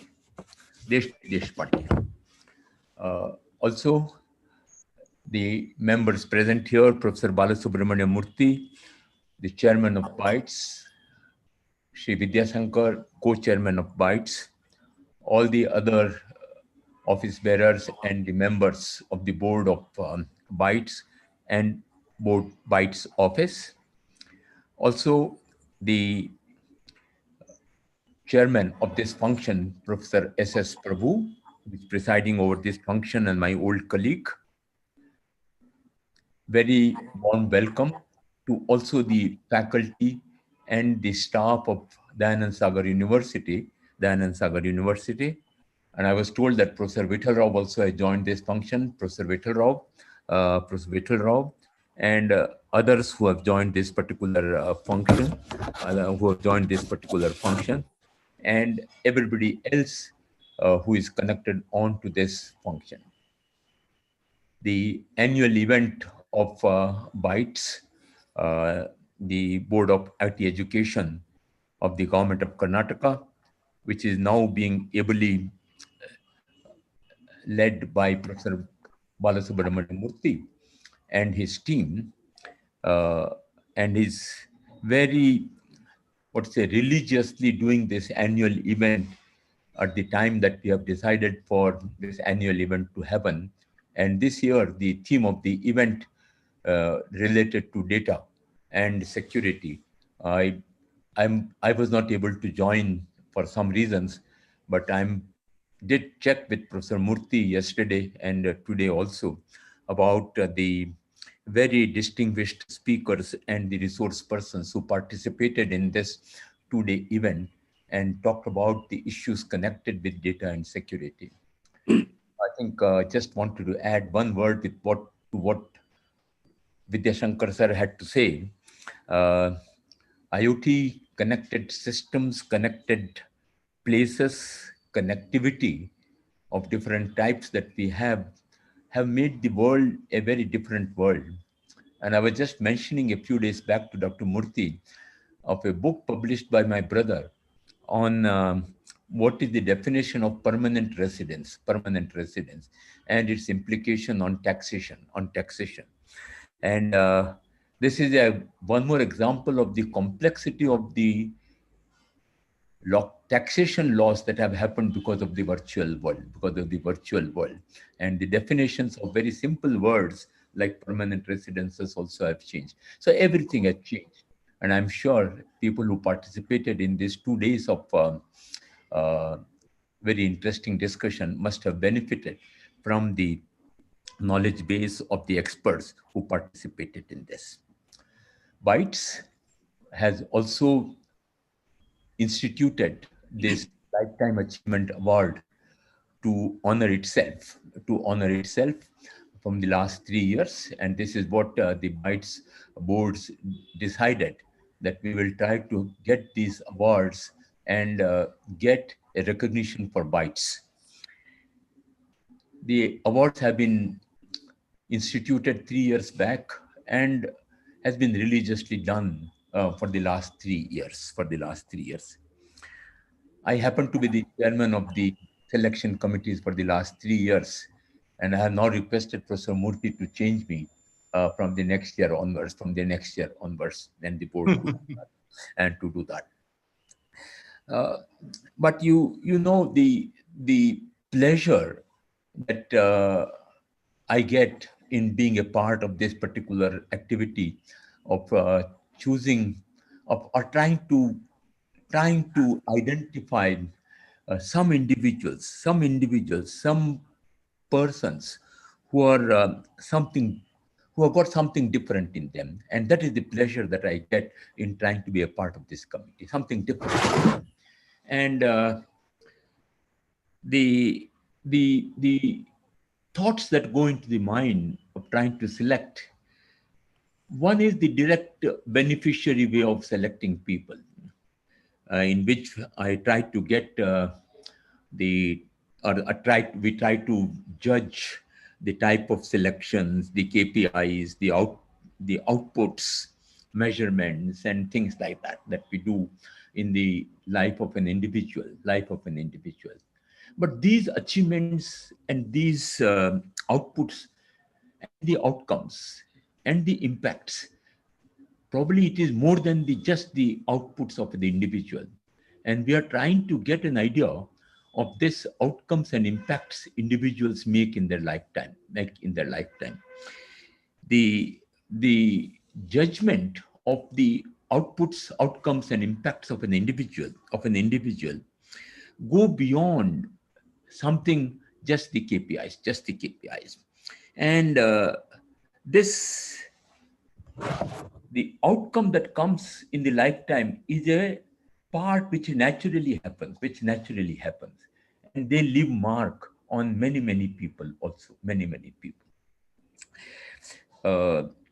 This year we had in the committee myself as the chairman, and Professor Kavi Mahesh from the IIIT Dharwad, director of the institution, and Professor Jagdish from Indian Institute of Science, Bangalore, as the members of this committee, to have been given this arduous task by the Bytes.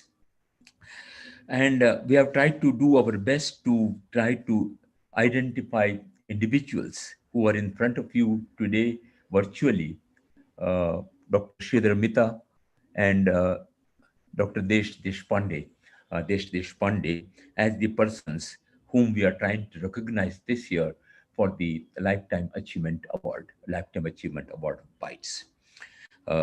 This is our way, the Bytes way of recognizing ourselves, recognizing them, showing our gratitude, showing our way of saying thanks to them, expressing our happiness, our love, and our respect to these individuals.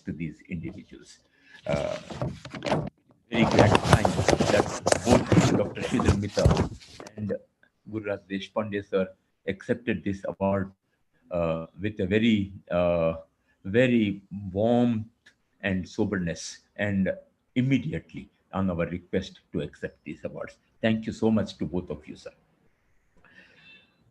Obviously, last time when I spoke for 5 minutes on this award function, I tried to list down why some people do something differently than others. Why do some people do something?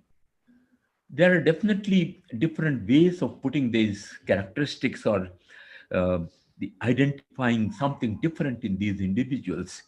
And even though all of us have the same time with us, all of us have the same top of outside atmosphere with us, all of us have the same world outside to tackle on, but some people write much better on the canvas than all of us, and they stand out. They write, they paint the canvas on the of the society, something which is much more appreciated than others. And obviously, they must be having certain characteristics with them, able to is to do this in their lifetime. I would be able to list all the characteristics, obviously, but two or three of them which come to my mind immediately today, probably I will mention them for the benefit of people who have joined this convention, this end part of the convention, in trying to see if they can inculcate these habits, inculcate these traits in them, integrate them. Probably one of the things that comes to my mind is one which says that very simply say that I don't know. That is the characteristic probably. I don't know. And I think that is the one of the biggest and the most difficult characteristic to get into an individual. And this characteristics of being able to say very simply, I don't know, and being able to change the opinion on things, being able to change the perspectives of things, and being more rewarding to understand than to be right always, to be right always.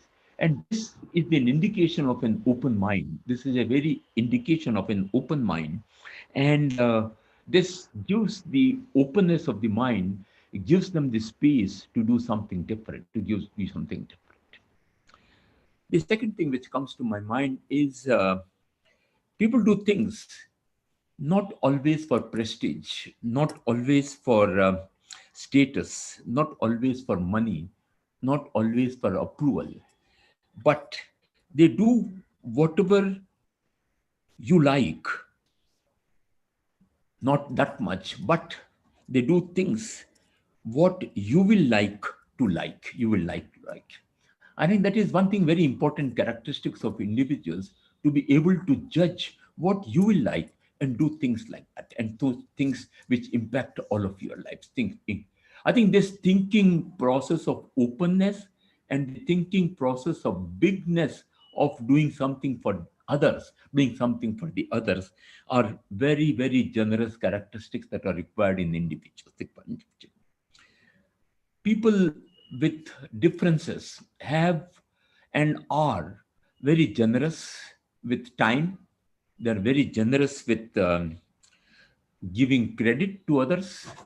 They're very generous with words. They're very generous with resource sharing and very generous with sharing of information with others, I think this criticism is very easy to do. That is the easiest part any person can do. But being generous with word with others is a very difficult thing. Remembering that there is always a human being at the other side of what I am telling, and remembering this always, and keeping this cultural trait is also a very important part of the life of these individuals, The last point I wanted to mention was the characteristics of to be able to be understood by others and to understand others, and to be able to be understood by others. Two of the greatest gifts an individual can get, and to continue with these gifts in every interaction that they have with individuals, very different individuals, and taking this as an opportunity to exchange thoughts of understanding, thoughts of understanding. I think these are very easy to say, but very, very difficult characteristics to cultivate, very, very difficult way of continuing.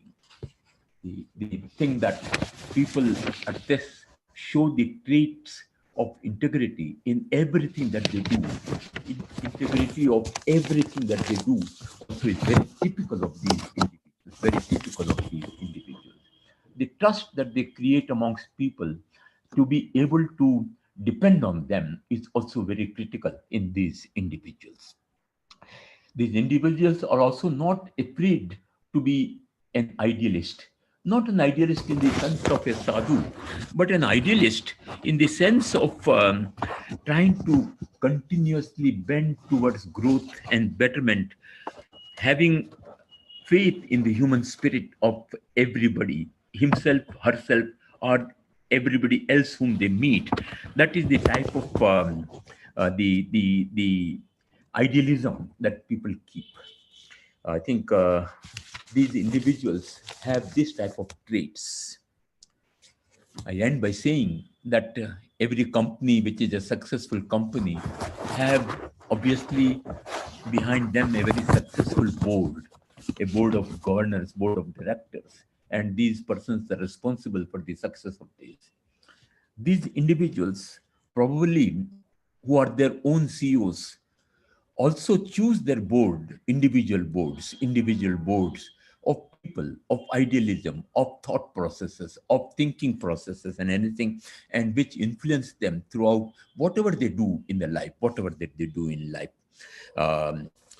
We are fortunate to have two such individuals with many of such traits in them, and whom we are honoring today, Professor Dr. Sridhar Mehta sir and Shri Gururaj Deshpande sir. And I am very fortunate to have met them and interacted with both of them in several occasions, on several occasions, and learned quite a few things from them. We welcome these people who sing like a bird without fear of anybody, without fear of anybody. Welcome to you, both of you, sir, and thank you for all the audience for listening to me patiently for the last 5-7 minutes. Thank you so much, sir. Thank you, Professor H.P. Kinchesar, for enlightening us about Bytes Lifetime Achievement Award and for your words of wisdom. Now I would like to request Professor Kavi Mahesh for reading of citations to Dr. Gururaj Deshpande. A very good afternoon. I have the privilege of reading the citations of today's award recipients. Dr. Gururaj Deshpande is a trustee of the Deshpande Foundation and a life member of MIT Corporation at Massachusetts Institute of Technology. He is also the president and chairman of Sparta Group LLC and the chairman of Tejas Networks. Desh's entrepreneurial career spans the last 3 decades. He was involved as the founder, a founding investor, or chairman of several companies, including Cascade Communications, Sycamore Networks, Coral Networks, Tejas Networks, Cimarron, Web Dialogues, Irvana, Sandstone Capital, A123 Systems, and Curata. The Deshpande Foundation, founded by Jayashree and Gururaj Deshpande, has supported sustainable, scalable, social and economic impact through innovation and entrepreneurship in the United States, Canada, and India. In Karnataka, they set up the Deshpande Startups and Deshpande Skilling Campus in Hubballi, through which over 2,500 youth from colleges in Tier 2 cities and over 5,000 rural children have been equipped with skills and resources to become successful professionals. Deshpande holds a BTech in Electrical Engineering from the Indian Institute of Technology, Madras, an ME from the University of New Brunswick in Canada, and a PhD from Queen's University in Canada. In recognition of his exemplary contribution to industry, academia, and the society at large, the Board for IT Education Standards Bytes. As an expression of high esteem, humbly present Dr. Gururaj Deshpande, the Bytes Lifetime Achievement Award 2020 on this day, 21st November 2020, Saturday, at Bytes Annual Convention 2020, organized in association with Dayanand Sagar University and IIIT Dharwad. Signed, Professor H.P. Kincha, Chair Awards Committee, Sri M.N. Vidyashankar, Co-Chairman Bytes, and Professor K.N.B. Murthy, Chairman Bytes.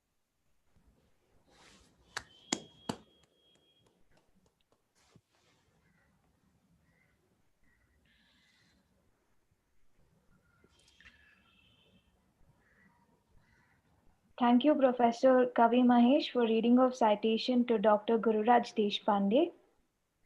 Now, I would like to play the recording of Dr. Gururaj Deshpande to address the gathering.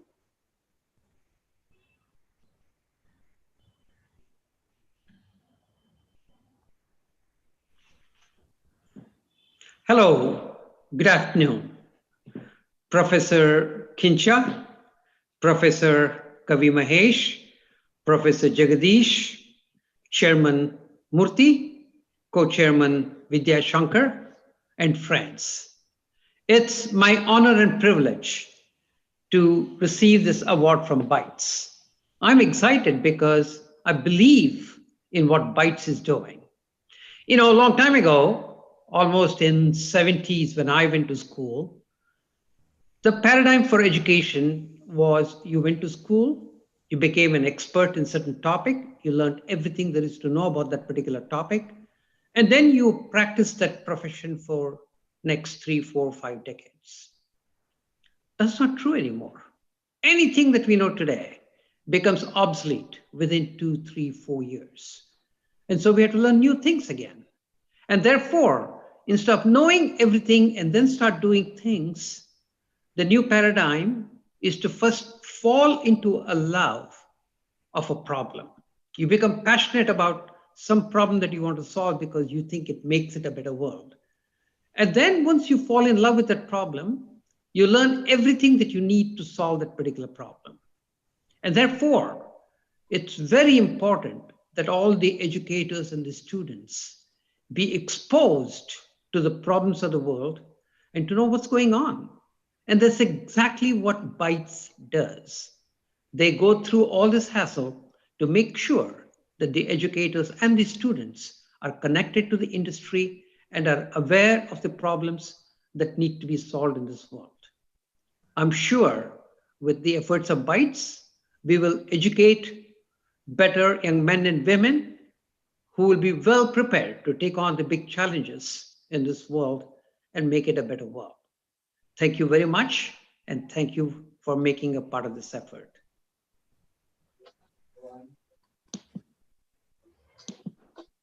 Thank you, Dr. Gururaj Deshpande, sir, for addressing the gathering and for your valuable message. So now I request Professor Kavi Mahesh for reading of citations to Dr. Sridhar Mitta. Thank you. I have the privilege now of reading the citation for Dr. Sridhar Mitta. Dr. Sridhar Mitta's 45 years of professional experience in IT industry can be summarized in 3 words: technology, business, entrepreneurship. As the first employee of Wipro's IT business and chief technology officer for 20 years from 1980, Dr. Mitta spearheaded R&D in the IT industry. With his unique blend of R&D skills and business acumen, he pioneered product development services from India to global technology leaders. Dr. Mitta is currently the founder of Next 12 Entrepreneurs, Bangalore, that helps its global clients to gain insights from their data by blending human touch with digital technologies. Next 12 is setting up multiple delivery centers in small towns along with entrepreneurs, thereby providing employment for graduates, particularly girls. Dr. Mitta was also founder of E4E in India that supported budding entrepreneurs from India to get access to famed Silicon Valley infrastructure in the US. Dr. Mitta started his career at ECIL Hyderabad as technology manager, where he managed projects of national importance for defense and space departments. Dr. Mitta is associated with the Indus Entrepreneurs, TIE. He is engaged in advisory roles with many venture capitalists, government, and startups. Dr. Mitta received his BTech from JNTU, MTech from IIT Kharagpur, and MS and PhD from Oklahoma State University, United States. He was later inducted into SEAT Hall of Fame at the same university. In recognition of his exemplary contribution to the industry and society at large, the Board for IT Education Standards, BITES, as an expression of high esteem, humbly present Dr. Sridhar Mitta the BITES Lifetime Achievement Award 2020 on this day, 21st November 2020, Saturday, at the BITES Annual Convention 2020, organized in association with Dayanand Sagar University and IIIT Dharwad. Signed, Professor H.P. Kincha, Chair, Awards Committee, Sri M.N. Vidyashankar, Co-Chairman, BITES, and Professor K.N.B. Murthy, Chairman, BITES. Thank you, Professor Kavi Mahesh. I request Dr. Sridhar Mitta to address the gathering.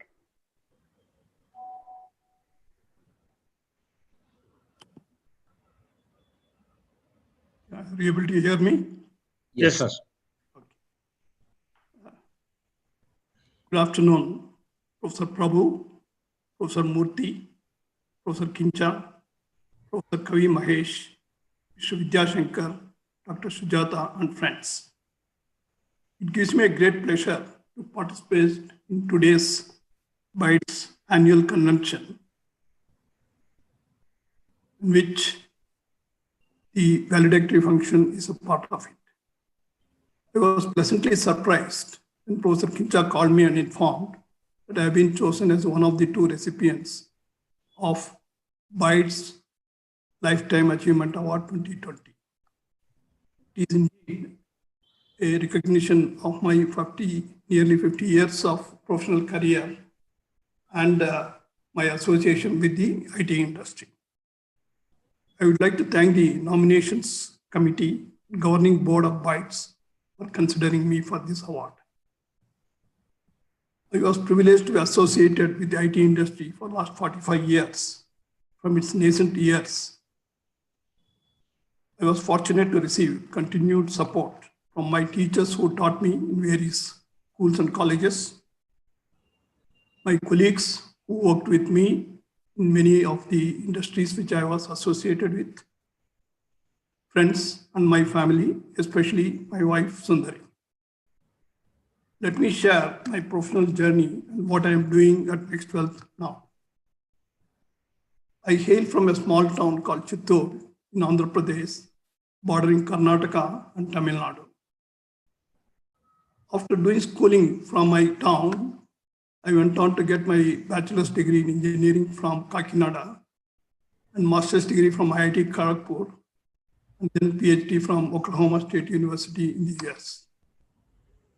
Soon after my PhD, I returned to India and started my professional career by joining the public sector unit, Electronics Corporation of India Limited, in 1967 in their computer group.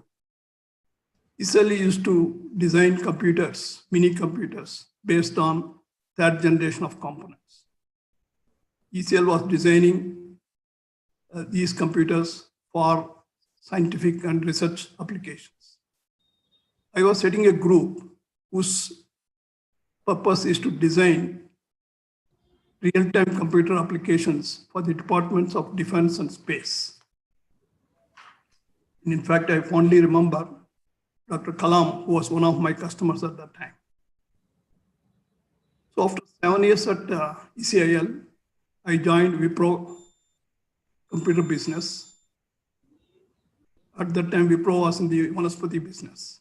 I was the first employee and chief technology officer at Wipro Information Technology Limited. And I was given the charter of building the R&D from scratch in Bangalore. In fact, I was sitting in the Institute of Science for almost several months because I didn't have an office or a house.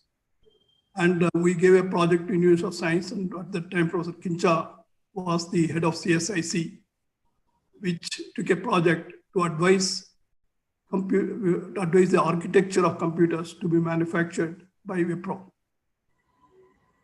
So in a way, we can say that Wipro was incubated in the Indian Institute of Science. I was lucky to be associated with Wipro R&D, and we are able to put together an exceptional team of talent from all over the country to design computers, mini computers, but this time with microprocessor technology. So R&D centers, like any other place, started as a cost center. After designing computers for 10 years, which are suitable for the Indian market, we transformed the R&D into global R&D to provide product design services or product engineering services to global companies from India.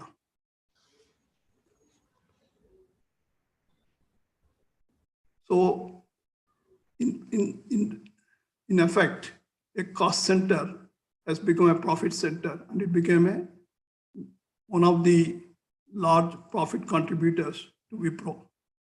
And also, Wipro got a name as a technology-oriented company because of the various activities of R&D. After 20 years of working at Wipro, I co-founded a company called E4E, Entrepreneurs for Entrepreneurs. The basic purpose of this company was to get access to Silicon Valley ecosystem to entrepreneurs in India without physically going there. This was in the year 2000. So you should remember that at 2000, we did not have any angel investors or VCs or any other investors into the company. The only way for an entrepreneur to succeed is to travel or migrate to United States and be in the Silicon Valley. After about 10 years in E4E, I wanted to do something socially relevant or create social impact. I was fortunate to be partnered or people with whom I worked at Wipro, Maithili Ramesh, Anand Talwai, and S.R. Gopalan. The objective was to do something socially relevant, so which means either it should be in education or healthcare or green energy and these kind of things. So looking at what those problems are and looking at what our capabilities, so we decided quickly to set up a company whose purpose is to provide employment to graduates in small towns without the need for migrating them to cities. So the idea here is, if people have money, they can buy education, healthcare, and we also support their families. So with this objective, so we were thinking what type of company it should be. So most people start an organization, non-governmental organizations or NGOs. So we thought about it.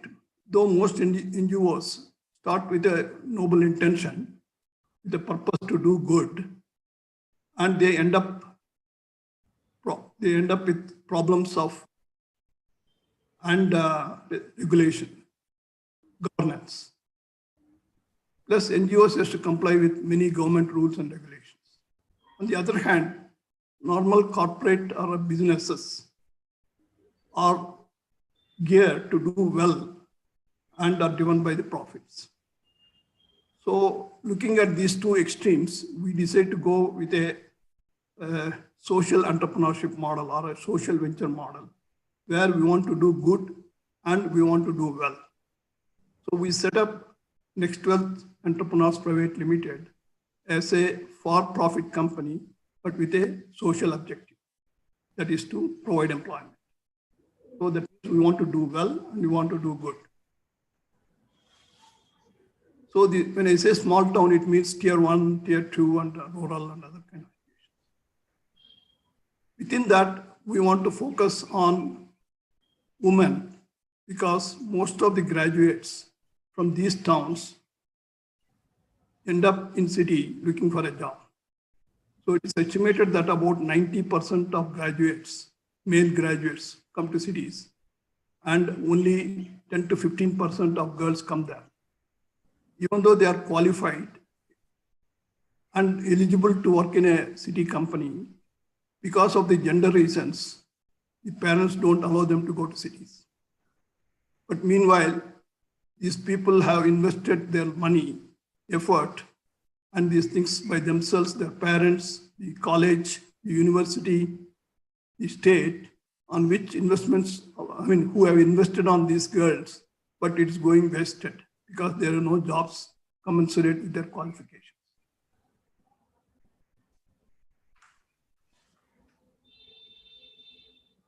So once we set up this organization, Next Wealth Entrepreneurs Private Limited, so then we thought about what is the business model.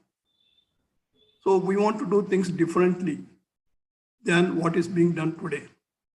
Today, the IT industry can be compared with the mainframe computer. So each company like Wipro or Infosys or TCS, they have few centers of where there is big campuses, about 10 to 20,000 people work. So this is a mainframe model. On the other hand, what Nextwealth wanted to do is an internet model of having large number of small centers, because these centers are to be set up in small towns. So we can't have a 5,000 people center in a small town. So that was the first decision taken. Then second thing was we partnered with entrepreneurs who are qualified, experienced, and has emotional connect to this place. Because managing a delivery center from a small town, sitting in Bangalore or Chennai or Hyderabad is difficult. One has to know the local conditions and local scenarios. So that is the second deviation we made from the current model. The entrepreneur is responsible for providing the infrastructure, communication links, recruitment, training, and delivery of SLAs. The role of Nextwealth is to provide access to customers. All customer-facing functions are done by Nextwealth, which includes sales, marketing, finance, legal, and other things. So in this partnership, each center is a private limited company, again, theoretically for profit. And 76% of the ownership of these centers are given to the entrepreneur. 24% is held by Nextwealth. That is the model. So the Nextwealth get customers, signs the contract with them, and then have a back-to-back contract with the center. So that's what the model works. The kind of services Nextwealth provides is related to data enablement services or data enrichment services, which is necessitated by the global acceptance of artificial intelligence and machine learning. These two technologies, which is taking over most of the functions in the world today, has to deal with a lot of data. And this data has to be clean, correct, and has to be interpreted in a correct way. So the companies which are into AI/ML need two types of people. One is data scientists and statistics majors and PhDs there. And second one is a set of people who can process this data and give the output to these expensive resources. And we found that this kind of activity is amenable for remote working from small towns. And it's quite involved in the sense that it's not as complex as the data scientist job, but at the same time, it is not a routine job, which needs a lot of thinking, human effort, and human intelligence. So we work with large customers like IBM, Walmart, Flipkart, and we also work with technology startups which are developing these technologies, both domestic and global. Today, NextWealth has 6 centers in 4 different states,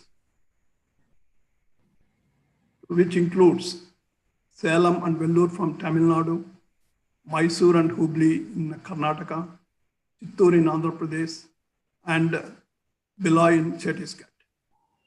We have provided employment to nearly 2,600 people today, as on today, and nearly 60% of them are girls, and our target is to increase to 70%. NextWealth also measures the social impact by conducting an annual survey of all the employees, asking them what was their status before joining NextWealth and after joining NextWealth. Nearly 80 to 90% of these graduates are children of farmers, weavers, daily wage earners, laborers, and other small-time employment people.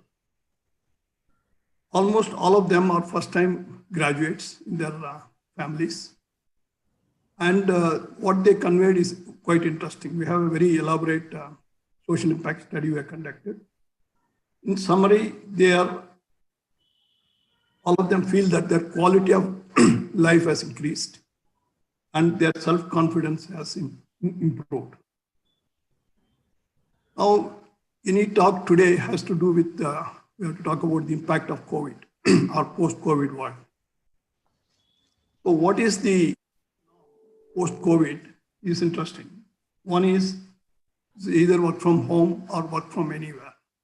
So the companies who are in cities are trying to reconfigure them and rechange on what to do, how to do these things.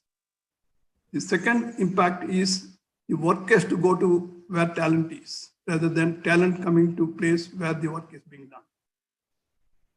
Looking back, we thought about such things much earlier, 7 to 8 years ago, because the model of NextWealth is that we take the work to places where the graduates are there, that are small towns or from work from home.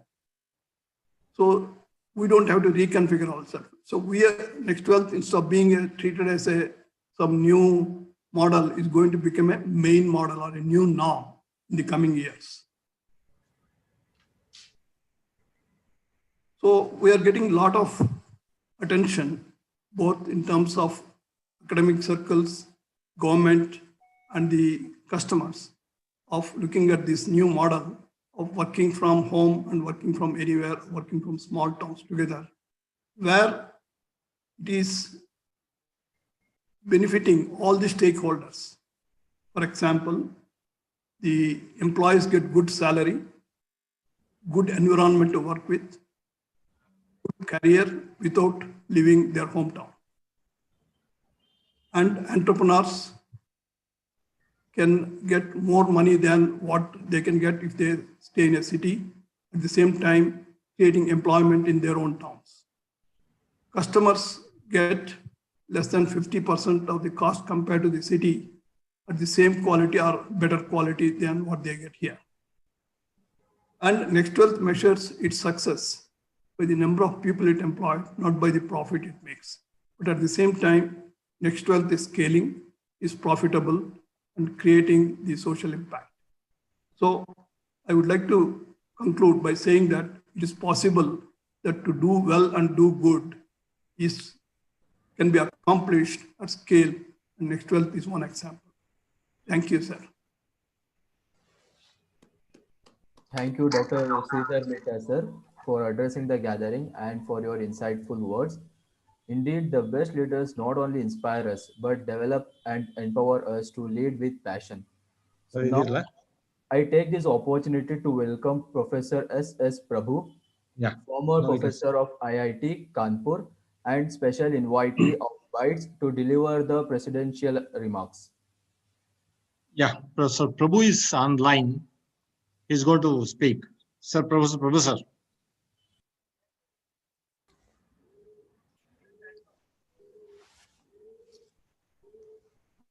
Sir ಜಾಸ್ತಿ ಮಾತಾಡಬೇಕು, voice ಎಷ್ಟು increased. Not better, you need to improve. Yeah, his voice clear to me, but not to the audience.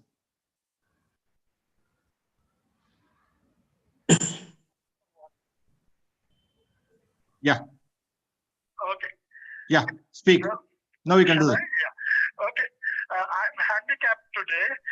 My Wi-Fi has failed, and the 4G SIM card, the smartphone with 4G SIM card didn't work properly because the signal is rather weak.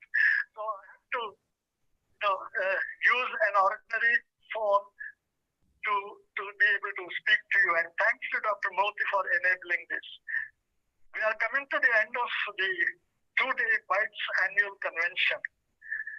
BITES was established 20 years back by a one-time grant from the government of Karnataka. Its aim was to promote IT education standards and make Karnataka a leader in the information and communication technologies. Over the years, BITES has done much to promote ICT education, faculty development, industry-academia interaction, inculcating and promoting professional identity and attitude among students through various activities, arranging lectures by eminent personalities and ICT leaders, etc. The award ceremony in this valedictory function is an important part of this activity of BITES. Indeed, the annual convention forms a grand finale to BITES activities over the year. BITES Best PhD Thesis Awards is an important component of BITES activities. It is important for encouraging and recognizing research done by Karnataka faculty and research done in Karnataka professional education institutions. It encourages faculty who do not have PhD qualification to acquire it. It encourages colleges to do research and guide students to acquire PhDs. BITES has now decided to admit any PhD thesis with significant ICT content for consideration for the award, not necessarily only from departments of CSE and ECE. With this, the number of theses submitted for the award has significantly gone up, and surprisingly, the quality of theses has also significantly gone up. BITES appointed a committee for recommending awards. I am the chair of the committee. Thanks to BITES for giving me this opportunity. I had two eminent persons on the committee, Dr. Jagdish Gopalan and Dr. Shyam Vasudev Rao. This year, there were 31 theses to be evaluated. Two broad areas for the awards were stipulated, namely computer science and electronics and communication. Last year, there were only 12 theses for the awards. This year, it has gone up to 31, which is a very heartening thing. Last year, there were 9 theses from women and 3 from men. This year, it is 13 from women and 18 from men. Universities, which granted the PhD degrees, VTU 23 degrees, MAHE 3, Jain University 1, REVA 2, IIT Madras 1, and PESU 1. A wide range of areas were covered by the thesis research. I don't have time to give you details. Many were highly interdisciplinary. In addition to the Best PhD Awards recommendation, the committee also made a special mention of the jury award recommendation. The awards are as follows. Best thesis, computer science. 2 are bracketed, Pallavi Karant and Bhavani Shankar K. Best thesis is electronics and communication. 2 are bracketed, Srikant Tangde and Tanveer. Special mention of the jury, computer science, 3 are bracketed, Adesh ND, Virupakshappa, Srikant M. Prabhu. And special mention of the jury, electronics and communication, 2 are bracketed, Anu Shaju Arekal and S.J. Sheila. My congratulations to all the winners and best wishes to everybody for brighter research and teaching careers. And my best wishes, of course, to Bytes for a great year ahead. Thank you for a very exciting year that we have spent. Bye for now. Thank you, sir. Thank you. Thank you, Professor S.S. Prabhu, for connecting with us, although you had network issues. No duty is more urgent than that of returning thanks. Now, I would request Dr. D.N. Sujata to deliver the vote of thanks. Thank you. Good evening to all the dignitaries and the participants. I'm extremely honored to present vote of thanks on the valedictory of Bytes Annual Convention 2020. The award becomes prestigious and worthy only by the caliber of its recipients. Bytes Lifetime Achievement Award is a true example for such a distinguished award. I would like to recollect that in the year 2018, Dr. V. Rajaraman sir was the first recipient, and in the year 2019, we had Professor Sadagopan sir and Dr. Srinivasan Ramani sir as recipients. Today, we have with us two luminaries, Dr. Gururaj Deshpande sir and Dr. Sridhar Mitta sir, as recipients of Bytes Lifetime Achievement Award 2020. Congratulations to both of you, sir, and we are extremely thankful to you for accepting third Bytes Lifetime Achievement Award. Thank you so much. Bytes would like to thank Professor S.S. Prabhu sir for his presence and for delivering a very informative presidential address, and Professor Kincha sir for his continuous guidance and encouragement to all the activities of Bytes. Thank you, Prabhu sir. Thank you, Kincha sir. Bytes would like to thank M.N. Vidyashankar sir, co-chairman of Bytes, and all the honorable board members for their constant guidance and support to Bytes. We also acknowledge the support received from Mrs. Jyoti, program officer of Bytes. Bytes acknowledges the support received from IIIT Dharwad, specifically from Dr. Kavi Mahesh sir and his team. Thank you, Kavi Mahesh sir. Bytes would like to thank Dayanand Sagar University, the host institution for Bytes Annual Convention 2020. We acknowledge the support of Dr. D. Hemachandra Sagar sir, Chancellor, Dayanand Sagar University, Dr. D. Premachandra Sagar sir, Pro Chancellor, Dayanand Sagar University, and Dr. K.N.B. Murthy sir, Chairman of Bytes and Vice Chancellor of Dayanand Sagar University sir. It is K.N.B. sir who has conceived this idea of annual convention, and he's been steering and guiding us for all the activities of Bytes. Thank you so much, K.N.B. sir. I would also like to thank Shri Gali Swami sir, Secretary of Dayanand Sagar Institution, Professor R.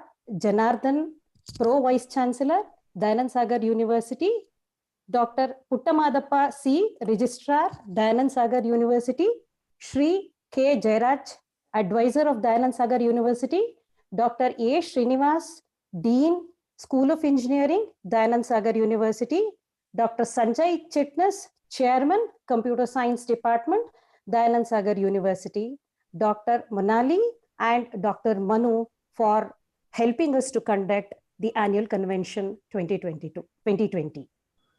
We also appreciate the Dayanand Sagar University team for a very soulful music. A big round of applause to the entire team of Dayanand Sagar University for continuous support in making Bytes Annual Convention 2020 a huge success.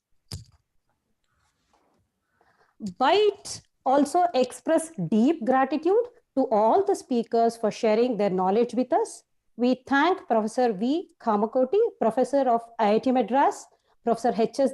Jamadagni sir, Professor of IISc Bangalore, Dr. T.V. Prabhakar, Principal Research Scientist IISc, Professor Ram Rastogi sir, Professor KSIT Bangalore, Mr. Natraj Kuntugod, Principal Director Accenture Labs, Dr. Kalpesh Padya, Senior Software Engineer eBay, Professor Bharadwaj Amruthar, Professor of IISc, Mr. Mohan Satyarajan, entrepreneur of Takkal Energy Private Limited.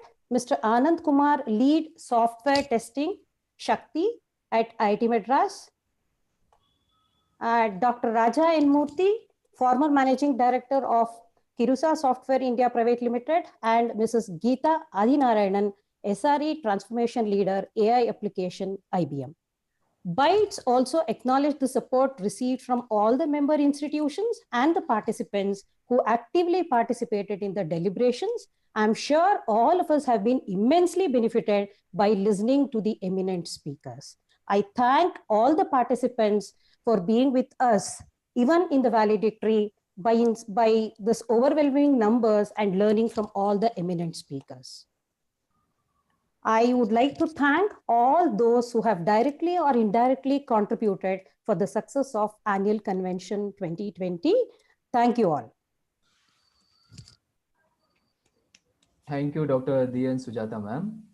And I'd like to thank you all for attending the event, and special thanks to VC sir, Dean sir, Dr. Sanjay Chitnis sir, and our keynote speakers, the session chairs, Dr. Monali ma'am, Dr. Manu sir, and all the music participants, Renuka ma'am, and the student coordinators team for making this event a grand success. Thank you.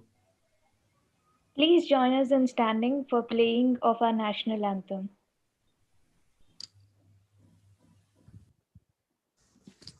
जनगण मन अधिनायक जय हे भारत भाग्य विधाता पंजाब सिंध गुजरात मराठा द्राविड उत्कल बंगा विंध्य हिमाचल यमुना गंगा उच्चल जलधि तरंगा तव शुभ नामे जागे तव शुभ आशीष मांगे गाहे तव जय गाथा जन गण मंगलदायक जय हे भारत भाग्य विधाता जय हे जय हे जय हे जय जय जय जय हे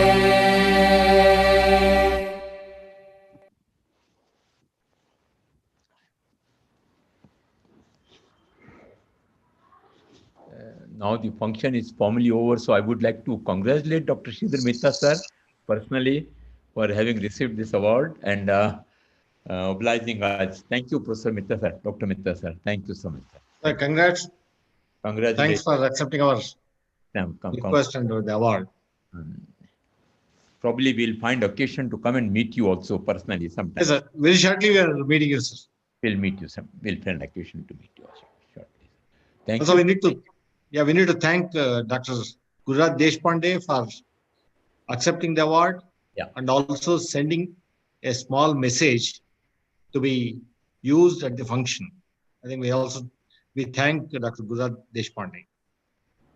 Also, I also thank Professor Kavi Mahesh, Gopalan, Professor Kincha sir, and Professor Prabhu, Vidyashankar sir, and others for the unconditional support for Bytes activities. I think Bytes is doing extremely well because we have pillars of strength behind us. I also need to thank the Dayanand Sagar University, the entire team for the meticulous work that's been done in the last 2 days. It's phenomenal, it's top class. I think we will continue to do good work in the future. Thank you. Thank you very much. Thank you, sir. Thank you. Thank you, sir.